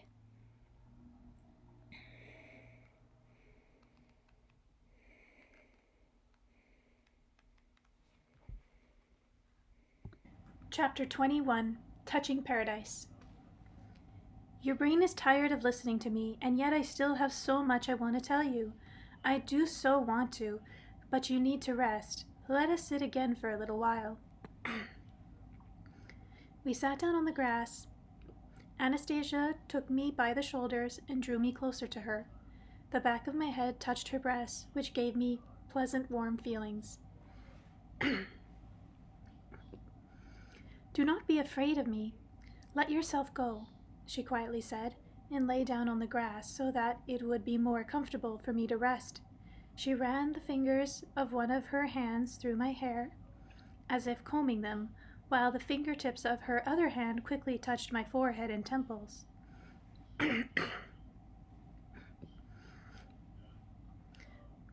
Occasionally she would lightly press down with her fingernails at various points at the top of my head.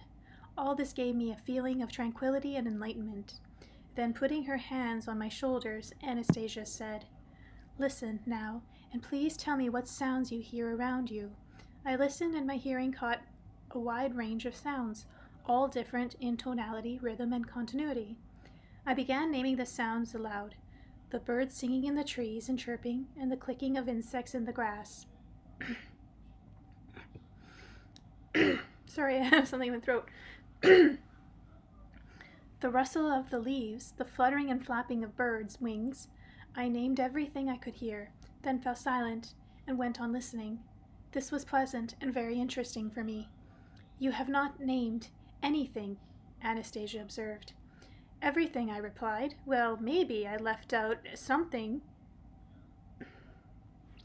So you've not named everything.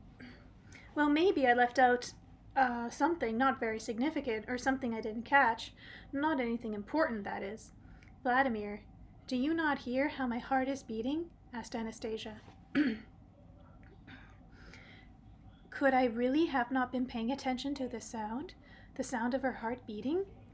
Yes, I hastened to respond. Of course I hear it. I hear it very well. It is beating evenly and calmly. Try to memorize the intervals of the various sounds you hear. You can choose the principal sounds and memorize them. I selected the chirping of some insects, the cawing of a crow, and the gurgling and a splash of the water in the stream. Now I shall increase the tempo of my heartbeat, and you listen and see what happens all around. Anastasia's heartbeat increased infrequently, and right away the rhythm of sounds I could hear around me joined in with a heightened tonality. That's astounding, simply incredible, I exclaimed. What are you saying, Anastasia? Are they so sensitive to the rhythm of your heartbeat?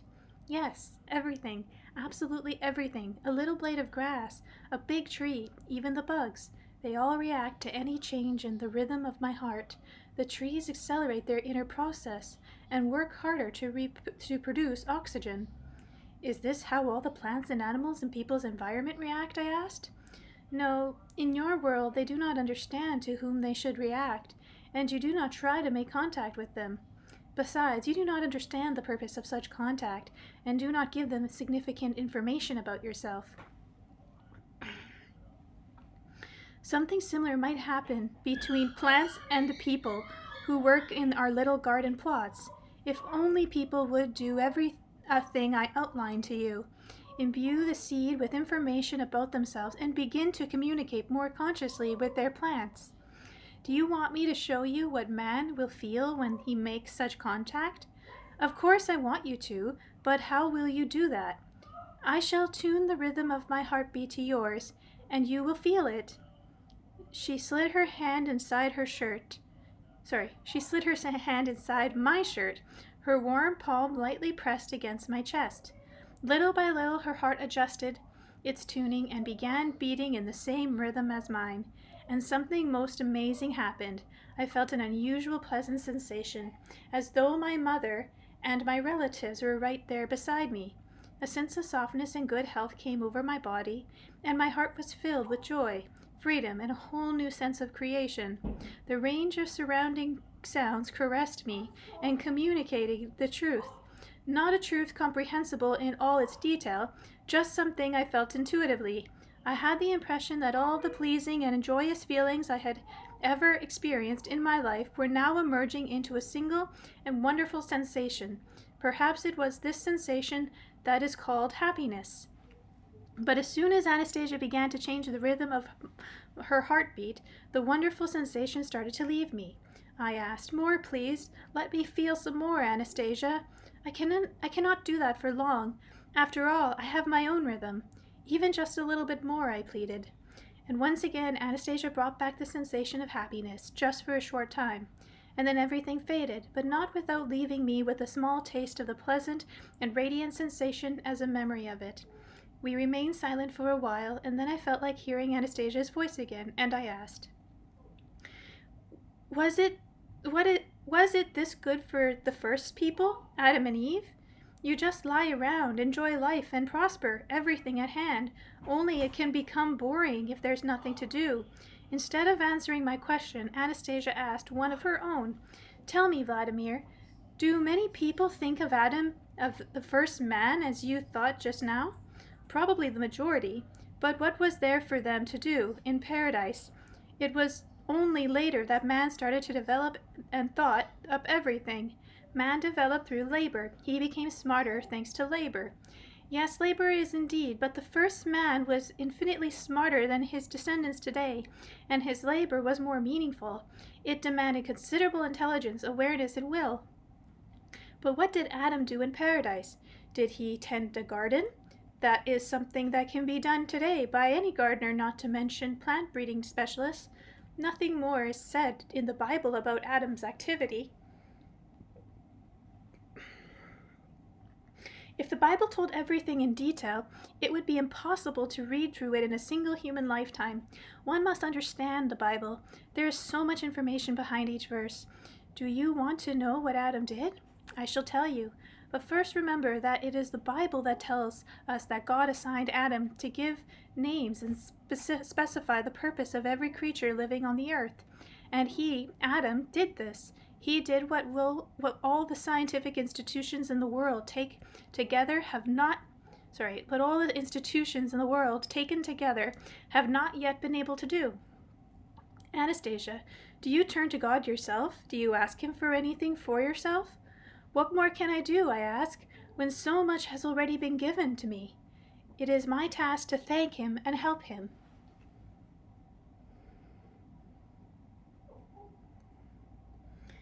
Chapter 22.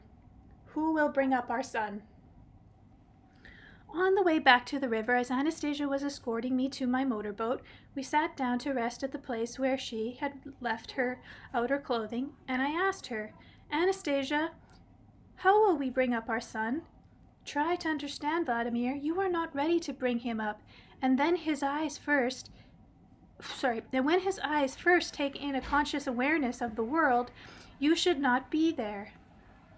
I seized her by the shoulders and gave her a shaking. What are you saying? What liberties are you taking here? I can't understand how you could have come in such one-handed conclusion.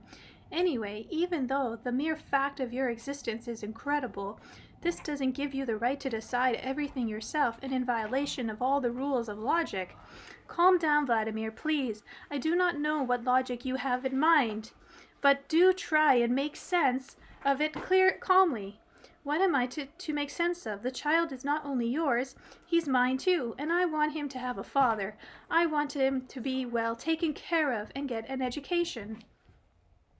Please understand, he does not need any kind of material benefits as you see them. He will have everything he needs right from the start. Even in his infancy, he will be taken in and make sense of so much information that your kind of education will be simply ludicrous. It's the same as sending a learned mathematician back to grade 1. You want to bring the baby some kind of senseless toy, but he has absolutely no need of it whatsoever. You are the one who needs it for your own self-satisfaction. Oh, look at me. I'm so good and caring. If you think that you will do some good by offering your son a car or anything else along that line, well, he can get it himself just by wishing for it. Be calm and think about something specific you could tell your son. Think about what you could teach him. Think about what you have done in life and what might he find interesting. Anastasia continued talking in soft, quiet tones, but her words still made me tremble. You see, Vladimir, when he begins to make sense of creation, you will look like an underdeveloped creature next to him. Do you really want that? Do you really want your son to see you standing there like a dimwit? The only thing that can bring the two of you together is your level of mental purity, but few attain that level in your world. You must strive to attain it. I realized that it was absolutely useless to argue with her, and I cried out in despair. Does this mean he'll never know anything about me? I shall tell him about you, about your world, when he is able to comprehend it in a meaningful way and make his own decisions. What he will do then, I do not know. Despair, pain, resentment, fear, full conjure, all these swirled around in my brain.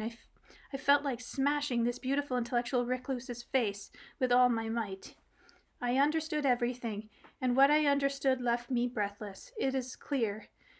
Now it's all clear to me. You had nobody to bang with you to give a child. That business at the beginning, that was all just an act. You sly vixen, you made yourself into a nun. You needed a child, but you did go to Moscow. She sold her mushrooms and berries. Ha! You could have got yourself a shag there, right on the street. All you had to do was take off the jacket and shawl and show yourself, and you would have had takers right off. Then you wouldn't have needed to spin your web and trap me in it. Of course, you need a man who is dreaming about a son, and you got yours. Did you ever think about the child, about your son, one destined in advance to live the life of a recluse, to live the way you think you should? Come on now. Here she's been sounding off about the truth, but you've got an awful lot of gall, you hermit. What is it with you? Truth at a last resort? Well, did you ever think about me? Me? I dreamed about a son. I dreamed about passing along my business to him, to teach him to be a businessman. I wanted a son to love, and now how am I supposed to live? To live and know that your precious little son is crawling around unprotected somewhere in the wild in the Taiga, with no future, with no father. That's what breaks my heart. But that's not something you can understand, you forest bitch. Perhaps, Anastasia quietly responded. Your heart will gain the awareness it needs, and everything will be all right. A pain like that will cleanse the soul, accelerate thought, and summon you to creation. But I was still burning with rage and anger. I wasn't in control of myself. I grabbed a stick, I ran away from Anastasia, and began beating the stick against a small tree with all my might until the stick broke. Then I turned to look at Anastasia standing there, and oh, how she appeared to me, incredibly. The anger started to leave. I thought to myself, oh, now I've gone and done it again. I lost control of myself and went wild, just like the last time when I swore at her. Anastasia was standing there against a tree, one arm stretched upward, her head bent forward as though withstanding the onslaught of a hurricane. With my anger completely gone, I went closer and began looking at her. Now her hands were clasped to her chest, her body slightly trembling. She didn't speak. Only her kind eyes were looking at me with the same tenderness as before. We stood there that way for some time, just looking at each other, and I started reflecting along these lines. There's no doubt about it. She is incapable of lying. She didn't have to say anything, but she knew it would be hard, and yet she spoke. Of course, that too is a challenge. How can you possibly live if you must always tell the truth and say only what you think? But what can you do if that's the way she is and can't be anything else?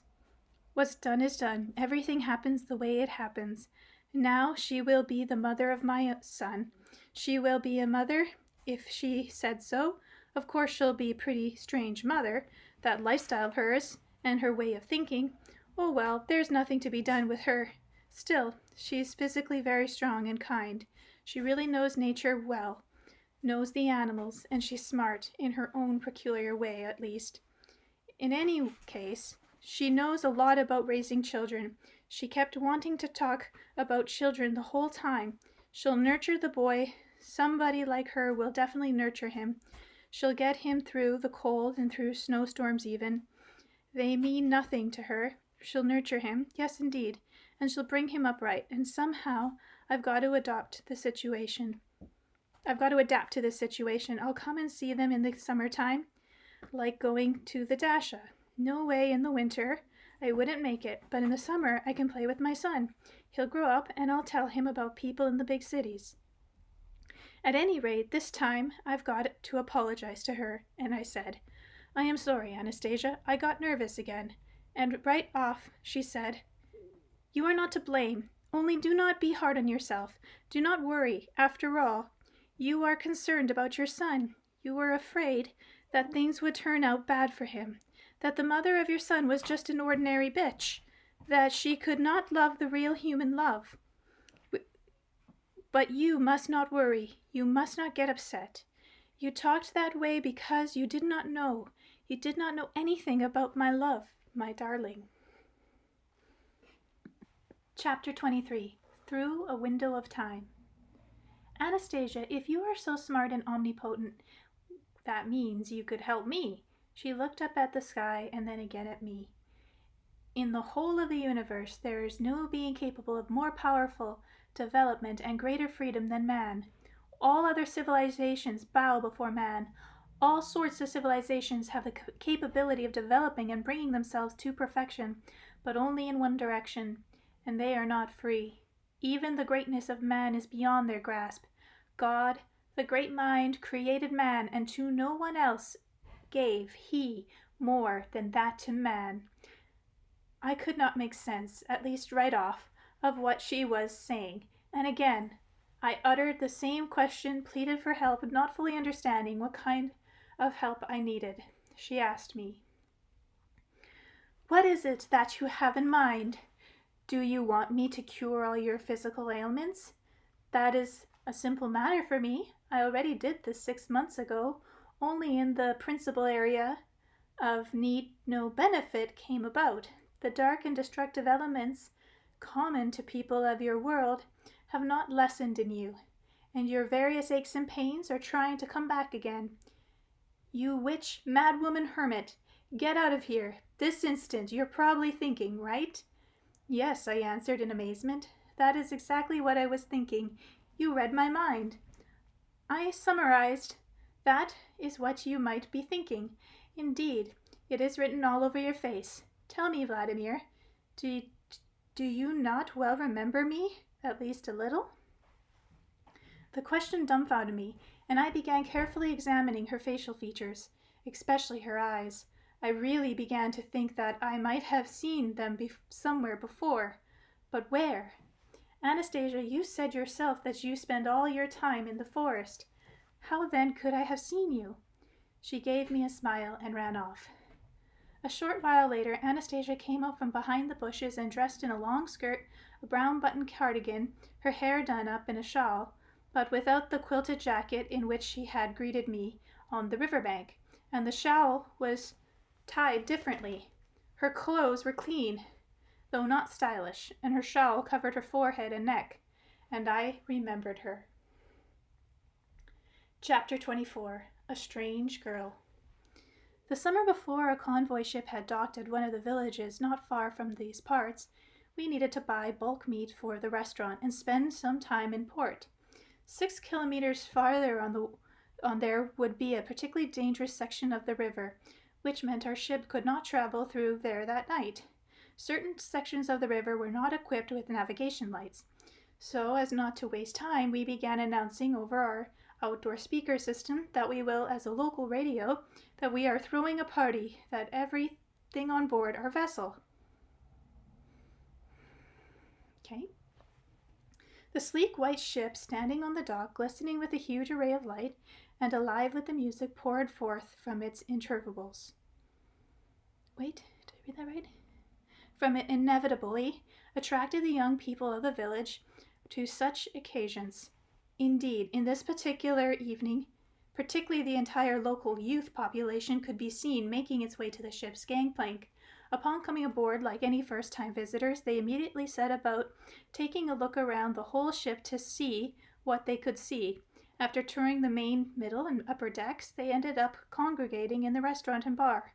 The female contingents, as a rule, took to dancing, while the male half preferred drinking. The unusual circumstances of being on a ship, plus the music and alcohol, always endangered a state of excitement. Engendered. My goodness.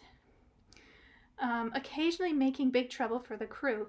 Almost always there was not enough time, and the party-goers made a collective appeal to extend the festivities just a bit longer, say by half an hour, and then more and more into the night. On this particular occasion, I was alone in my cabin, listening to music wafting up from the restaurant and attempting to make modifications to the convoy schedule for a remainder of the trip.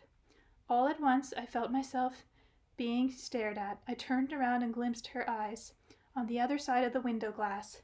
That was nothing unusual. Visitors often looked into the ship's cabins. I got up and opened the window, and she didn't go away. She continued looking at me with some embarrassment. I felt I wanted to do something for this woman standing alone on the deck, just outside my cabin. I wondered why she was dancing, why she wasn't dancing with the others. Perhaps she was somehow unhappy. I offered to show her around the ship, and she silently nodded. I took her all over the ship, showed her the main office, which frequently impressed the visitors with its elegant appointments. The rug covered the floor, the soft leather furniture, the computers. Then I invited her into my cabin, which consisted of study, sleeping quarters, and carpeted reception room, equipped with fine furniture, TV, and VCR. I was probably most delighted at the time to impress a poor young country girl with the achievement of our civilized world. I opened in front of her a box of candles and poured 2 glasses of champagne, and thinking to add a finishing touch to the impression. But on the videotape of Vika singing Love and Death, the videotape included a number of other songs performed by my favorite artists. She lightly touched the champagne glass to her lips and looked intently at me and asked, "It's a challenge, eh?" I expected just about any kind of question except that one. The expedition had indeed turned out to be quite a challenge. What with the difficult navigation condition on the river and the crew, mainly students and the Marine Academy, smoking pot and pilfering merchandise from the store, we were frequently behind schedule and couldn't get our planned stops on time, where our arrival had been advertised in advance. These burdens and other worries often deprived me of the opportunity not only to admire the landscape along the river, but even to get a normal sleep. I muttered something meaningless to her, something like, "Never mind, we'll get through," then turned around toward the window and polished off my glass of champagne. We went on talking about this, that or the other, listening to the videotape in the background. We talked right up until the ship docked once more at the end of our party cruise. Then I escorted her to the gangplank. Upon returning to my cabin, I made a mental note that there was something very strange and unusual about this woman, and I was left with an unexpected feeling of lightness and brightness after talking with her. That night I had my first good sleep in many days.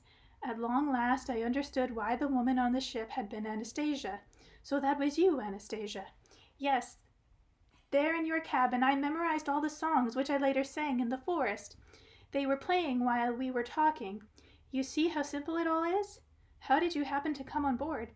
"I was interested in seeing what was going on, how you all lived. After all, Vladimir, I had been spending my whole time just taking care of dashnicks." That day I hurried to the village and sold the dried mushrooms which the squirrels had collected, and bought a ticket to your party cruise. Now I know a lot more about the class of people you call entrepreneurs, and I know you pretty well too. I feel I owe you a huge apology. I didn't know how things could turn out, that it would be so drastically alter your future. Only I can no longer do anything about it, since they have seen to the fulfillment of this plan, and they are unanswerable only to God. For a time now, you and your family will have great difficulties and challenges to overcome, but then that will pass. Still not understanding what Anastasia was specifically talking about, I intuitively felt that something was about to unfold itself with me that would go way beyond the usual parameters of our existence, something directly concerning me.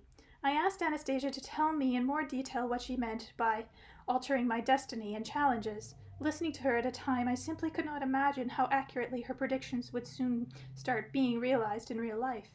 She continued her recounting once more, bringing me back to the events of the past year. "Back then on the ship," she said, "you showed me something, even your cabin, treated me with candies, offered me champagne, and then escorted me to the gangplank, but I did not leave the riverbank right away. I stood on the shore near some bushes and could see through the lighted window of the bar how the young people of the village were still dancing and having a good time. You showed me everything, but you did not take me to the bar. I guess why I was not appropriately dressed and my head was covered in a shawl. My cardigan was not stylish, my skirt was too long, but I couldn't take off the shawl. My cardigan was neat and clean, and I had pressed my skirt carefully with my hands before I came to see you. I really hadn't taken Anastasia to the bar that evening on account of her strange clothing, beneath which, as it is now clear, what this young girl had been hiding her remarkable beauty, something that immediately set her apart from everyone else. And I said to her, 'Anastasia, why would you have wanted to go to a bar? Do you mean you would have gone dancing there in your galoshes? Anyway, how would you know what dances young people do today?' I was not wearing galoshes at the time. When I exchanged my mushrooms for money to buy a ticket on your ship, I also bought a pair of shoes from the same woman. Granted, they were old shoes and were tight on me, but I cleaned them with grass. As for dancing, all I would need is a one-time look, and that would be it. And what a dance I'd be. You were, I suppose, offended at me that night. I was not offended, but if you had taken me to the bar, I do not know whether that would have been good or bad thing, but events might have turned out differently, and all this might have happened. But I do not know. Oh my gosh. But I do not now regret that things happened the way they did. So, what happened? What happened that night that was so terrible? After you escorted me off the ship and did not return right away to your cabin, first you dropped off to see the captain, and then the two of you headed to the bar. For you, that was a normal thing to do. The moment you entered, both made an impression on the public. The captain looked prim and proper in his uniform. You were very elegant and gave a most respectful appearance. You were known to many in this village, the famous Migre, the owner of convoy ships, unique in these parts, and you fully realized that you were making an impression. You sat down at the table with the young country girls. You were only 18 years old, just out of school. The waiters immediately brought champagne, candies, and new wine glasses to your table, prettier than the ones that were there before. You took one of the girls by the hand, bent over, and started whispering something in her ear. Compliments, I understand they are called. Then you danced with her several times, and the conversation continued. The girl's eyes were radiant, as if she were in another world, a fairy tale world. You took the girl out on the deck and gave her the tour of the ship, just as you had me. You took her into your cabin and treated her to champagne and candies, just like me, but there was something a little different in the way you behaved with this young girl. You were in a cheerful mood. With me you were more serious and even remorse. But with her you were cheerful. I could see all that very well through the lighted window of your cabin, and possibly I felt a little as though I wanted to be there in the place of that girl. You don't mean to tell me you were jealous, Anastasia? I do not know if it was somehow an unfamiliar feeling for me. I recalled that evening and those country girls who were trying so hard to look older and more modern. The next morning, Captain and I once again had a laugh at the night-time antics on the dock. Then in my cabin, I realized that this girl was in such a state that she was ready to go to any lengths, but I hadn't any thoughts about wanting to possess her. I told Anastasia about this, and she replied, "Still, you had stolen her heart." The two of you went out on the dock. It was dazzling, and you threw your jacket over the girl's shoulders. Then you took her back to the bar. Where were you? What were you doing, Anastasia? Standing the whole time in the bushes in the rain?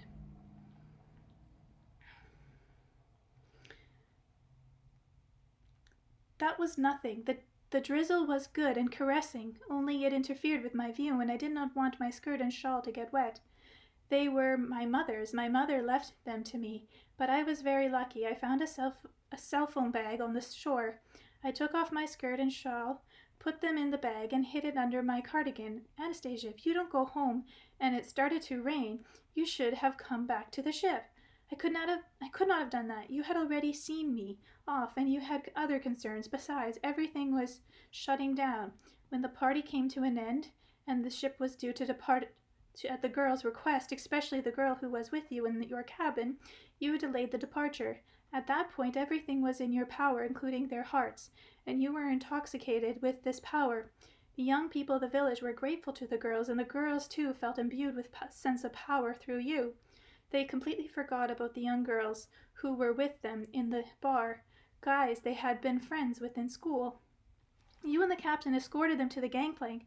Then you went back to your cabin. The captain went up to the bridge, and then the signal sounded, and the ship slowly, very slowly, began to pull away from the dock.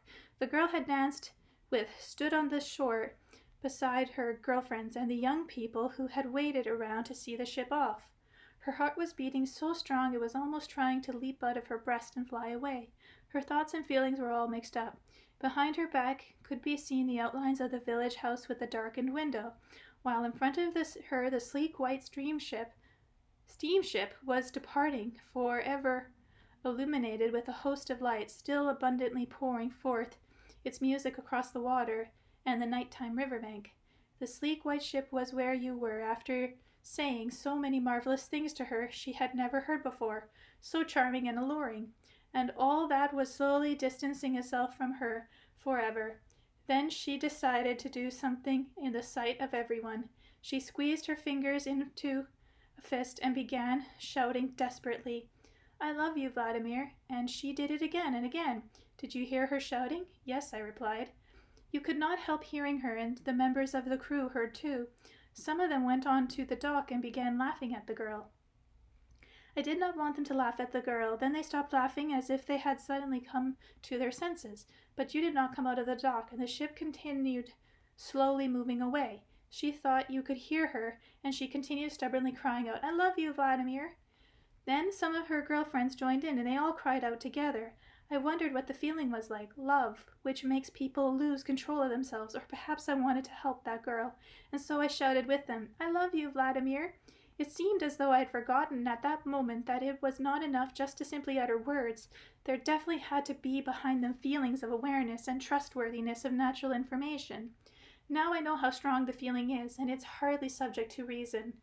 The country girls later began to go in a slump and take to the bottle, and it was a challenge for me to help her. Now she is married and burdened down with everyday cares, and I have had to add her love to mine. The story of the girl threw me a little off balance. Anastasia's encounter managed to resurrect the evening in my memory in full detail and everything that had happened.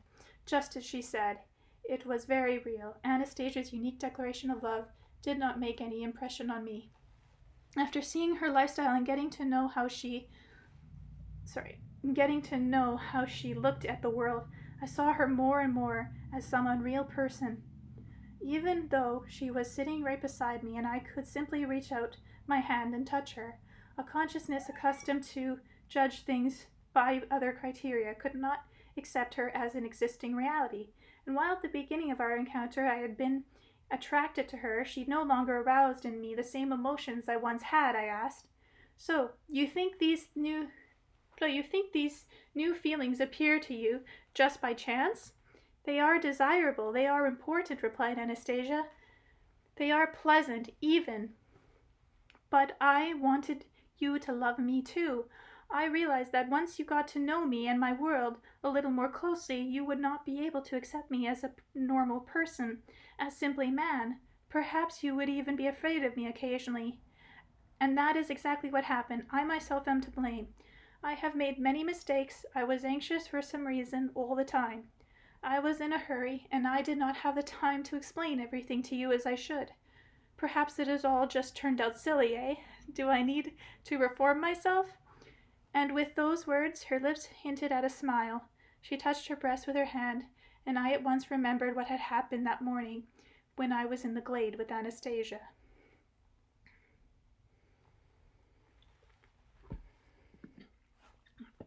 Chapter 25. Bugs. That day I had decided to join in Anastasia's morning routine. Everything went fine at first. I stood under the tree and touched various little shoots. She told me about different herbs, and then I lay down beside her on the grass. We were both completely naked, but even I wasn't cold. That might have been, of course, due to my running through the forest with her. I was in a splendid mood. I felt a sense of lightheartedness, and not just physically, but inside me as well. It just felt really light. It all started when I felt a pinching sensation in my thigh. I raised my head and saw a small army of bugs crawling along my thigh and lower leg, including ants and some sort of beetle. I lifted my arm to swat them, but to no avail. Anastasia seized my arm in midair and held it, saying, "Do not touch them." Then she got up on her knees in front of me, bent over, and pinned my other hand to the ground. I lay there as if crucified. I tried to free my arms, but couldn't. I felt that this was an impossibility. Then I tried to jerk myself free. With great effort, she kept restraining me, with very little effort. Her smile never fading from her face, and still my body felt more and more crawling things, all tickling, biting, pinching, and I came to the conclusion that they were starting to eat me alive. I was in her hands, both literally and figuratively. Taking stock on the situation, I realized that nobody knew where I was. Nobody would come here looking for me, and if they should happen to wander by, they would see me picked over bones, indeed, if they saw any bones at all.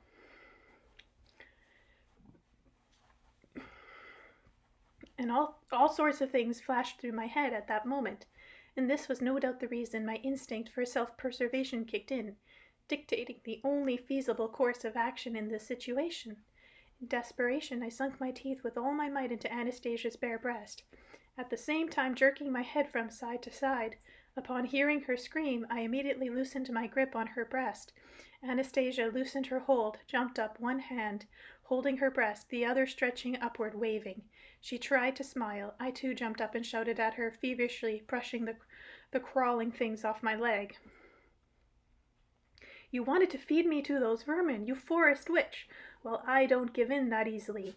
She continued waving and responding with a forced smile to the elements of nature around her, which had begun reacting warily to her situation. Anastasia looked at me and slowly, not with her usual spirited gait, walked towards the lake, her head bowed.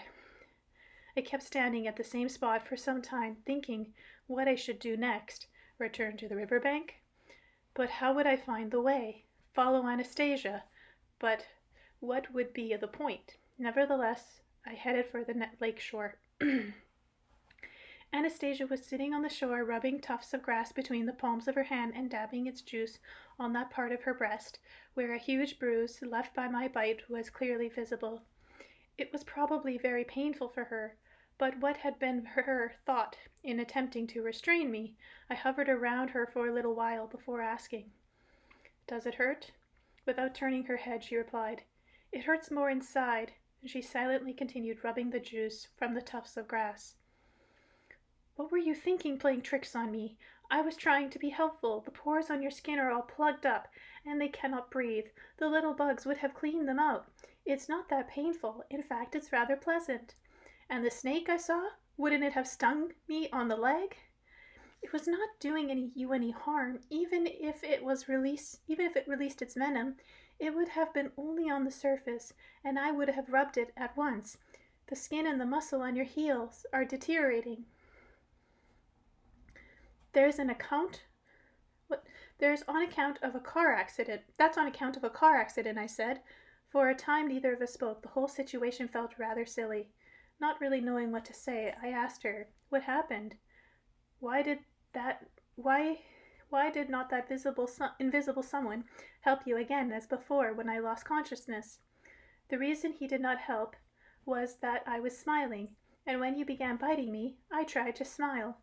I began to feel uncomfortable in her presence. Picking up a tuft of grass, I rubbed it between my hands as hard as I could, then knelt down in front of her and began dabbing her bruises with my moistened palms.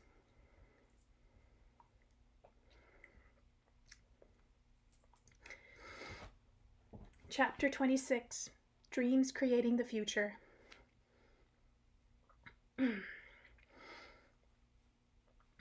Now that I had learned more about Anastasia's feelings about her desire to show, in spite of all her extraordinary traits, that she is still a man, a normal, natural human being, I realized what mental anguish I had caused her that morning. Once again I apologized to her. Anastasia responded that she wasn't angry, but now, after what she had done, she was afraid of me.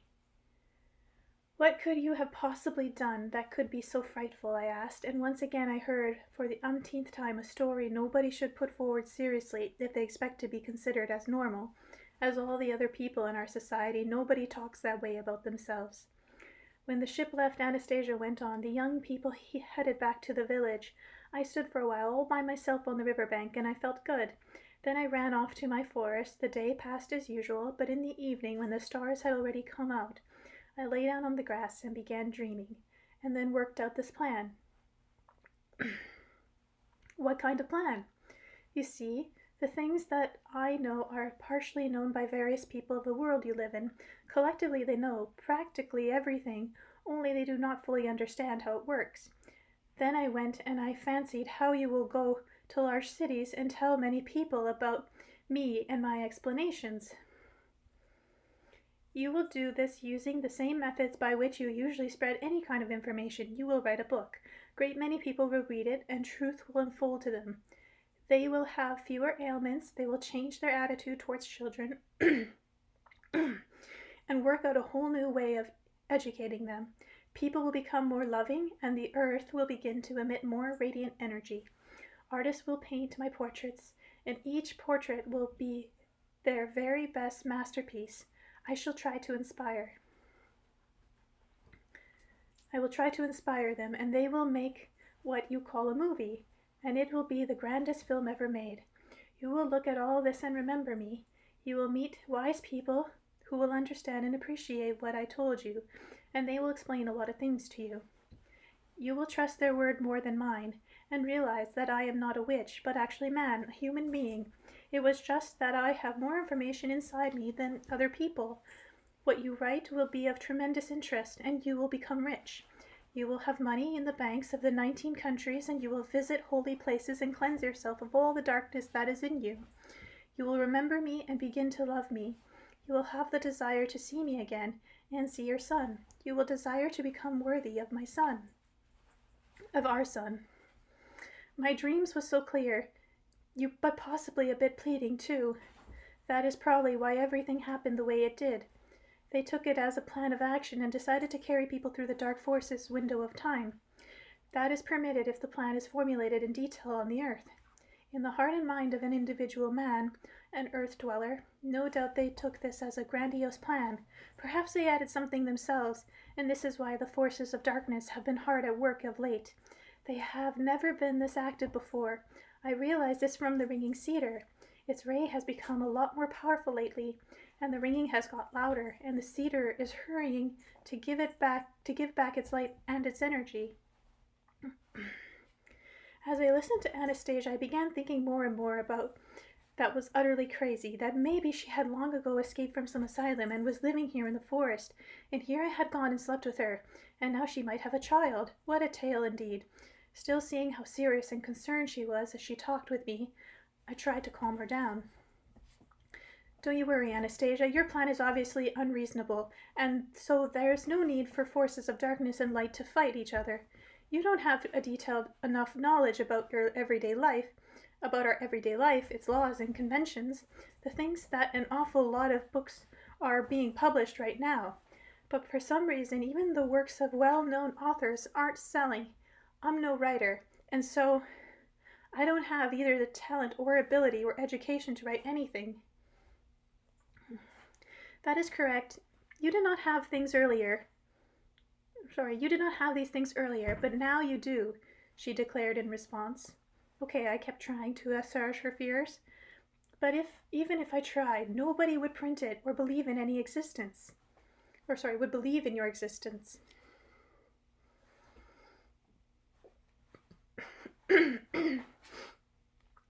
But I do exist. I exist for those of whom I exist. They will believe and help you, just as I shall later help you.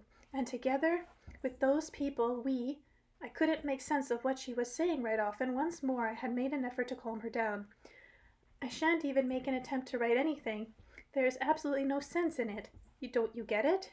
Believe me, you shall. They have already created a whole network of circumstances that will make you do this. What am I, think you, a puppet in somebody's hands? And so much depends on you before the forces of darkness will try to stop you with all the tricks in their arsenal. They will even try to drive you to suicide by creating an illusion of hopelessness. Enough, Anastasia, that's it. I'm sick and tired of listening to your fantasies. You think they are just fantasies? Yes, fantasies, and I stopped short. It began to dawn on me as I calculated the timing in my head and understood everything Anastasia told me about her dreams, about our son. She had thought up last year, long before I knew her, as well as I do now, long before I slept with her. Now, a year later, it was coming to pass. So that means it's already coming to pass, I asked her. So, of course, if it had not been for them, and for me, too, a little your second expedition would not have been possible, after all. You were scarcely able to make ends meet after the first one, and you did not even have any claim to the ship. You mean to say you influenced the shipping line and the firms that helped me? Yes. So you drove to ruin and inflicted damage on them? What right have you to interfere like that? And here I've left the ship behind and I'm sitting here with you. Maybe right now everything's going into pieces back there. You've probably got some kind of hypnotic ability.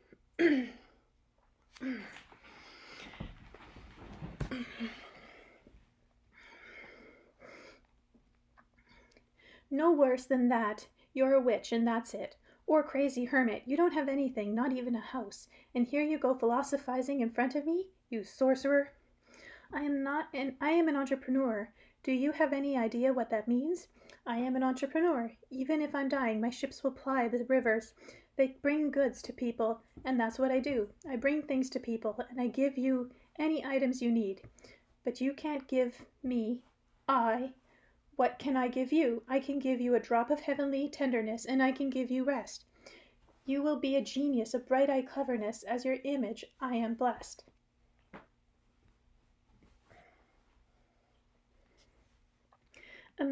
Image. Who needs your image? What sense can that express?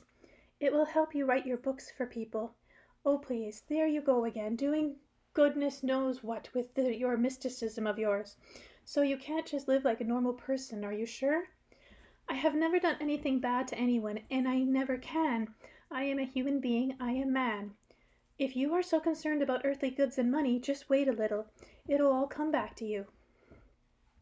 I do owe you an apology for dreaming like that, dreaming that you will have a time of troubles, but for some reason I could think of no alternative back then. You do not see the logic. You need to be compelled to see it through the help of circumstances in your world. Excuse me, I couldn't hold out any longer. What's this about being compelled? You do something like that, and you still want to be treated as a normal human being? I am man. I am human. I am a human being, a woman. Anastasia's agitation was clearly noticeable in her voice. I only wanted, and still only want, the good. I want only the light. I want you to be purified. That is why I thought back then about your trip to the holy places, about the book. They have accepted this, and the forces of darkness are always fighting with them. But never have the dark forces scored a major victory. And what about you? I countered. With all your intelligence, information, and energy, are you just going to stand and watch on the sidelines? In a confrontation on the scale between two great principles, my own effort count for precious little. Help is going to be needed from many others in your world. I shall seek them out and find them. Just as I did that time when you were in the hospital, only you needed to develop a little more of that conscious awareness. You needed to overcome the bad within yourself. I'd like to know just what's so bad within myself. What did I do wrong when I was in hospital, and how could you have treated me when you weren't there beside me? Back then you simply did not feel my presence, but I was right there with you. When you were in the ship, I brought you a little branch of the ringing cedar, which Mama had broken off before she died. I left it in your cabin when you invited me in. You were ill even then. I could feel it. Do you remember the branch? Yes, I replied. In fact, that branch hung on the wall of my cabin for some time. Many of my crew noticed it and brought it back to Novasburg, but I didn't pay any attention to it. You simply threw it out. But I had no idea. You had no idea. You threw it out, and Mama's branch did not succeed in overcoming your illness. Then you went into hospital. When you get back, take a closer look at the history of your illness. If you check the chart, you will see that in spite of taking the very best medicine available, there was no improvement. But then they gave you some cedar nut oil. Now, according to strict prescription regulations, the doctor was not supposed to do that, but she did it, in spite of the fact that there was not a single mention of it in your medical prescription guide, and nothing of the sort had been done before. Do you remember? Yes.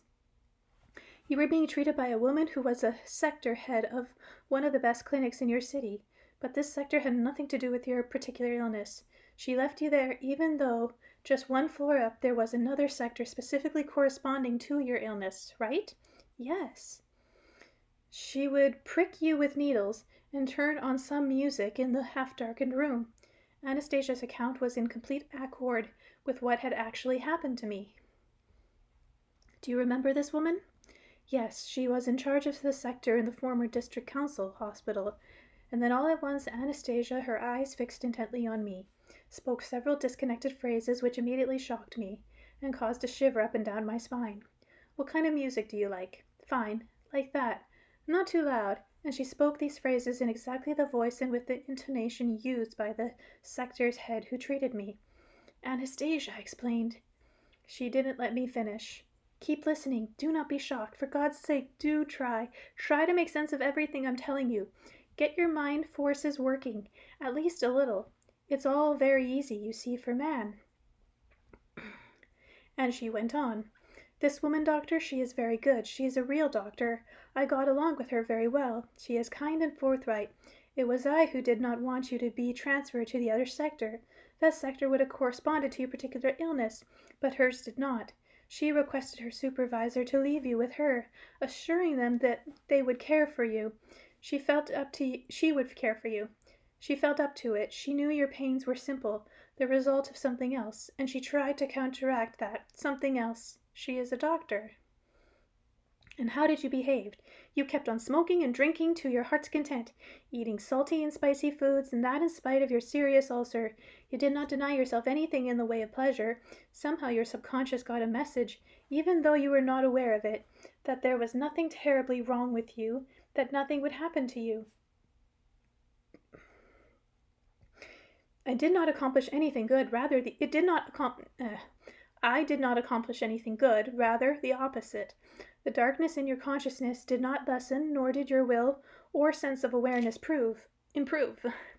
When you regained your health, you sent one of your employees to thank the woman who saved your life. You yourself did not call her, not even once. She was waiting for you to call. She had a feeling of love for you. She or you, Anastasia? We, if that is clear to you. I got up and for some reason I took a few steps away from Anastasia, who was sitting on a fallen tree. The mixed-up state of my feelings and thoughts caused even greater uncertainty as to how I should think about her. Now look, once again, you are not understanding how I do things. You are becoming confused, but it is a simple thing to grasp.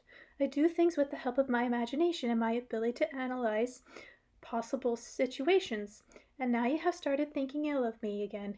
She fell silent, her head resting on her knees, and I stood there too without saying a word, thinking. She keeps on talking and saying all sorts of incredible things.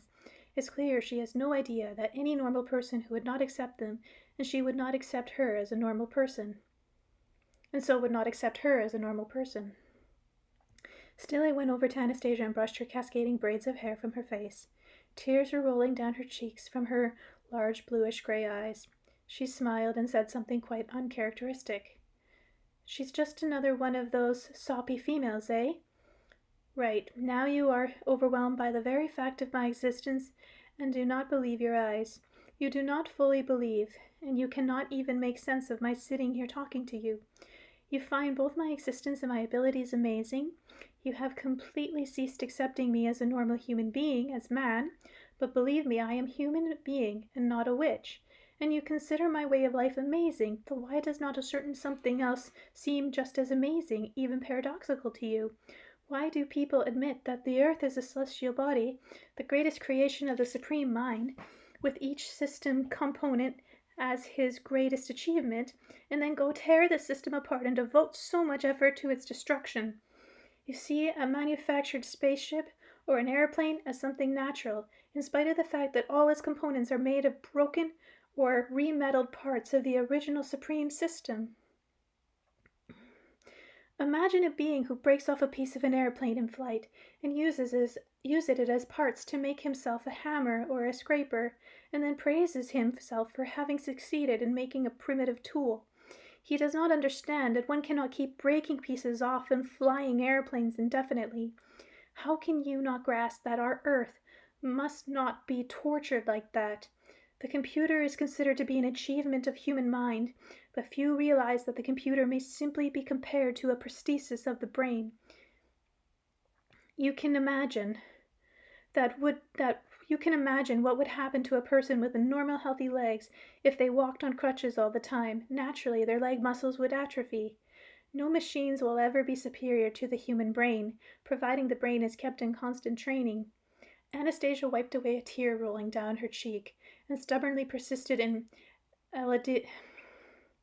elucidating the incredible revelation stemming from her extraordinary logic. At the time, I had no idea how everything she said would arouse millions of people, set the minds of scholars astir, and even as mere hypothesis proved to be. Sorry, let me try again. At the time, I had no idea how everything she said would arouse millions of people, set the minds of scholars astir, and even as mere hypothesis proved to be without parallel anywhere in the world. According to Anastasia, the sun is something like a mirror. It reflects emanations from the earth which are invisible to the eye. These emanations come from people in a state of joy or something other radiant feelings. Reflecting off the sun, they return to earth in the form of sunlight and give life to everything on the planet. She brought up a whole array of supporting arguments, which were not that simple to grasp. If the earth and other planets were simply consumers of the sun grace of light, she said, it would be extinguished or burn unevenly, and its glow would be off kilter. In the universe, In the universe there is and can be no lopsided process. Everything is interrelated.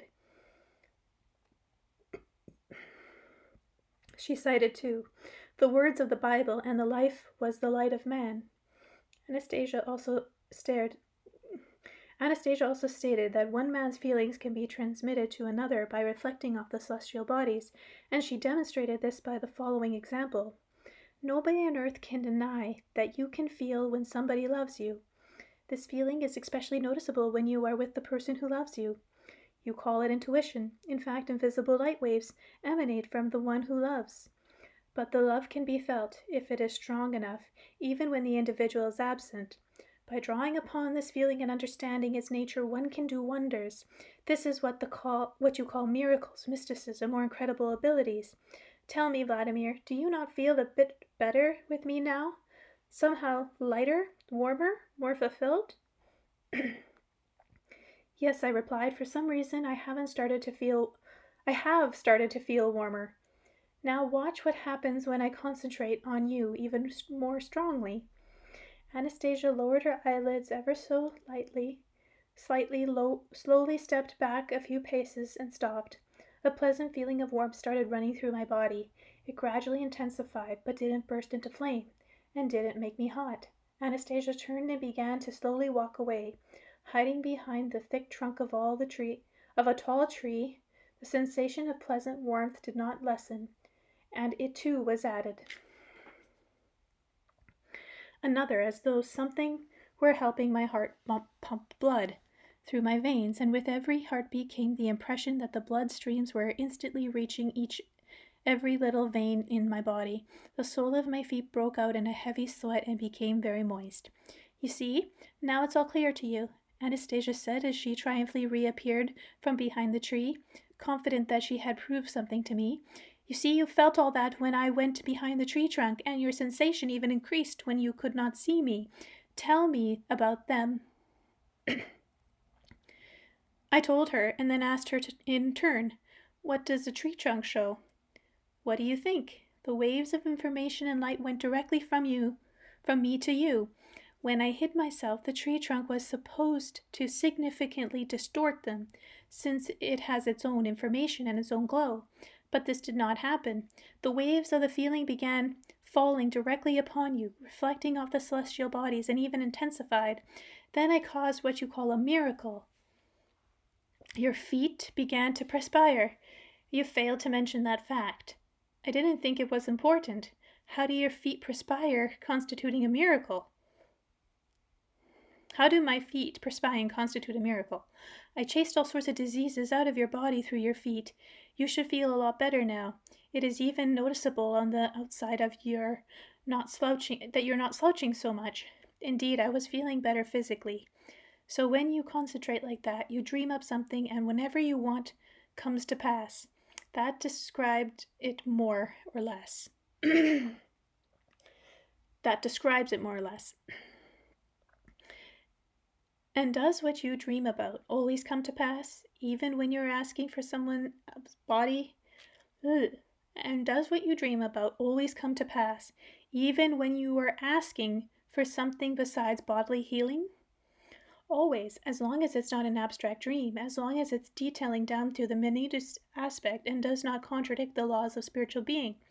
I do not always manage, however, to come up with a dream like that, though has to proceed extremely quickly, and there must be a corresponding vibration of feeling, and then it will definitely come true.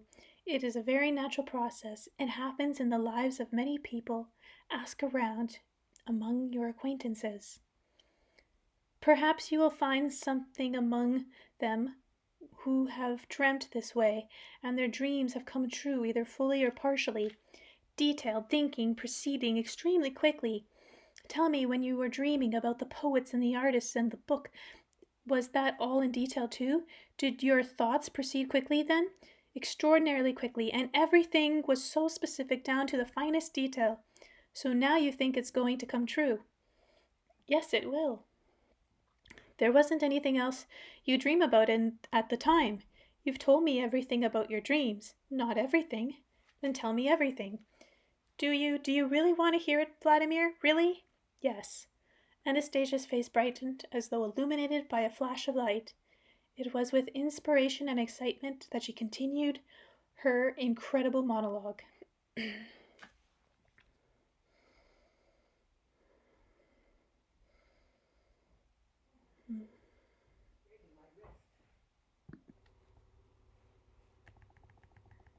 Chapter 27. Across the Dark Forces Window of Time.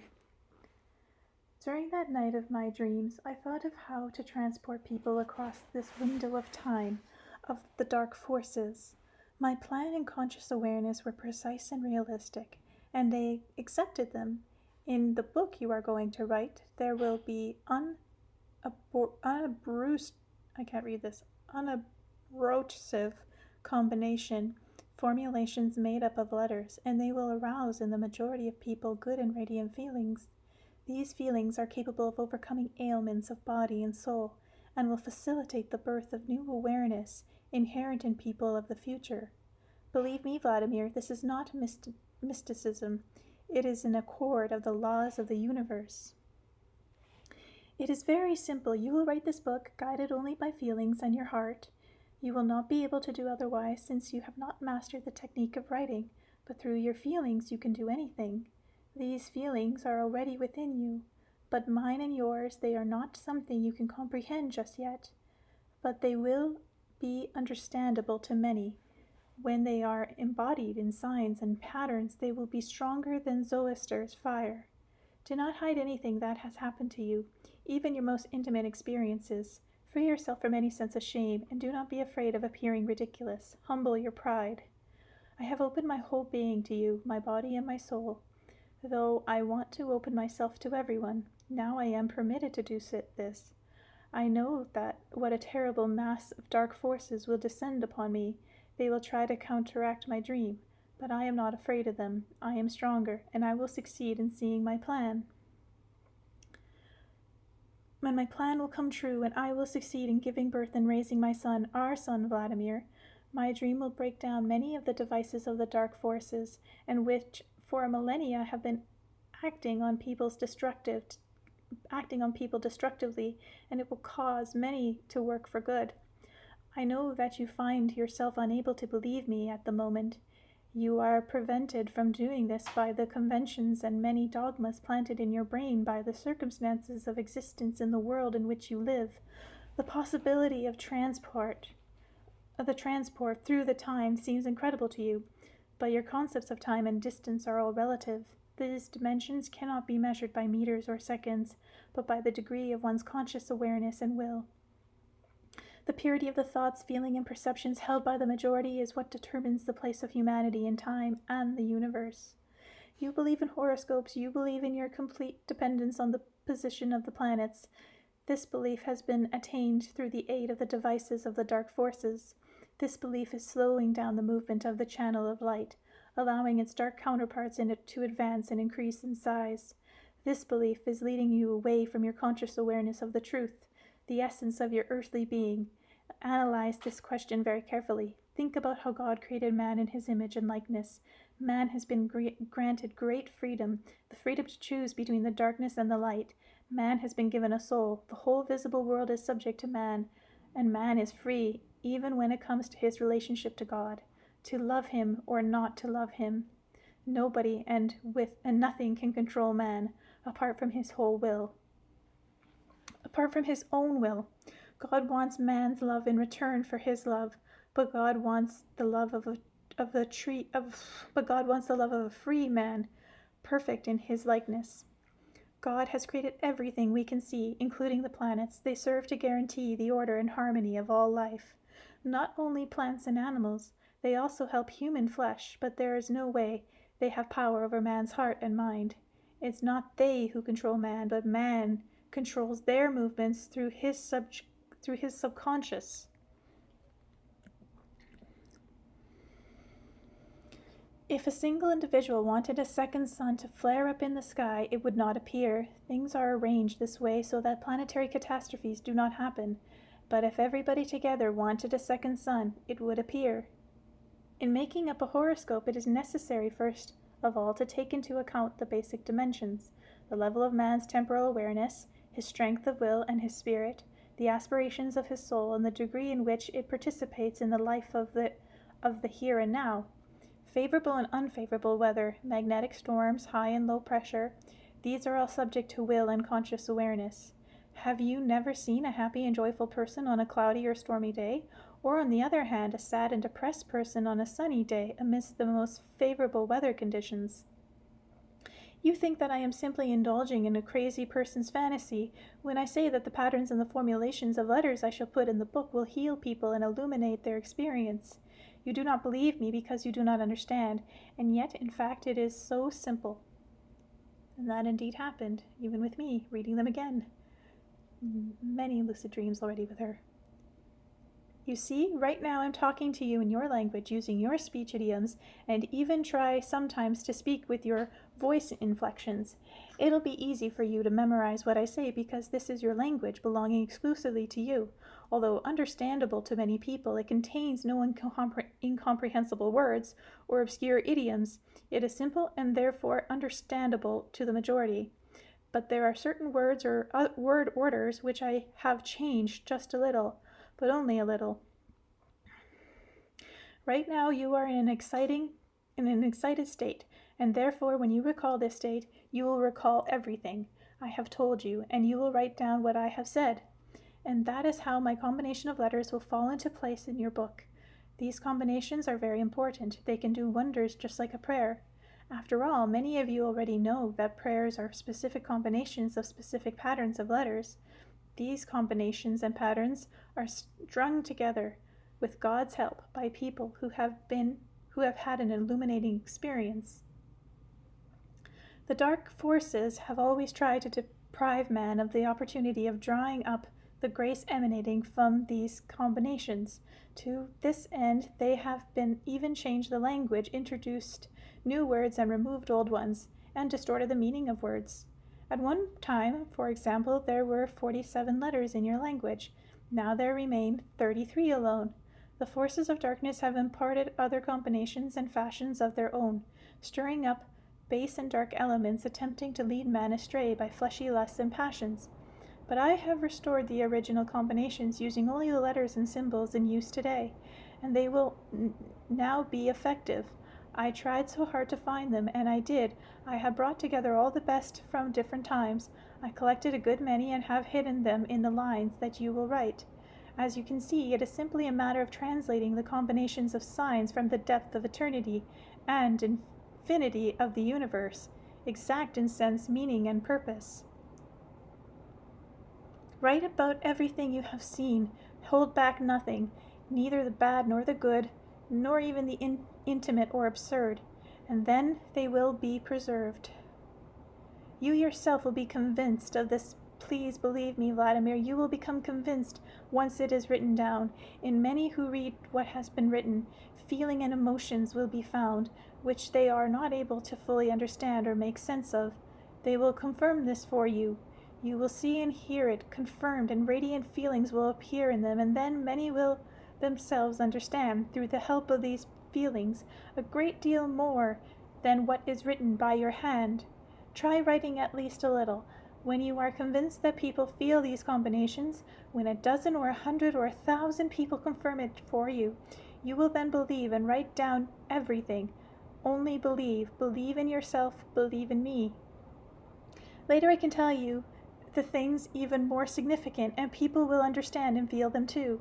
I am talking about the raising of children. You are interested to know about flying saucers and how they work, rockets and planets, but I so wanted to tell you more about the raising of children, and I shall do so.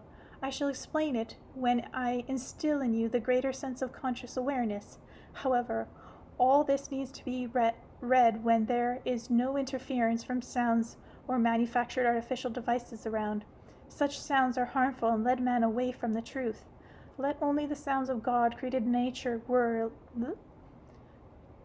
Let only sounds of the God-created natural world be heard. They carry within themselves a truthful information and grace, and increase one's conscious awareness. Then the healing effect will be significantly more powerful. Once again, of course, you have your doubts when you think of me, and do not believe in the healing power of words. But there is no mysticism here, no mere fantasy or contradiction in the laws of spiritual being. When these radiant feelings appear in man, they cannot help but exert a beneficial influence on literally every organ of his body. It is these radiant feelings that are the most powerful and effective remedy against any kind of bodily complaint. God has healed through the help of such feelings, as did the biblical prophets and saints. Read the Old Testament and see for yourself. Certain people in your world are healing through the help of these feelings. Many of your doctors know about this. Ask them if they do not believe me. After all, it is easier for you to believe them. The stronger and brighter the feeling, the greater effect it has on the person in need of healing. I have always been able to heal with my ray. Great-grandfather taught me and explained everything when I was still a child. I have done this many times with my dashnicks. Now my ray is many times more powerful than grandfather and great-grandfather's. That is because they say there has arisen in me another feeling, the one called love. This feeling is so great, so pleasant, and a little fiery too. I want to share it with everyone and with you. As for me, I want things to be good for everyone and everything, just as God wanted them to be. Anastasia spoke her monologue with extraordinary inspiration and confidence, as though aiming it across space and time, and then she fell silent. I looked at Anastasia, amazed at her uncharacteristic fever and confidence, and then asked, Anastasia, is that it? Are there no further nuances in your plans or dreams? The rest, Vladimir, is just a trifle, nothing of great significance. I merely included them, little things as simple as ABC. As I was formulating the plan, there was just one sticking point concerning you, but I managed to resolve it. Well, please go on into a bit more detail here. What kind of sticking point was it that concerns me? You see, I made you into the richest person on earth, and I also made you the most famous. This will happen in the near future, but when the details of my dream unfold, as yet it had not taken off, so to speak. It had not yet been taken up by the forces of light, the forces of darkness. They are always trying to inject their own harmful input, like all sorts of side effects, exerting a destructive influence on the person at the center of the dream, and on other people too. My thoughts were dashing along ever so quickly, but the forces of darkness were still keeping pace. They had left many of their other earthly affairs in their attempt to concentrate their devices on my dream. But then I came up with something. I outwitted them, and I caused all their devices to turn about and work for the good.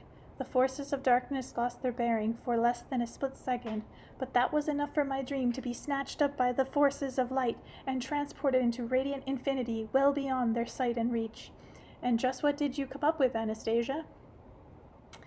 Unexpectedly for them, I extended just a little the dark force window. I extended just a little the dark force window of time, the time we'll need to meet the various challenges. In doing so, I deprived myself of the possibility of using my ray to help you. They were confounded, failing to see any logic on my part, and during this moment I very quickly shone my light on the people who will be in touch with you in the future. And what does all this mean? People will help you. People will realize my dream. They will do this with little rays of their own, which will be almost uncontrollable, but there will be a lot of them, and together you will make the dream come true in physical reality. You will be carried across the dark forces window of time, and you will carry others with you, which is happening now. The fall of the cabal. And becoming rich and famous will not make you greedy or arrogant, because you will understand that money is not the point. It will never buy you the warmth of a genuine compassion of the human soul. You will understand this when you make your way across that window of time, when you see and get to know these people, and they too will understand. And for the deep knee bends, this kind of relationship with the banks is something I also thought of, because you are together negligent in taking care of your body. At least you will be getting some exercise whenever you withdraw money from your account. Some of the bank officials will do it too, besides. And never mind if it looks a little funny, it means you will find yourself free from the sin of pride. So it has turned out that all these challenges and trials which the forces of darkness have concocted in their window of time will serve to strengthen you and those around you. All this will increase your sense of conscious awareness, and it will ultimately save you from the dark temptations they are so proud of. Their own actions will save you. This is why they lost their bearings for a split second. Now they will never be able to catch up to my dream. Anastasia, my dear precious dreamer, my fantasy maker. Oh, how good of you to say that. Thank you, thank you. It was so good of you to say, my dear. You are welcome, but you will see. I also called you a fantasy maker, a dreamer. You are not offended? Not at all. You do not know yet how accurately my dream always comes true. When they turn out so clearly and in such detail, this one will become true without fail. It is my favorite dream, the clearest of them all, and the book you write will come into being, and people will start having extraordinary feelings, and these feelings will call people to action. Wait, Anastasia, you're getting carried away again. Calm down. Only a short time had gone by before my interruption of Anastasia's fervent stream of speech, which seemed indeed but a fantasy. I couldn't quite grasp the significance behind the monologue of hers. Everything she said sounded too fantastic. Only a year later, editor of the magazine's Wonders and Adventures, after reading my manuscript containing the monologue, excitingly handed me the latest issue of his magazine, the issue of May 1996. The contents of the magazine overwhelmed me with excitement. Two major scholars, both academians, talked in their articles about the existence of a supreme mind, the close relationship of man in the universe, as well as about certain rays, invisible to normal sight, emanating from man. Scientists have now been able to identify them with special equipment, and the magazine included 2 photographs of these rays emanating from people. But science has only began to talk about what Anastasia has not only known from childhood, but has been applying in her daily life in her endeavors to help others. How was I to know a year earlier that this girl standing before me in an old skirt, the only one she had possessed, and uncomfortably looking galoshes, nervously picking at the buttons on her cardigan, this girl named Anastasia actually possessed a vast store of knowledge, as well as the ability to influence human destinies. Of that the pulse beats of her soul are in fact capable of counteracting the dark forces and destructive forces threatening mankind, or that the well-known Russian healer would tell a gathering of his assistants that we are all ants compared to her, adding that the world has not yet known a power greater than hers, and regretting that even after spending such a long time with her, I still do not understand her. Many people were to feel energy of tremendous power emanating from the book. Following the first small-scale printing of this book, for which I have to give credit to Anastasia herself as one author, would come a sprinkling of verses in abundance, washing away dirt like a spring rain. Now, dear readers, this is the very book which you are holding in your hands and which you are reading at this moment. Whatever feelings it is arousing in your heart is for you alone to judge. What do you feel? What is it calling upon you to do? Staying there alone in her glade in the Taiga, Anastasia will use her ray of goodness to eliminate any barrier standing in the way of her dream, and she will gather and inspire more and more newcomers to make her dream come true. And so, at my challenging moment, 3 Moscow students will come to my side and stand by me. They will not receive any significant compensation for their efforts and will even end up helping me financially, earning their living whenever they can. They especially will spend nights keyboarding the Anastasia text on their computers. They will not cease their keyboarding work even after their difficult examination sessions begin. And Moscow print shop number 11 will put out 2,000 copy print run. They will do this on their own by passing a publishing house. But even before this, the journalist of the agriculture paper, these are names, but I can't read them, will be the first to tell about Anastasia in the press. Later, Katya from can't read that. The magazine, can't read that, Wonders and Adventures, which publishes articles by the brightest light of Russia academia, will throw tradition to the wind and devote several issues to Anastasia, explaining, in their boldest dreams, our academic comes nowhere near the insights of Anastasia, the wise woman of the Siberian Taiga. Purity of thoughts makes man omnipotent and omniscient. Man is the apex of creation. Anastasia will be published only by the major press outlets in Moscow. Anastasia herself seems to have made that choice in preference to the tabloids, in careful effort to preserve the purity of her dream. But all this did not become clear to me until a year after my visit with her. Not understanding her at the time, and not fully believing I had my own take on the experience, and I tried to shift the conversation to a topic I was familiar with, namely entrepreneurs.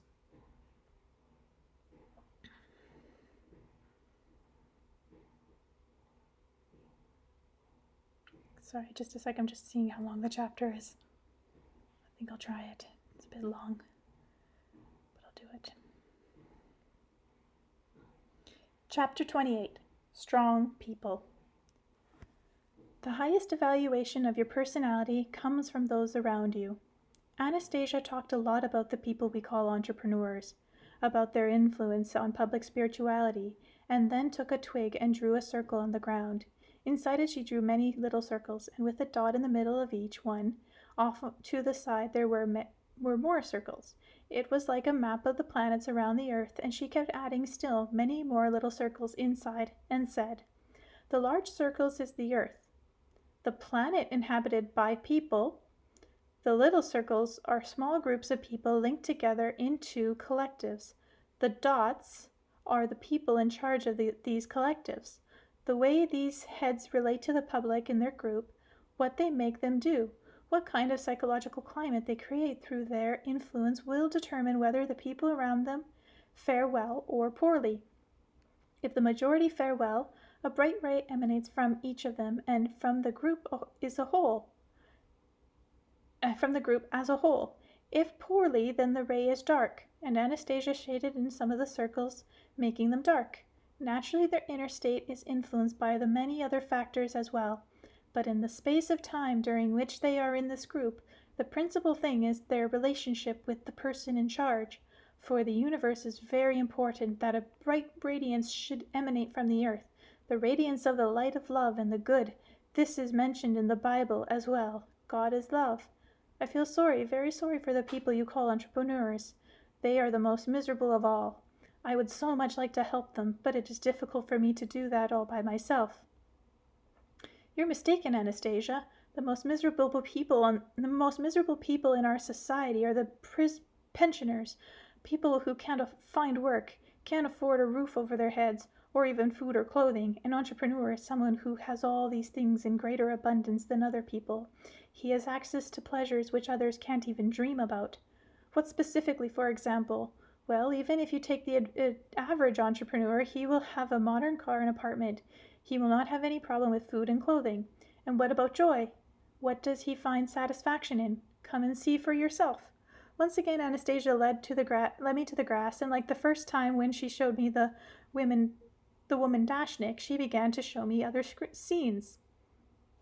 You see, there he is, sitting right now in a car you would call pretty snazzy, you see. He's sitting alone in the back seat, and the car is air-conditioned. It has his own microclimate, so to speak. His chauffeur is driving it very smoothly. Chauffeur is driving it very smoothly, but look and see how worried and pensive the entrepreneur sitting in the back seat is. He is thinking, working out plans. He is afraid of something. See, he has picked up what you call a telephone. He is upset. Yes, he has just received some news. Now he must quickly evaluate the situation and make a decision. He is all tensed up, thinking now he is ready, and the decision has been made. Now look, he appears to be sitting peacefully, but his face betrays doubt and concern, and there is no joy. That's work, Anastasia. That is the way life is, and there is no respite in it from the moment he wakes in the morning until the moment he goes to bed at night, or even in his sleep. And he sees neither the leaves unfolding or the trees nor the stream of spring. All around him are perennially envious onlookers, desiring to have what he has. His attempts to fence himself off from these by what you call bodyguards, a house, more of a citadel actually, do not bring any complete sense of peace, since fear and worry have crept in and will forever remain with him. This goes on until his dying days, and just before the end of his life he feels a sense of regret that he is obliged to leave it all behind. An entrepreneur has his joys, I observe. They come when he obtains a desired result or fulfills plans he's thought up. Not true, Vladimir. He never gets to enjoy his acquisitions, since along comes another plan immediately to take its place, a more complicated plan, and the whole process begins again from scratch, only with greater challenges.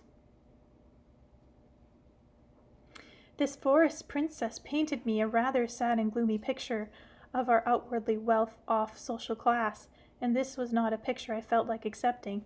I attempted a counter-argument.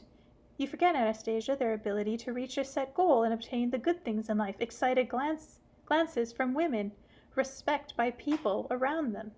To which she replied, "Sheer illusions. There is nothing of the sort. Where have you ever seen a respectful or even excited glance directed at a passenger in a snazzy car, at the owner of the fanciest house in town? Not a single person will confirm that they have just said. These are but glances of envy, indifference, and irritation, and every woman cannot love these people, and even women cannot love these people, because their feelings is mixed in with their desire to possess not only the man, but his property too. The men, in turn, cannot really love a woman, for there is no way they can free up enough room for such an important feeling." It was useless to look for further arguments, since what she said couldn't be confirmed or refuted. Only the people she was talking about. As an entrepreneur myself, I never really thought about that. Anastasia was describing never analyzed how many minutes of joy I actually experienced, and most certainly could not do this for anyone else. For some reason, it is simply not accepted in entrepreneur circles to whine or complain. Everyone tries to show himself as successful and content with life. This is no doubt why most people hold the stereotype images of entrepreneurs as someone who has received more than his share of good things in life. Anastasia was perceiving not the external expressed feelings, but those which are more delicate and hidden in the inner recesses of one's heart. She was measuring a person's state of well-being by the amount of light she could detect in them. As to the scene and situation she was able to see, I felt I was picturing them more from listening to her. I mentioned this to Anastasia, and she responded, "I shall help you now. It is simple. Close your eyes, lie down on the grass, hands out on the side, and relax. Picture in your mind the whole earth, trying to see its color and the pale bluish glow emanating from it. Then narrow the focus of your imagination's ray so that it does not take the whole earth.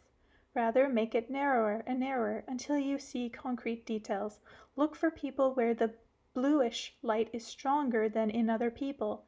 Keep on narrowing your ray, and you will eventually focus on one person or a small group. Now try again with my help." She took me by the hand, ran her fingers across mine, rested her fingertips on my palm. The fingers of her other hand, which was laying on the grass, were pointed upward. I went through in my mind all the steps she outlined and began to get fuzzy images of three people sitting at a table engaged in a lively conversation. I couldn't understand what they were saying, as I wasn't picking up any voices at all. "No," said Anastasia, "those are not entrepreneurs. Wait a minute. We shall find some." She searched with her ray, peering into offices both large and small, private clubs, party celebrations, and bordellos. The bluish glow was either very weak or not there at all. Look, it was a nighttime here already, and this entrepreneur is sitting alone in a smoky office. Something is not right, but look at that one, how content he looks in the swimming pool, surrounded by pretty girls. He is tipsy, but there is no glow. He is simply trying to run away from something. His feelings of self-satisfaction is artificial. This one is at home. There is his wife, and his little one is asking him something. The telephone is ringing. You see there? He has become serious again, and pushes his family to the background. All sorts of situations become illuminated, one after another, some of them outwardly good, and some not so good, until we happen upon the most frightening scene. All at once appeared a room, probably in some apartment, quite nice looking, but on a round table lay a naked man, his hands and feet tied to a table, his head hanging over his mouth, covered with brown sticky tape.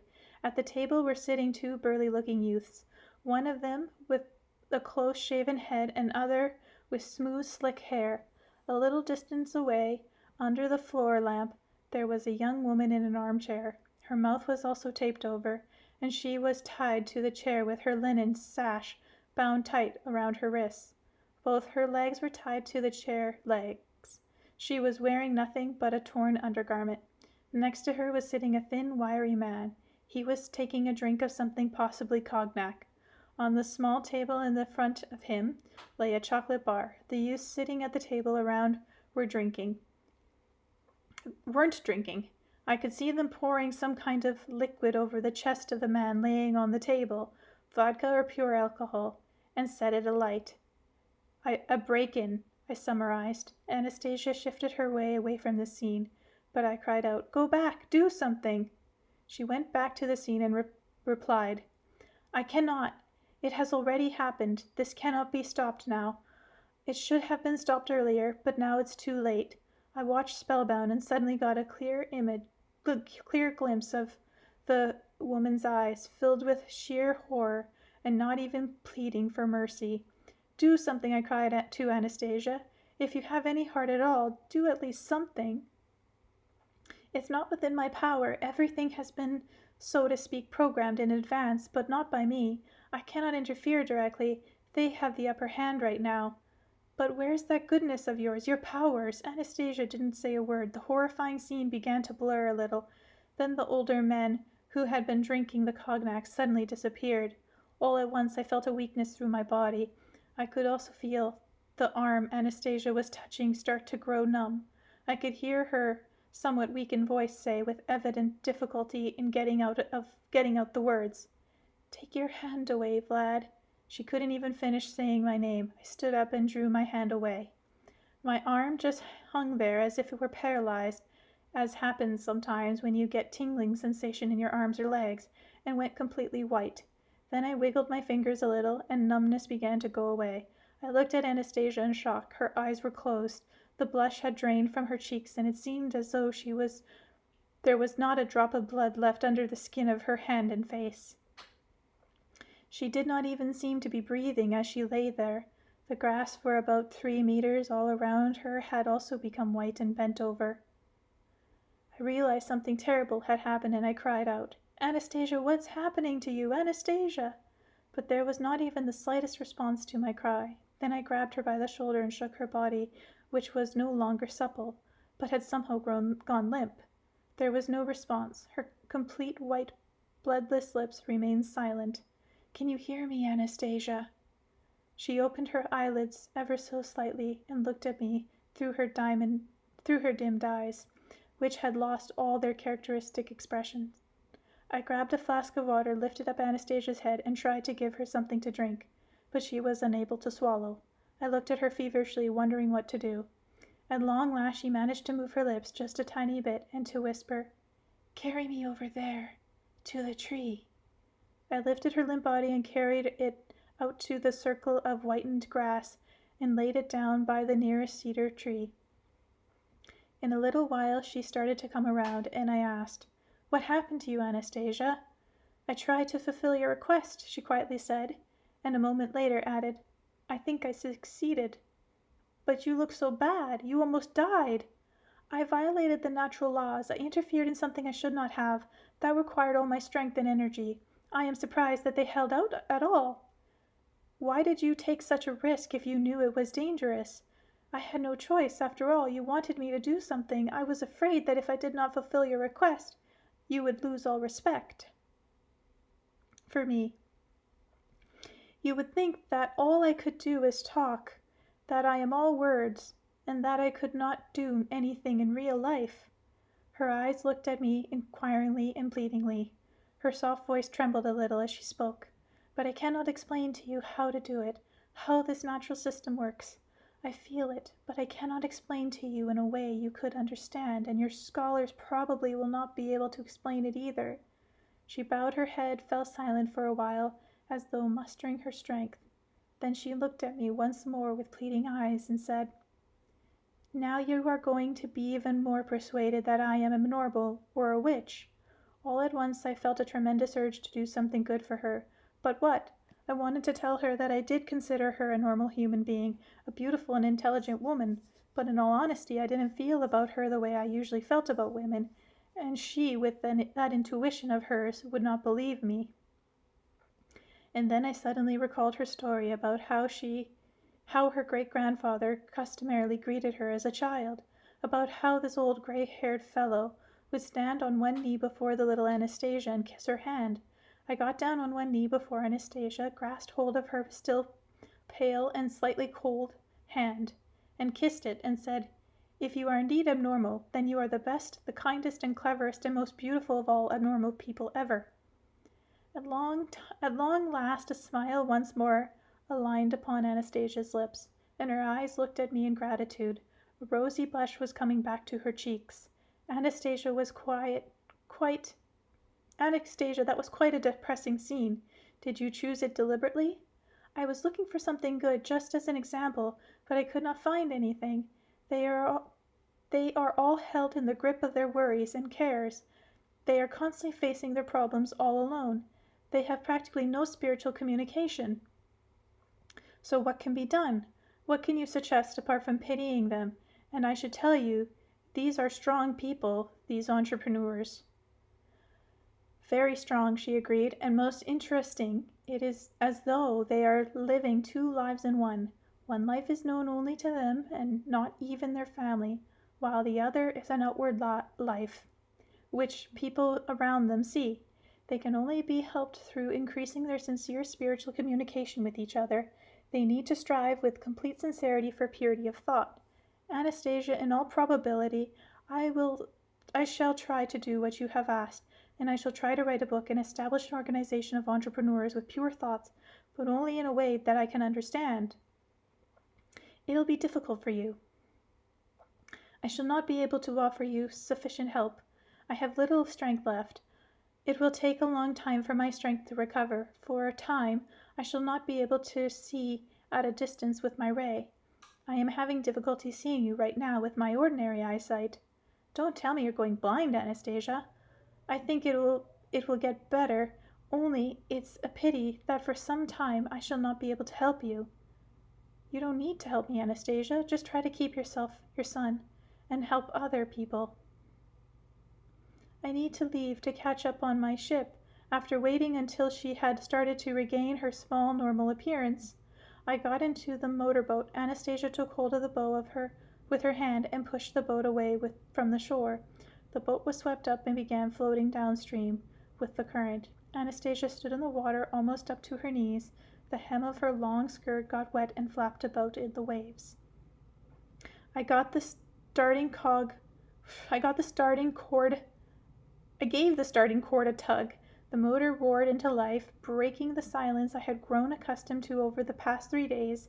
The boat gave a jerk forward, picking up more and more speed, and soon began to distance itself from the diminutive figure of the Taiga, reckless, standing all alone in the shallow water near the riverbank. All at once Anastasia rushed out of the water and started running along the bank after the boat.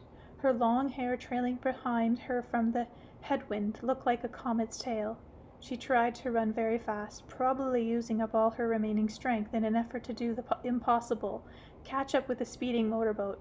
But even she wasn't up to that. The distance between us gradually increased. I started feeling sorry for her fruitless efforts. Wanting to shorten the difficult moments of parting, I pushed down on the gas lever with all my might. Then the thought flashed through my head that Anastasia might think that I had taken fright once more and was running away.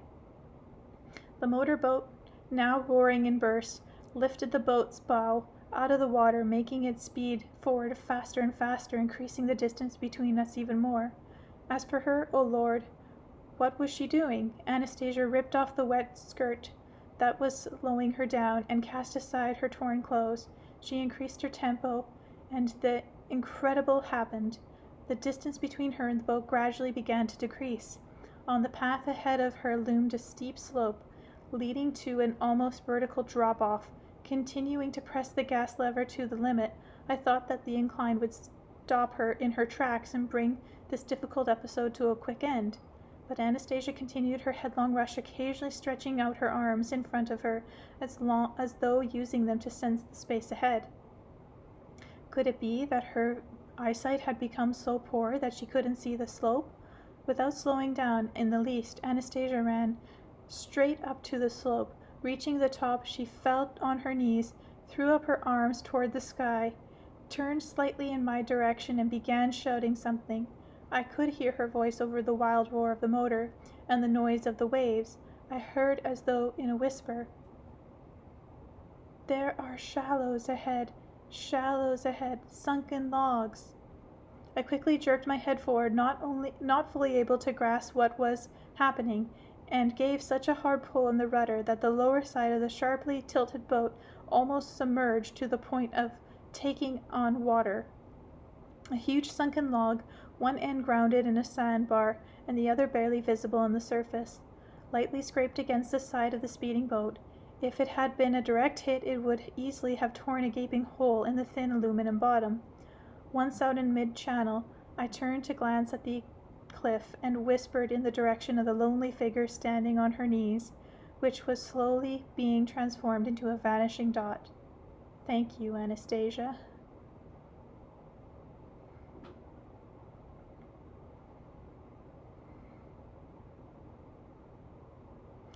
Chapter 29. Who are you, Anastasia? The ship was waiting for me at Surgut.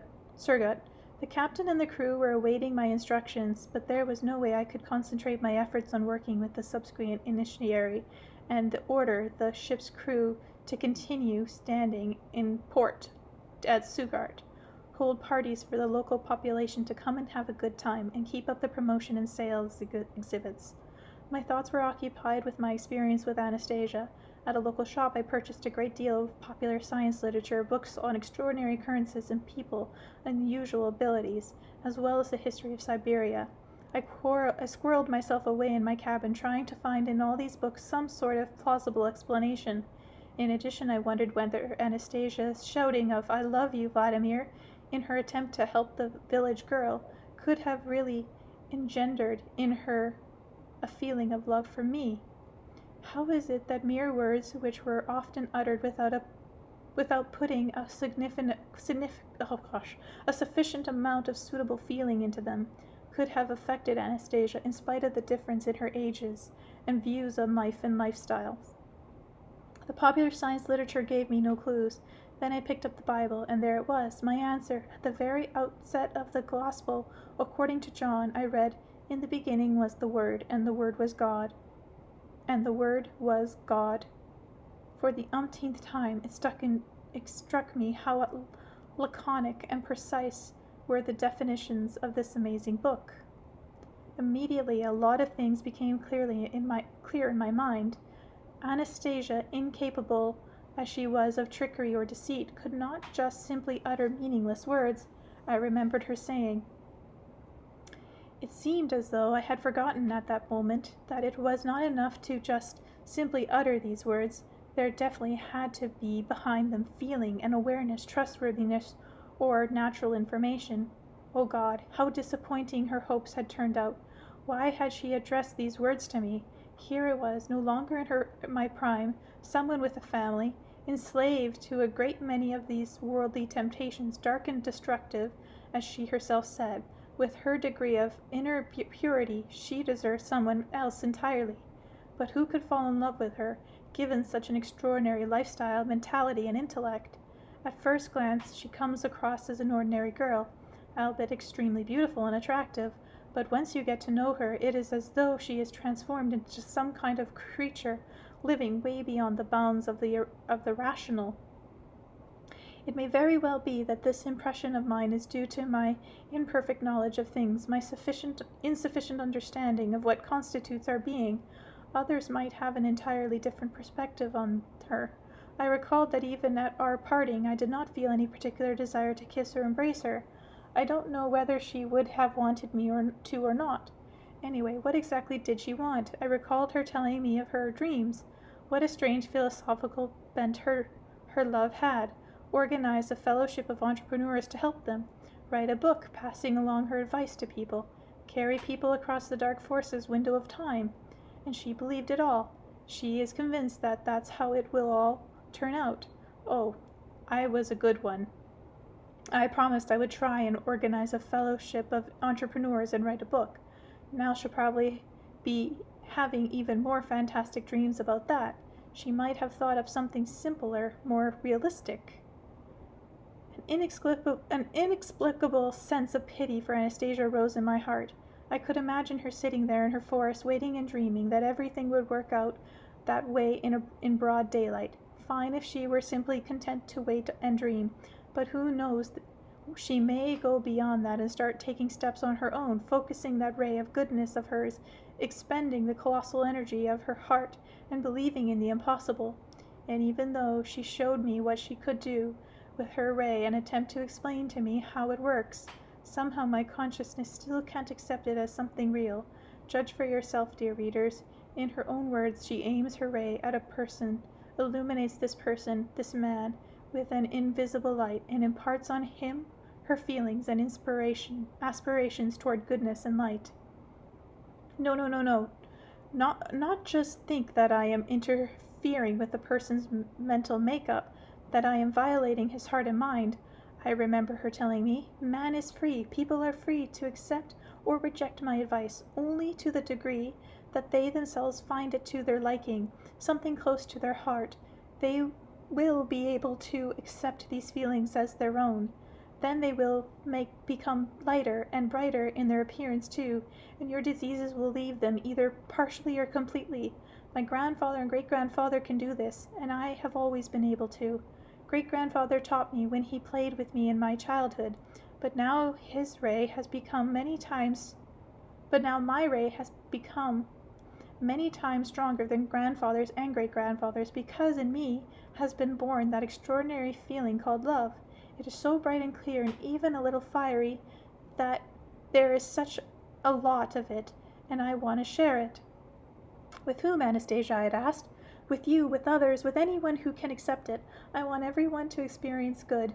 When you begin to do that, what I have dreamt of, I shall bring many of these people to see you, and together you remembering all this, picturing her in my mind, I suddenly realized that I couldn't help but at least try to carry out her wishes. If I didn't, I would be tormented with doubt for the rest of my life, along with the feeling that I had betrayed Anastasia and her dream. Perhaps her dream wasn't all that realistic, but it was something she passionately desired. I made my decision, and the ship headed full steam to Novosibirsk. The unloading and disassembling of the exhibit equipment I left to my firm's executive director. After somehow managing to explain the situation to my wife, I set out to Moscow. To make, or at least try to make, Anastasia's dreams come true. To be continued.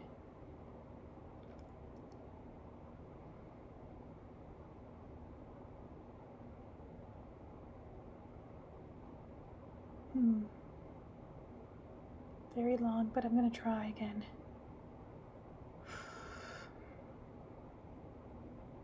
Just a moment. My voice is totally going worse. Chapter 30. Author's Message to the Readers. Dear readers, thank you. Thank you all who have responded to Anastasia with kindness and understanding. Indeed, I could not imagine that she would actually be capable of arousing so many feelings and emotions.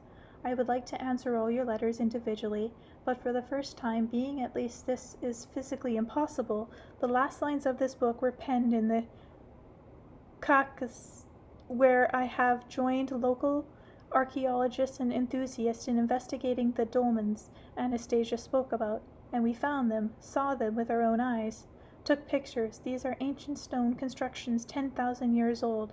They have functional significance even for people living today. They are located in the south in the mountain of Caucasus, not far from the city of Novosibirsk. They are the precursors of the pyramids of Egypt, but the local residents didn't pay any attention to the dolmens, not appreciating their purpose. Even though the dolmens were classified as historic monuments, they were ransacked by the local population. Their huge stones were carted off and even used to build a church in the settlements of Bergavovo, whatever. She didn't actually mention dolmens in this book. It's another book, which to me is nothing short of sheer blasphemy. Perhaps it was for this reason that 40 priests were cruelly tortured to death in the Kuban religion during the revolutionary period of Russian history, or the priest for each dolmen stone. People carried these stones off, not fully appreciating their significance. Now that Anastasia has spoken about them, all this will change. It is amazing, but a fact. Much of what she has said has already confirmed, and even the fluctuations she talked about, and the backward radiation of the earth fluctuating near the dolmens, have been detected and reported on by local health officials. Out of all the things Anastasia told or showed to me, I have decided to publish only what has been directly or indirectly corroborated by scientific experiments, material objects, or historical facts, though I am starting to think that we'd better simply listen some more with our hearts. It would be quicker that way. The other method of confirmation, taken up an awful lot of time, as with the dolmens, for example. It took me pretty much half a year to collect historical data and trek through the Caucasus Mountains to see the dolmens with my own eyes and take pictures of them. I was finally convinced, but at the end of the day it turned out that I'd simply believed right off I could have used this half a year of greater advantage. It turns out that a great deal depends on one's ability to believe. I did get a chance to visit Anastasia a second time. I got a chance to see the son she bore and how she relates to him, as a most unusual relationship. In addition, I had the opportunity of finding out from the people who ferried me to the spot of the riverbank about the various attempts on part of both individuals and groups to penetrate Anastasia's domain and find her dwelling place for themselves. Many no doubt wished to see and talk with her out of well-meaning motives. But the people who ferried me also told me about a group of scoundrels who set up a camp in the riverbank, sent out helicopters to take pictures of the area, tried to capture her. She was obliged to emerge from the Taiga to talk with them, and then send them packing, despite their attempt to restrain her physically. I shall tell you all about that in the second book. I only ask people not to touch her, to leave her alone. Now, after the experience with these routers, local hunters have taken it upon themselves to shoot strangers on sight. That's bad, of course, but I say, let them shoot. It turns out the local hunters knew about her existence long before I came along, only they never told anyone, and they never encroached upon her territory themselves. The locals talked with her only when she came out to them. I started having pangs of conscience for having told about her without hiding the location, especially in the first edition of the book, and for not changing the names of people I mentioned, or even the names of the ship.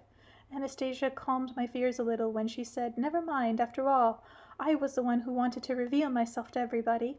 But I'm wiser now. I shouldn't have mentioned specific names, and in future I shall try to be more circumspect. But I still want to emphasize, please don't disturb her. She herself will tell everybody she feels is necessary to reveal. We must not do to her what we have done already to one Siberian family, the Lykovs. Dead end of the Taiga. As far as I know, the only member of this family remaining in Agafia, who is dying of cancer, left helpless, taken out the Taiga. A real tragedy how things have turned out. The Lykov family lived in the Taiga for many years, but died out after contact with our enlightened civilization, which way of life then is the real dead end. I can understand why so many people want to contact Anastasia, but it is impossible for her to meet and talk with everyone. And after all, Anastasia does have a young child.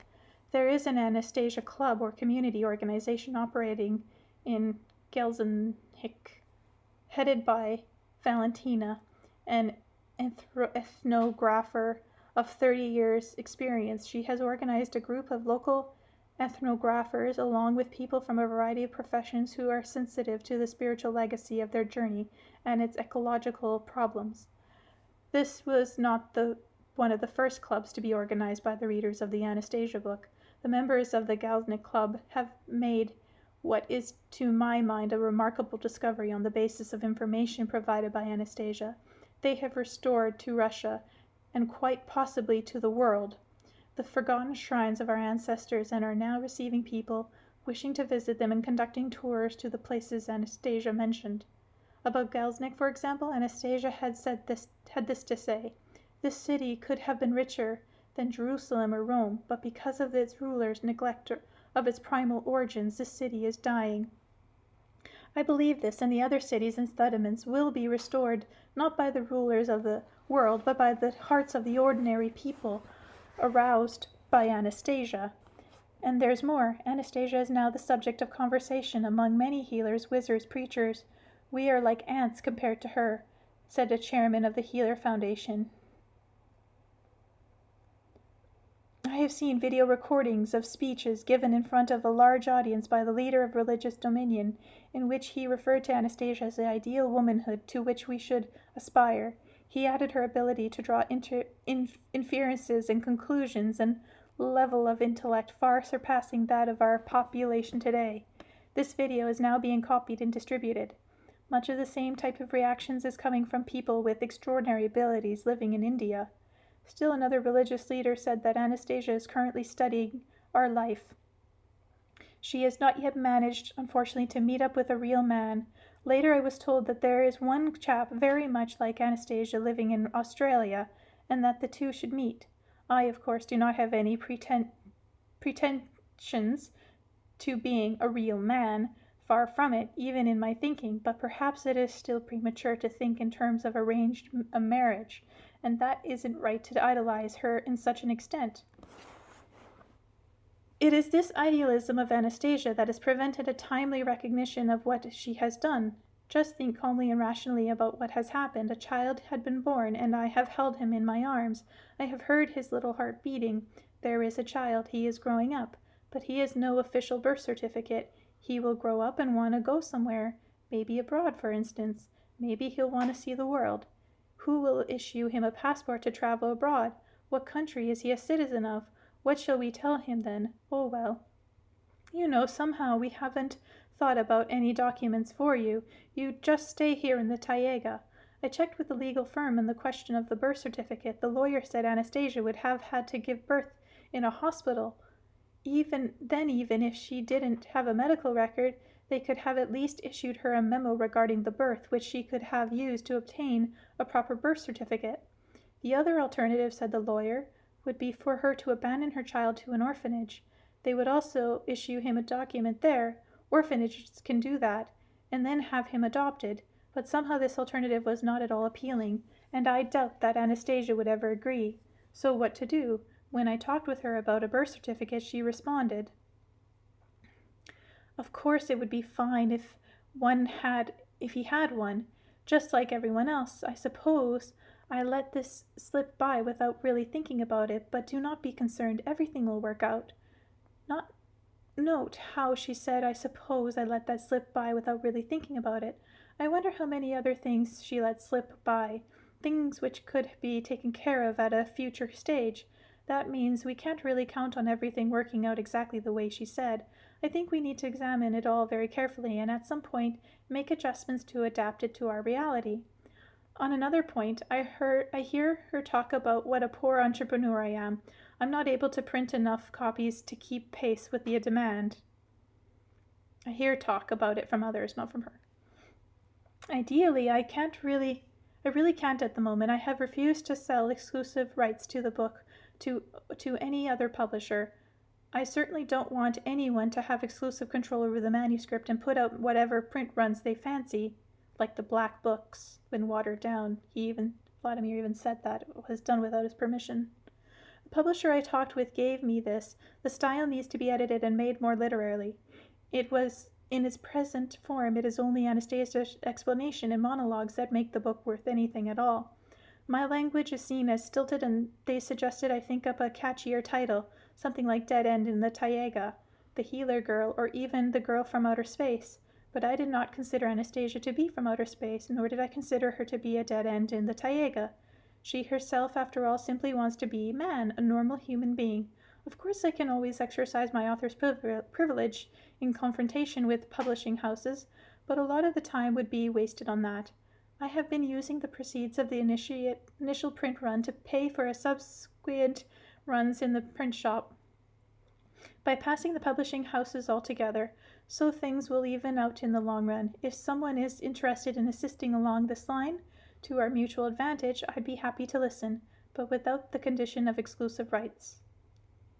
I should also say a few words about a certain situation involving my relationship with my family. The Moscow group now looking after distribution of the book has received a number of letters and telephone calls about this.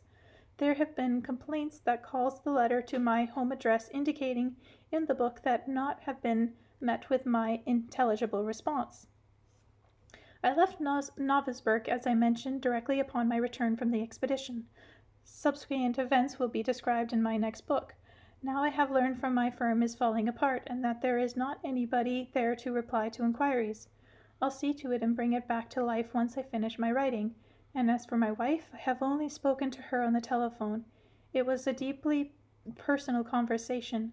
However, I beg my correspondent's forgiveness for not responding right off and for my delay in sending out copies of the books. At present, my daughter Polina is there. I have met with her. She will fix everything up, and in the future there should be no repetition of the trouble. I have had long talks with my daughter, and she understands everything a little. Later, I plan to get a mobile telephone, and then I shall be able to chat with her more personally. I shall definitely respond to all the letters coming in, and maybe even publish them of some of them. They are worth publishing. There are letters about Russia, about love, about bright aspirations. They show the same energy Elena talks about in her book, Living Ethics. Thank you for these letters. But one letter in particular, the letter from a 13-year-old girl from Kolomna named Anastasia, deserves to be answered right here and now, along with other girls who have written and will be writing. Here is her letter. Dear Vladimir, my name is Nastia from the city of Kolomna. I am 13 years old and I am in grade 7 at school. I read your books, The Ringing Cedar. Anastasia, I really liked it. Not just liked, that's not the best word here. It sounds too dry. After reading the book, I got a warm and happy feeling in my heart. They told me a lot about it in the hospital. I've got a really serious illness, and I have to go to the hospital every 2 months, and I really want to get well, and your book was like a ray of light amidst all these darkness and vulgarity. I really want to meet with you, especially with Anastasia. Could you help me? Right now, you're probably thinking how brash and impolite she is, but that's not true. You see, that's the way we all are. Until we see with our own eyes, we don't believe anyone. I don't even know whether to believe or not. Mama doesn't believe, and no one around here believes. It is so fantastic, and yet why not? To be honest, I believe I really did but all my friends kept saying, fairy tale, fairy tale. I'm confused. Please help me. I think you are a very brave man. You have written the truth. Maybe you haven't yet told the whole story, but you've told the part of it. That's for certain. What happened between you and Anastasia, the way you offended her, and then it turned out she wasn't to blame. All sorts of things. Yet still I think you shouldn't offend a person that way, even if, let's say, she's abnormal or fake. but that's strictly my personal opinion. You may not agree with it. Vladimir, sorry I don't know your patronymic. Did Anastasia have a child or not? And if she did, is it a boy or a girl? And what did your wife think of that? And my last question, you wrote that Anastasia's grandfather and great-grandfather rubbed the piece of cedar with their fingers, but you never said that Anastasia did this too. Did she really not do it, or did you just happen to leave it out? Please answer me. I know you get a whole bag full of letters, but please, just a few lines. Goodbye. Dear Nastia, you will most certainly be a healthy, spiritual, strong, and pretty girl. I shall ask Anastasia the next time I visit her to help you. Yes, Anastasia has a unique approach to healing. She looks upon illness as a conversation between God and man. An illness can be a warning or a deliverance from something even more terrible, and she showed me examples of this. I'll be telling about them later in a new book. I shall try and persuade her, though she's pretty stubborn about sticking to her views. She says it's only man himself.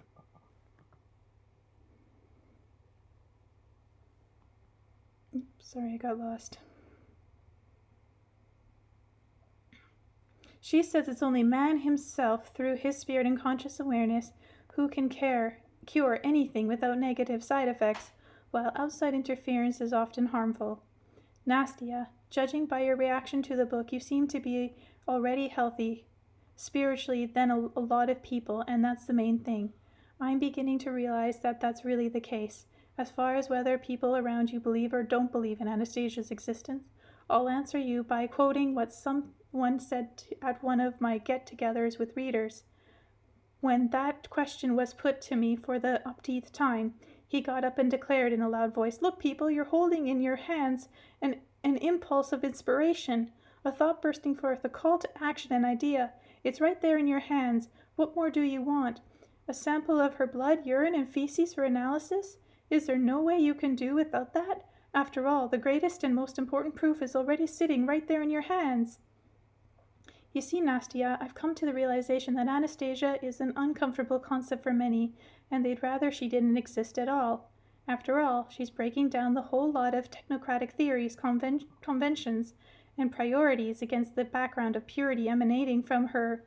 We suddenly start to become aware of our own filth, and that's not always what we want, especially when we like to think of ourselves as good and smart and conscious no matter what we do. Anastasia said I exist for those of whom I exist. I didn't think there was anything special hidden in this statement. Anyone who wants to believe can believe. If they don't want to believe, they don't have to. However, I was mistaken. Some people read and nothing happens with them. Others, they find a great feeling of love and kindness and inspiration welling up in their hearts. And like a shower of spring rain, the world feels this grand poetry of love, poetry of the heart, which is capable of perceiving the light, magnifying, and sharing it with others. These are the people who feel her and know that she does exist. As for my wife, Nastia, she reacted the way most women probably would. We've only spoken on the telephone, but my daughter Polina is ready to help me. She understands everything and brings me letters. She was the one who brought me yours. You say it was wrong on my part to offend Anastasia that way. Of course it's wrong. I would never do anything like that again. The same people can be different at different times, you know. Our son was born. He's such a strong lad. Smiles all the time, and Anastasia is happy and enjoying her life. My best to you and to your mama. I wish you joy and happiness in your life. You deserve it. You are a strong girl, and you could make friends happier too, more consciously aware of things.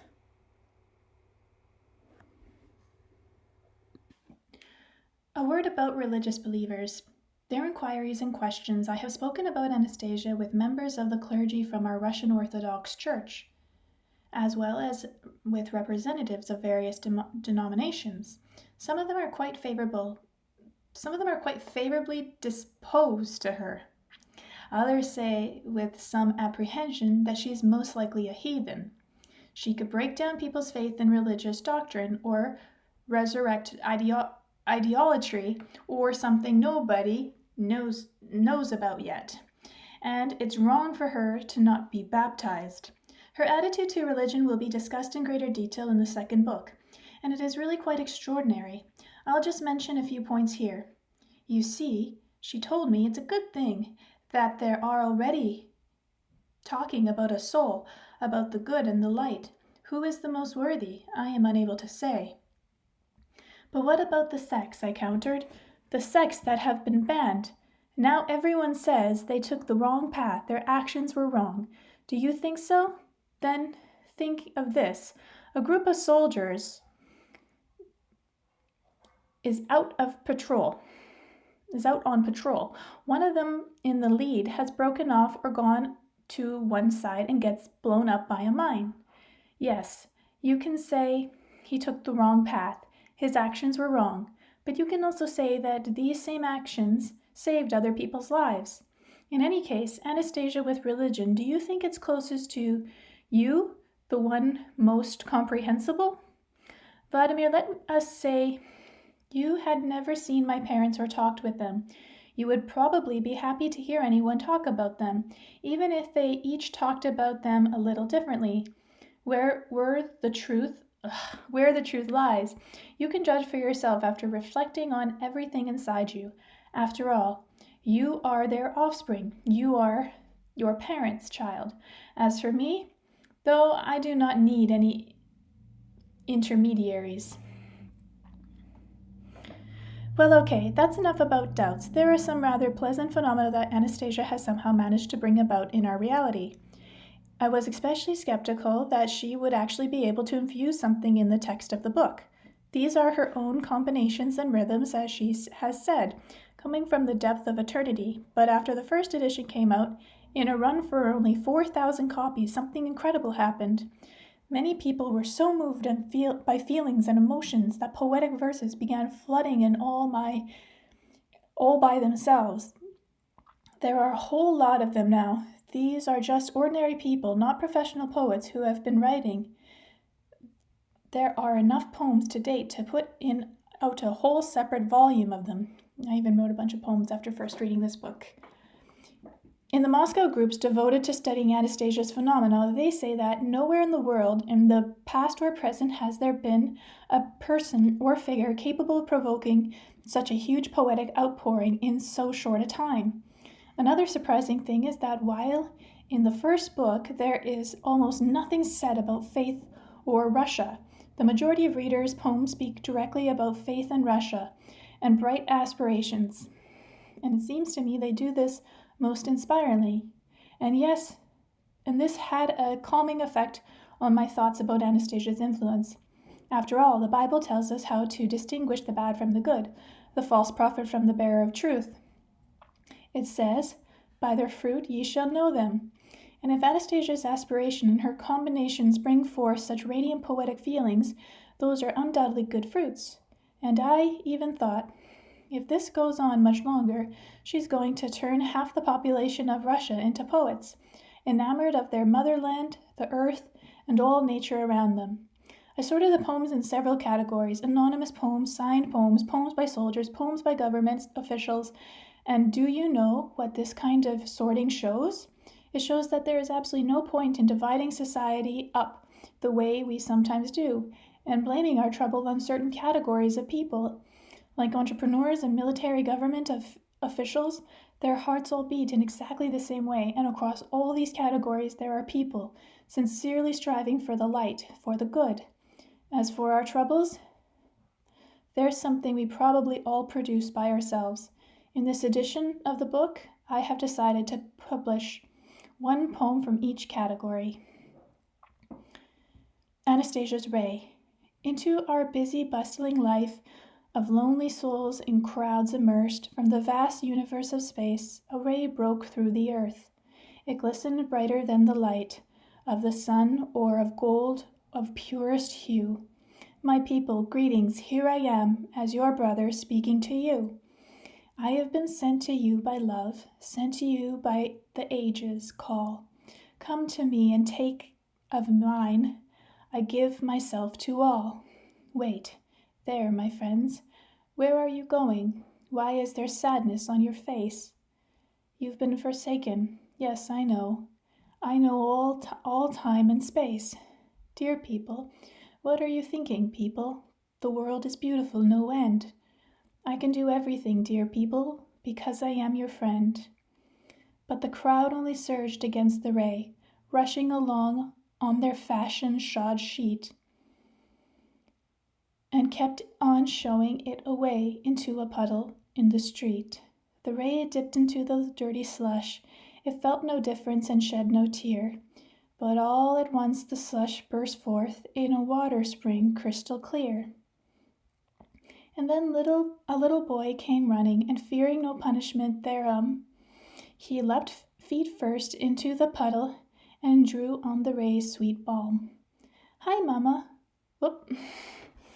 His mamma got angry with despair and widely waved her arms in dread.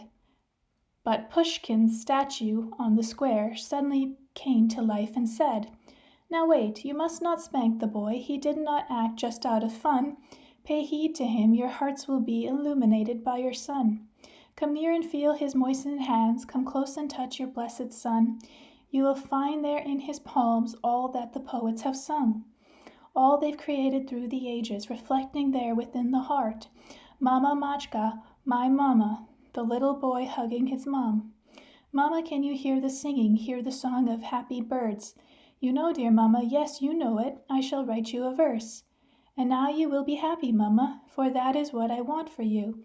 You see, I hear it, think I can do it too. Into your busy, bustling life of lonely souls in crowds immersed, from the vast universe of space, a ray broke through to the earth. Author unknown. In Russia, Maigret wrote this brand new idea in book publications and newspaper lines, The Ringing Cedars of Anastasia, which drew attention to himself at the same time. It's not the first time that his name I've heard spoken, and yet it's still not that common a name. And Anastasia, yes, Anastasia, so music-evoking. Oh, Stasia, or Stacy, they all mean the same. The Stacys I know live in cities of shadows, their characters simple, of good honest worth. But here in the Taiga, in a cedar-ringing meadow, I glimpsed a fair goddess, the fairest on earth. Anas, a Siberian of nature creation, in harmony with her environment's lives. Her conscious awareness, her love, inspiration to animals, plants, all around her she gives. Her feelings and thoughts are in tune with the living, the mind of the cosmos is simple and clear. In all of our wide world, believe me, there's nothing escaping her knowledge of stars or light years. Clairvoyant as Anas cures disease at all stages. The great ringing cedar enhances her reach. She draws upon cultures of all lands and ages for logic and meaning and richness of speech. An analysis practicing nature's ecology, her meaning of life is in tune with the world, intuitive grasper of highest astrology. There's nothing impossible for this precious girl.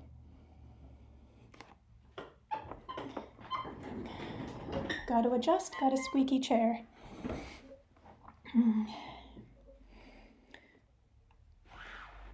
The Kind Wizard Girl. Gelsendeck, Dolmens, the years, wind back, time has opened a window, just a crack. From the stretches of infinity to be understood, evaluated, felt through and through, recognized as fact, stepping over my threshold limit.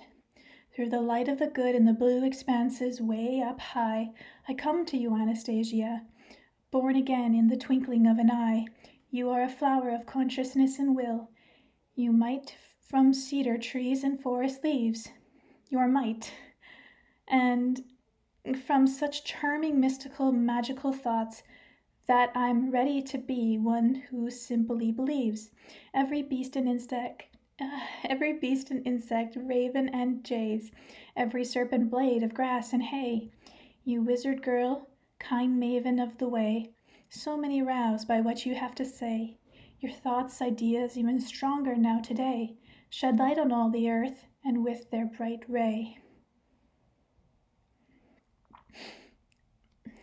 Poem number 4, Anastasia's Love. To the woman of my beloved. I shall pray for you are loved, the woman of my own beloved. As his heart's desire, you will be blessed. You will be blessed as I wish for you the best. Keep him safe when he is strong or weak or brave. Keep him safe when he may irrationally behave. Keep my beloved safe and sweet. My days, it seems, have flashed by in a beat. Their crazy dance has burnt me with its heat. My years have started passing all too fleet. My son has started walking on his feet. Your papa is the very best, my son the very best. It is I who do not manage to open up to him. In life, my son, that can happen on a whim. Another woman takes his fancy and steps in. You are both caressed by the gentle breeze of spring, which tells me in the whisper of the leaves how he feels the warmth, how he feels the joy. Both from your hands and from your lips, I shall not dare distract him from the warmth and tenderness of your eyes. But should that not be enough, I shall send you a ray of sunlight to relieve you of your grief. The years will fly past just like a stormy night. Life will seem to you like an empty room. I, as a fading star falling on earth from above, shall chase from your soul the nighttime gloom, and I shall be able to pray, please do believe, so that you, by the light ray illumed, need feel no withering love. I shall be able to pray for you for love. I shall be able to pray for you are loved, the woman of my own beloved. Poem 5, to Anastasia. To woman I dedicate this verse. I write as an Air Force flyer. A poet I could never be, but my heart flared true. My breast with fire did burst. Anastasia, do not think me brash. I can't stop loving you. Your image, a touching pulse for good, pulsing louder than any engine ever could. My engine failed, visibly nil, an explosion in the twinkling of an eye. But then your ray of light, your image flashed and blessed. On fragile wings it kept me in flight. A single moment it took. Only one, I wished as I looked until my landing gear touched safely down. There I were, a blade of grass upon the ground, by your fingers tenderly caressed. Poem number 6, Cedar Forest, Rings and Chimes, by Vladimir Megri. Ah, the fragrance of Siberian cedars, the smell of resin very strong, the Taiga vast, almost half a globe sweeping, stretching to one grand endless song. The cedars keep peace, seem time of old, maintaining the energy of the earth to brighten the pulse beat of the soul. They ring for all mankind these words. Here dwells among us Anastasia, in spiritual purity's forest art. She watches over Mother Russia through people's holiness of heart. She sends out thoughts and calls to action to the highest leading to heavenly light. The essence of Els, Krishna, Rama, Shiva, Buddha, Allah, Christ. These holy thoughts, the star bright logos, old Russian purity through their theme, are flying like snowstorms calling the ages to penetrate on the heart of the dream. With me are force of light, unchanging. I exist for all who walk and plod. I give to all a bright awakening, whom do not turn their back on God. Bow before holy Russia's leading. Bow to her gods, our creators above, in the never-ceasing ring of the cedars, which defy the light as love. So Russian turn, and with your soul pay heed to all that heaven gives. On the river of Lena, Yana, and Ob, God's temple of all Russia lives. Step out on the upward road to the light, the cosmic self-proclaiming path discern. The cosmic self-programming path discern. We look to our goals as the answer aright, so Russia may to her gods return. Preserver of the cosmic energy of nature, the ringing cedars waits for the one who loves his Russia as God the Savior, whose hardest course for others has run. Then live in peace and love for nature, brook no dishonesty, live aright. Draw wisdom's radiance from the people's favor, and show to others the path to light. Such people are called by Anastasia to accept my energy's gentle load, so that the bright force's attentive idea may help those climbing up the road. The cedars call everyone to hope for the prize, on the path to divinity of beauty's gleam. Awaken, my people, open your eyes, reach out to others, to the heart of the dream. The cosmic expanse open wide its door to awaken pilgrim on their climb. To those united on their upward course, the whole cedar forest rings and chimes. Poem 7, The Goddess. Two goddesses. Do not come here to see my shame, or think with mute reproach to bless. Nor hand nor secret stared can claim to lift the cross from my poor chest. No earthbound cry will scare away the soul of heavenly confusion. It will not blight the holy ray of mind and feelings interfusion. The world is full of sun and storm, of finger snaps and love's fired too. Her ashes, flame, blood, tears are born, where mind is false but feeling true. Wild honey becomes bitter surely, no sweetness from the wormwood's bloom. Pretenders will not grasp the worldly, the afterlife the wise will doom. All stories, letters, poems, flowers will awaken the heavenly blue. I see two goddesses, two powers, these are my poetry and you. Verse should not be debased as phantom. It will not see a final breath. You are immortal, you are random, in poems just like birth and death. Chapter 31, Author's Message to Entrepreneurs, which isn't really a chapter, but, I'm funny like that. Especially misreading chapter titles. How many times? The author's attempt to organize a fellowship of Russian entrepreneurs in accord with a certain spiritual principles has revealed an evident desire for such a coming together on the part of many entrepreneurs. Notice were sent out all over Moscow. A wider distribution throughout Russia would have entailed a substantial expenditure. The lack of funding and consequently the ultimate failure of the project led to nowhere. Anastasia's plan began to seem unreasonable. Unrealizable. During my second visit with her, however, she told me that there were no dead-end situations, only that I should not have altered the sequence she had prescribed.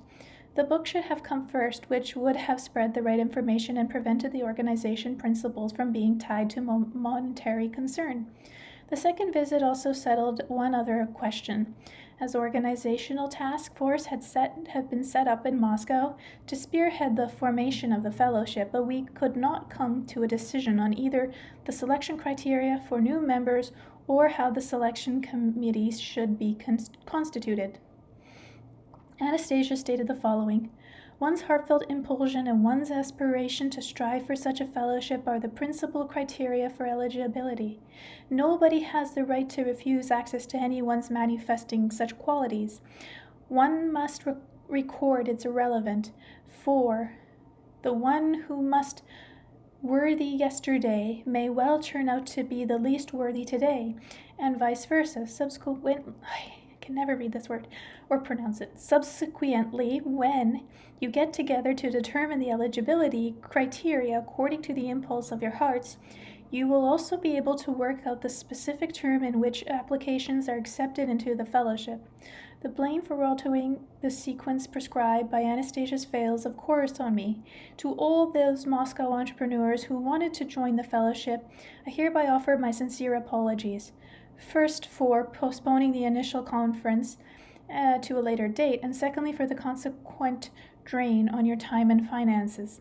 The task force was indeed made up by dedicated entrepreneurs. Many of you had limited time to devote to the project, but you found the time to stole it from something else.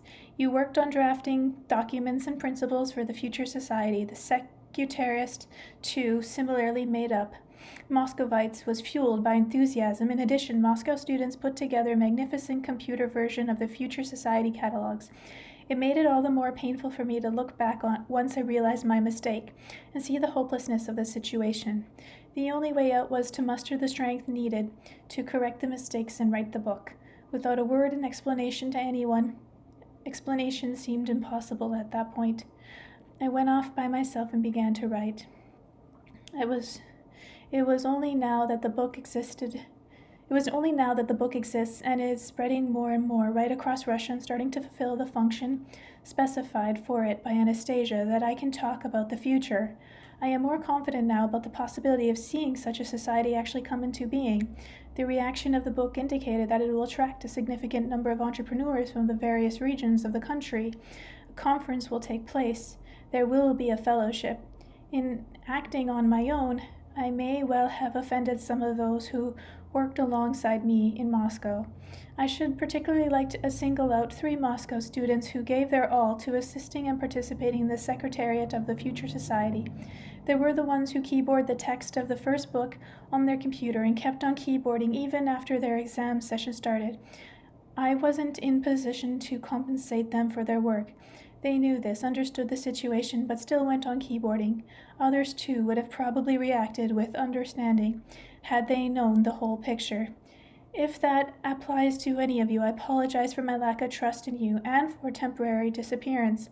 Of course, there's a great deal more I need to learn and understand, including the degree in which Anastasia herself has been involved in all this. I'd like to know just how this reclusive young woman from the Siberian Taiga managed not only to draw up plans like these, but also to have them implemented in real life. It's not that she is predicting the future, she is literally creating the future.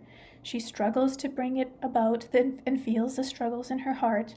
In fact, it is something in the order of a master business plan, which she has formulated in her head, keeping track of all its detail down to the nuance of psychological probabilities.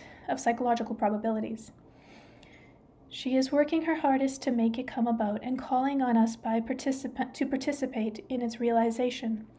But we are not simply blind mice, but normal, professionally experienced adults, and we must understand that a single individual, especially one still relatively new to entrepreneurial practice, cannot foresee everything ahead of time. Anastasia affirms. Just the organization alone, the spiritual contact among such people as entrepreneurs is a salutary reaction to the cosmic proportions.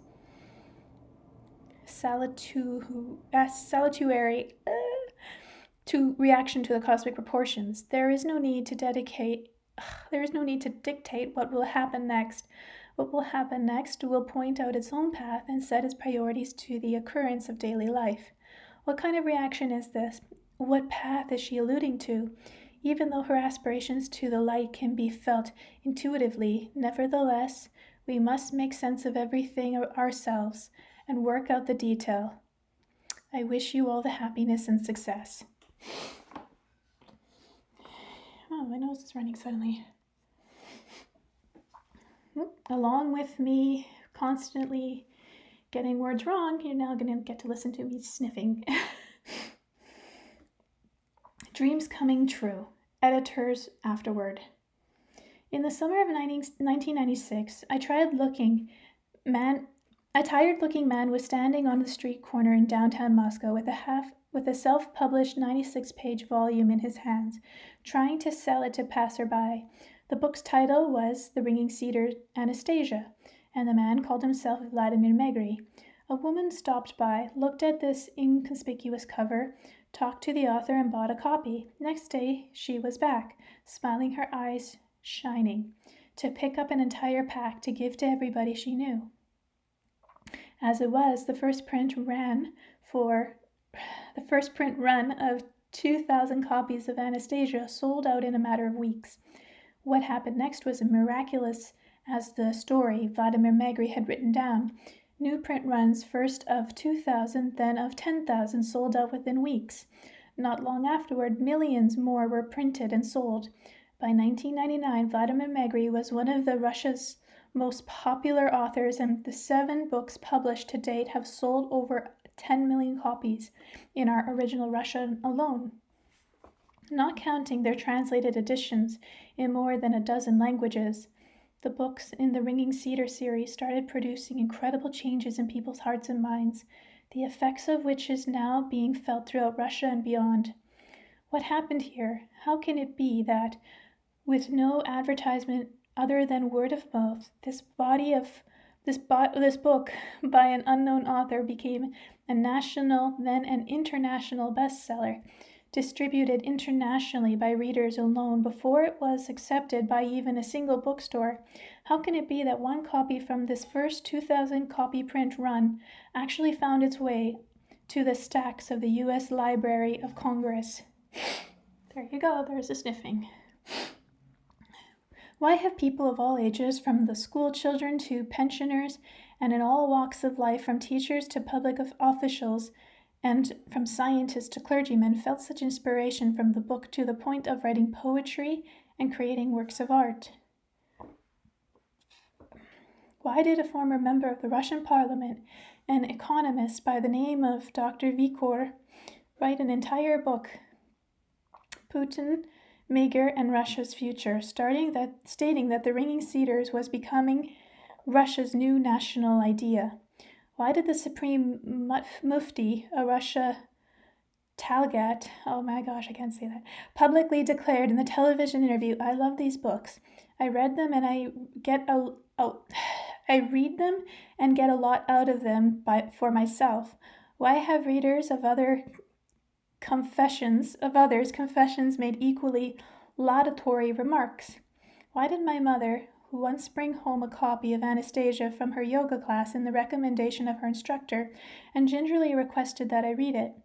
Why, then, applying to enter the doctoral program in forestry at 6 top-rated American universities, I submitted a research proposal based on the ideas set forth by Anastasia. I was accepted by all of them. 4 of the schools, in fact, offered me full financial support with a scholarship. And here I am now at the University of Missouri at Columbia, writing my PhD dissertation on the significance of ideas from the Ringing Cedars for the future of forestry and agriculture in Russia and the world as a whole. But here comes the most striking part. How can it all be that all these developments, from the wild popularity of the Ringing Cedar series to the outpouring of readers' poetry and art, had been described in the very first book before coming to pass? As it is true to what Anastasia said in the first volume, millions of people have been moved by her words, and many thousands have planted trees, written poetry and songs, or created works of art. Sorry, I'm suddenly crying. All inspired by the book. Readers' Club have proliferated throughout Russia and abroad. Numerous readers' conferences throughout Russia and Europe have brought together thousands of people asking questions they have never even thought of before. In just the scant few years since the book's initial publication, Russia has witnessed the birth of a powerful eco-village movement, inspiring thousands of people to leave their jobs in large cities and, despite formidable obstacles, move to one of the many eco-settlements now sprouting all over the country. Russian immigrants to Germany, Americans, and Canadians have been flocking back to their homeland to establish new self-sufficient homesteads on their ancestors' land. In the eco-village where my family now owns a plot of land, our neighbors include economists, singers, entrepreneurs, engineers, writers, mechanics, managers, and executive artists, peasants, young families, single mothers, pensioners, and even school children coming from all over Russia and other countries, once part of the Soviet Union, from Moscow to Irkutsk, and from Ivanovo to Kazakhstan to Tajikistan, whence come all the inspiration. The answer is simple. Anastasia resonates so strongly in tune with people's hearts that one cannot fail to inwardly recognize the truth emanating from it. How many times have I heard personal examples of this instant recognition? People have been searching for years or decades for meaningful answers to questions on the purpose of life, on man's place in nature, have finally found them in this book. Oh my gosh. Sorry, I need a moment.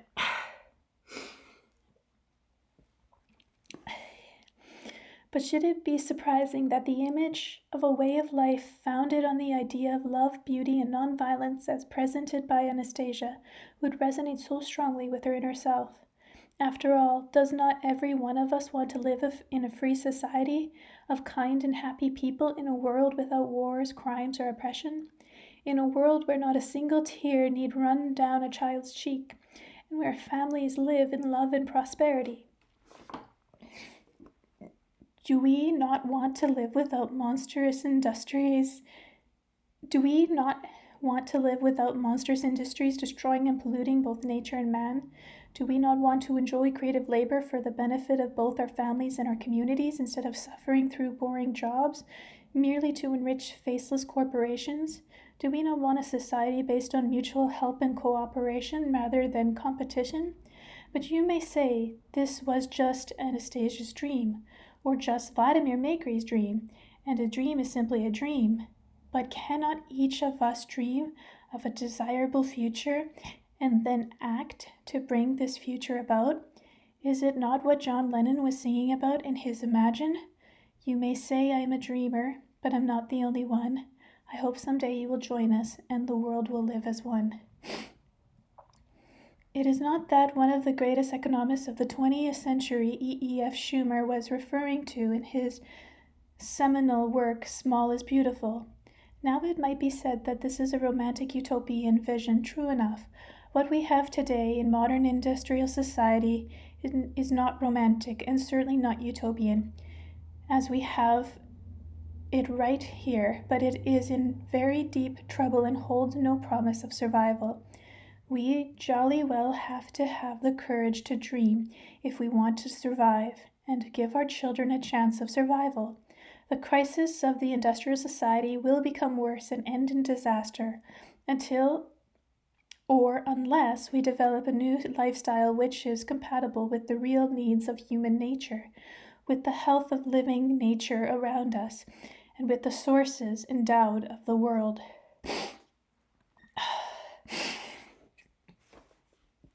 Fortunately, the disaster may still be averted, as more and more people in Russia and throughout the world, drawing their inspiration from the ringing cedars, acquire the courage to dream and create an image of radiant reality for themselves and for their children, and to get down to work in this direction.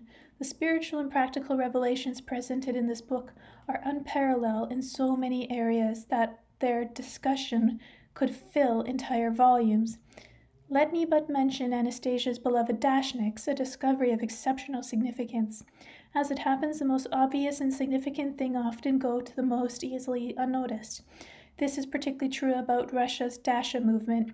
Judge for yourself. Anastasia and Vladimir were the first to speak about the importance of dashnicks. Now it turns out that according to widely available official statistics published every year in Russia's primary statistical source, over 35 million families, and this amounts to 70% of the country's population, grow their own food on their own plots and collectively provide far more vegetable, fruit, and even meat and milk than the whole country's commercial agriculture taken together. Why had nobody paid attention to these numbers earlier? Why didn't they ever surface in the discussion of the present and future of Russia, and indeed the world's agriculture? Why did nobody take seriously President Boris Yeltsin's confession that he was spending his weekends tending to vegetable gardens, growing potatoes and radishes? Should you choose to research for yourself the questions discussed by Anastasia, you will soon discover the truth of her assertions that her knowledge is already shared, at least particularly by a number of people in our world, and that collectively they know particularly everything, only they do not fully understand how it works. Take communication with plants, for example. It sounds incredible at first, but it only requires a reading of Peter Tompkins and Christopher Bird's well-researched The Secret Life of Plants to gain an entirely new perspective and conclude, she must be right. But could it be possible that all diseases are curable through such interactions with plants as Anastasia argues?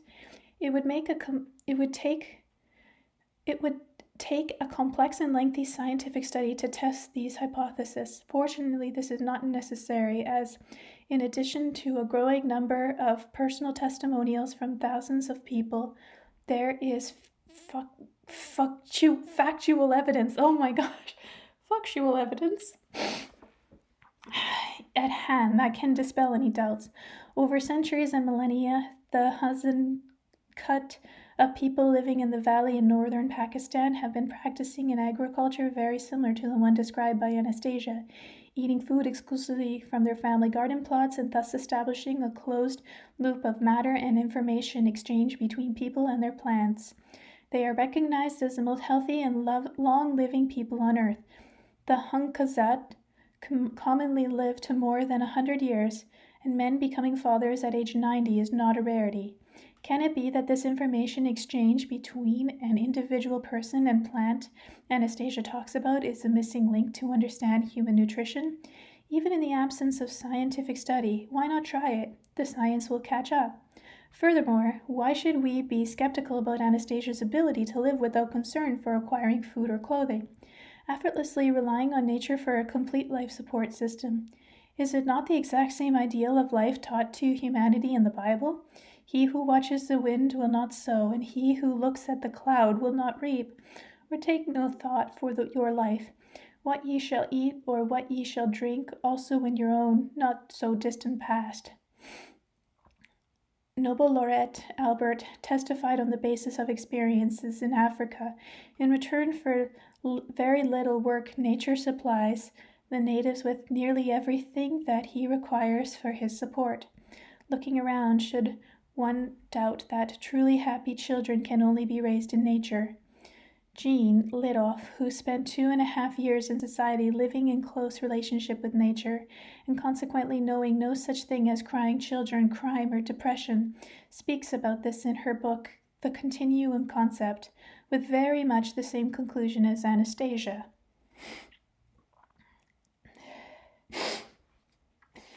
Again, this list could continue. In fact, researchers could and probably will write volumes of commentary on almost every statement contained in Anastasia. Yes, doubts naturally do creep in. It still sounds all too improbable to our traditional way of thinking, and even if the heart feels a genuine light emanating from the book, the mind often refuses to accept it as real. This is an all too familiar dilemma, fully experienced even by Vladimir Megri himself. However, as the series progresses and you come to embrace the ever more significant revelations set forth in the subsequent volumes and immerse yourself in their ever more poetic language, the idea that could all be simply thought up should gradually melt away. You hold in your hands a flower which will unfold its petals to reveal the most remarkable masterpiece unique in all of Russia's literature, and possibly the world as well. Indeed, its significance goes far beyond literature. This book possesses tremendous, unprecedented potential to change life on our whole planet for the better.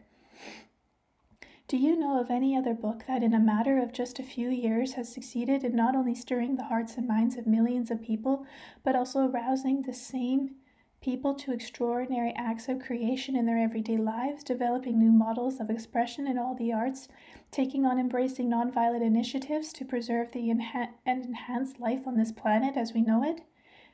Every day, more and more people are joining in. Now that The Ringing Cedars is globally available in English, the realization of Anastasia's dream is certain to take on planetary proportions. I have no doubt about it.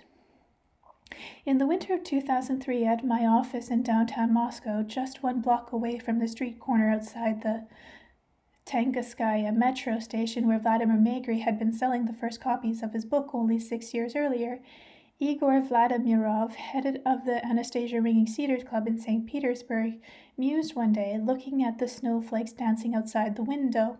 Wouldn't it be wonderful to have Anastasia published in English? It would, I agreed. You are a professional project manager. You speak English fluently. Isn't that true? Yes, more or less.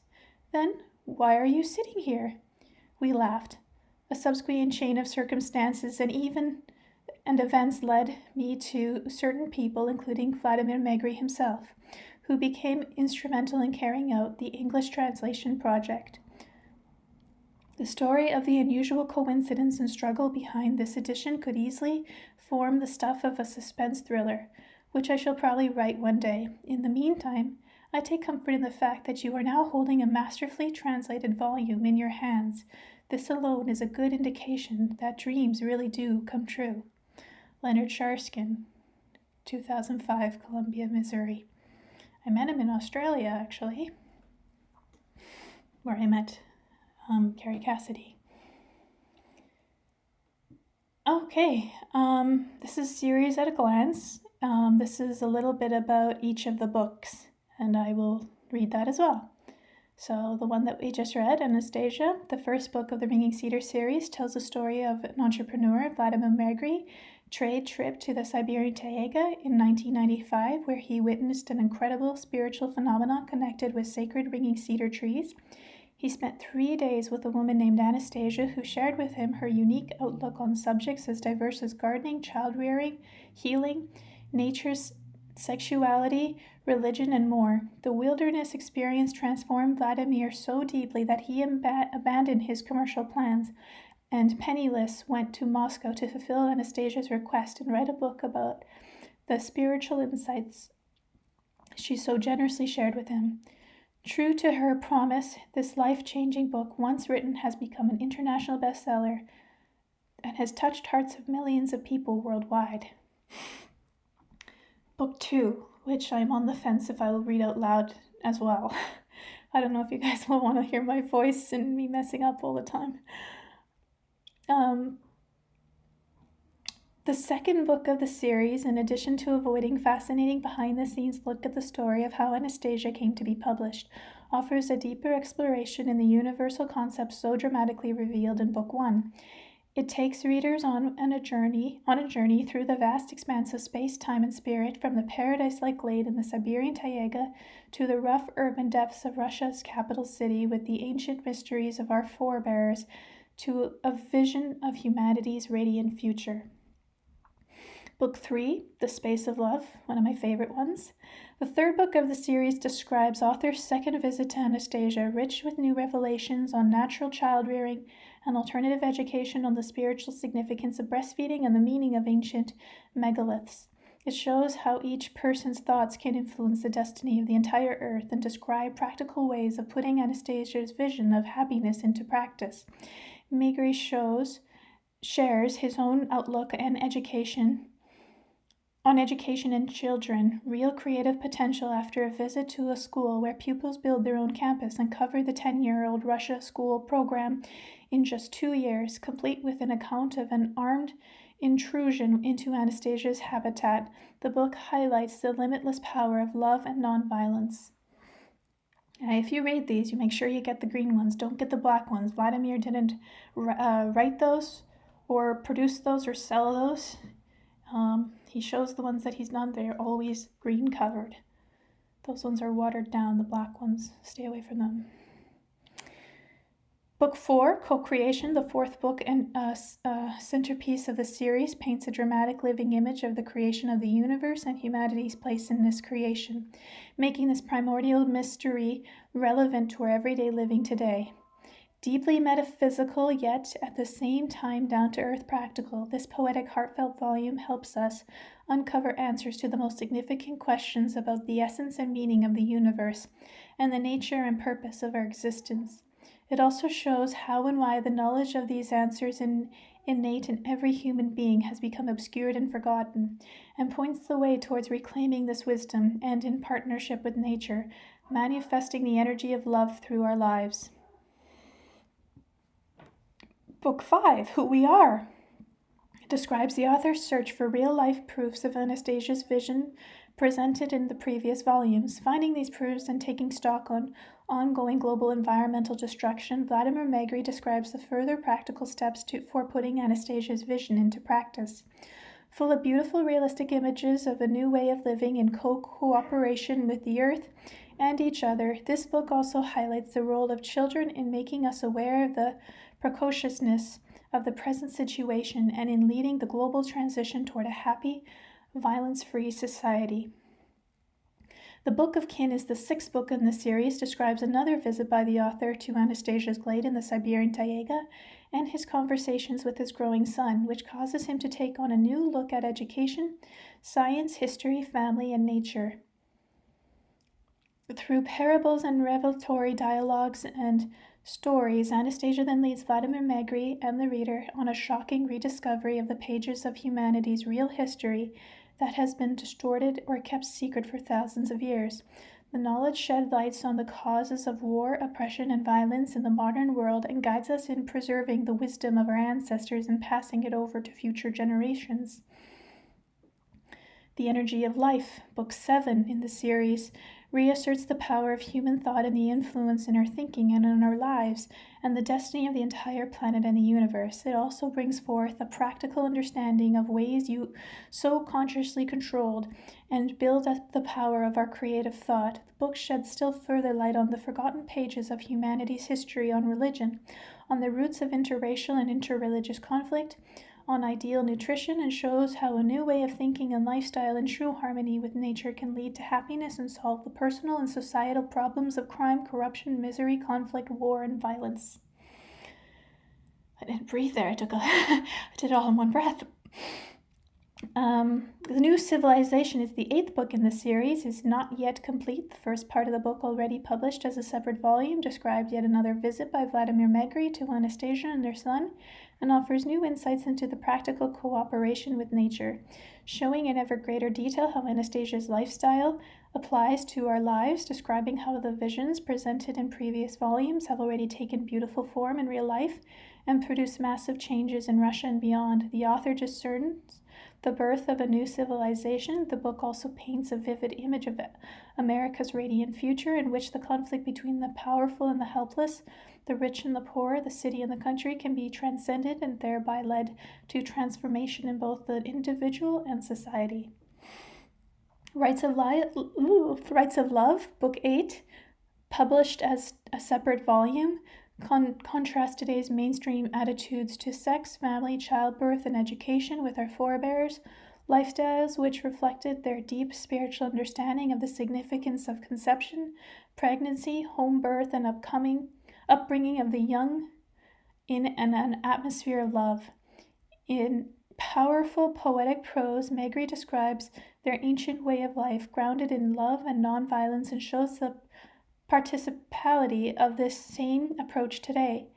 Through the life story of one family, he portrays the radiant world of the ancient Russian Vedic civilization and drama of its destruction and its rebirth millennia later in our present time. There's also a book 9 and 10 since then. Reader's Review. Yes, at last, truth that has not been distorted by dogma or someone's ego. I might explode from emotion if I read any more. I had a hard time getting myself to just stand still. I was jumping all over my garden saying hello to all my trees. I've always talked to my trees, but I didn't know they were listening.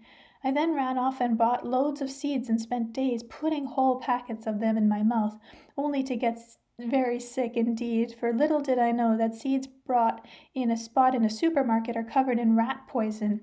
Have we gone mad? I've got the strange reputation of a person who lives in a pink world, a dreamer, believing in an unrealistic utopia of happiness. A witch, a mad woman? Well, thank you, Anastasia. Finally, I can take my place as just a normal man, a woman. I am so excited, fancy me, not knowing that there was a whole bunch of pink worlders just around the corner. Vladimir is a true hero. He went all the way to the bottom of despair, and he used his suffering to change. Merit and achievement, success and glory belong to those who have managed to change the most of their lives. Hannah from Portugal. In 1996, I spent a day in Australian bush with an Aboriginal woman. This was my first encounter of what I called a natural human. Her connectedness with nature blew me away, and I wanted that for myself and all mankind. Likewise, Anastasia is in total harmony with nature and gives practical steps to rekindle in us that which is our true essence. I cannot even begin to describe the depth of the effect Anastasia has had on me, and I have only read book 1. For the first time in my life, I feel affirmed on a very deep level and feel free to be me. I'm so excited to have discovered these books, and am fully committed to doing what I can to help spread their message. Mary from New Zealand. I truly found lots of inspiration in the book. I have a lovely garden plot which I have worked on for over 40 years in the suburban Denver area. And while I have tried to work with nature consciously for probably 20 years, I feel I fall quite short of anything that resembles the connection that Anastasia has.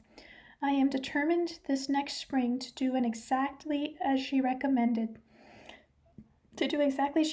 because I do feel that humanity's healing will only come about with a reconnection to nature. I am hopeful of many people also wanting to read the message of hope and rediscover the potential that awaits man as he claims his divine inheritance through right action and right use of will attuned to spirit. Arilla, Colorado, USA. Anastasia and subsequent volumes tell the story of a return of mankind to a state of grace through love, actualized real love, to everything around us, and keeping our thoughts, hearts, minds in the place of love, touching with love and earth, the celebration, the God's creation, through loving it and caring for it. I think the most important lesson for us is to move back to the work of the Creator and away from ways which destroy it. That is what I take from the series, and find myself inspired to work harder in being joyful, thankful, and loving.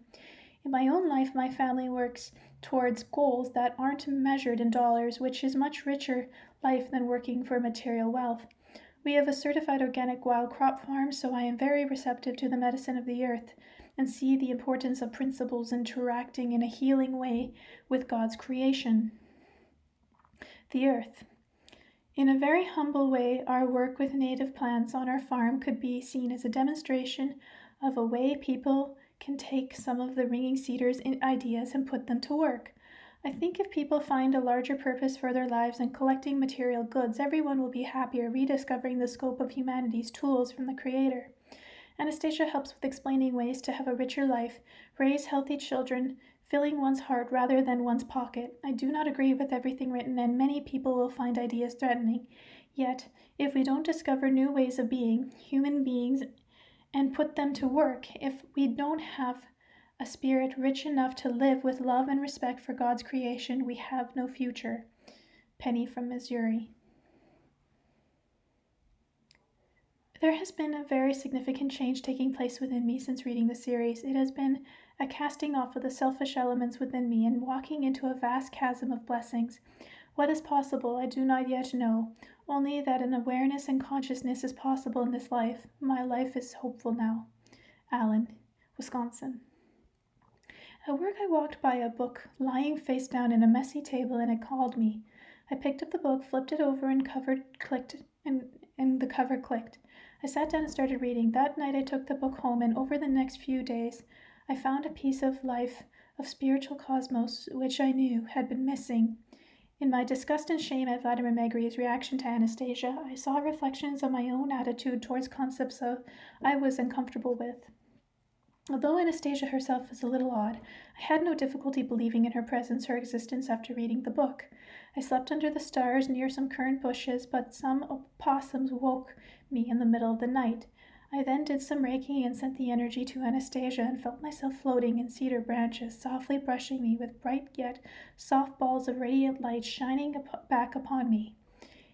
In a tarot read, I asked about Anastasia and drew the Guardian card. 3 years ago, my family moved to the country, our own Dasha. I now look forward to the next spring, encoding the seeds and creating a space of love for both my garden and my family. Dietrich, Missouri. Anastasia's message throughout the Ringing Cedar series have further illuminated the divine work of birthing, caring for, and parenting children.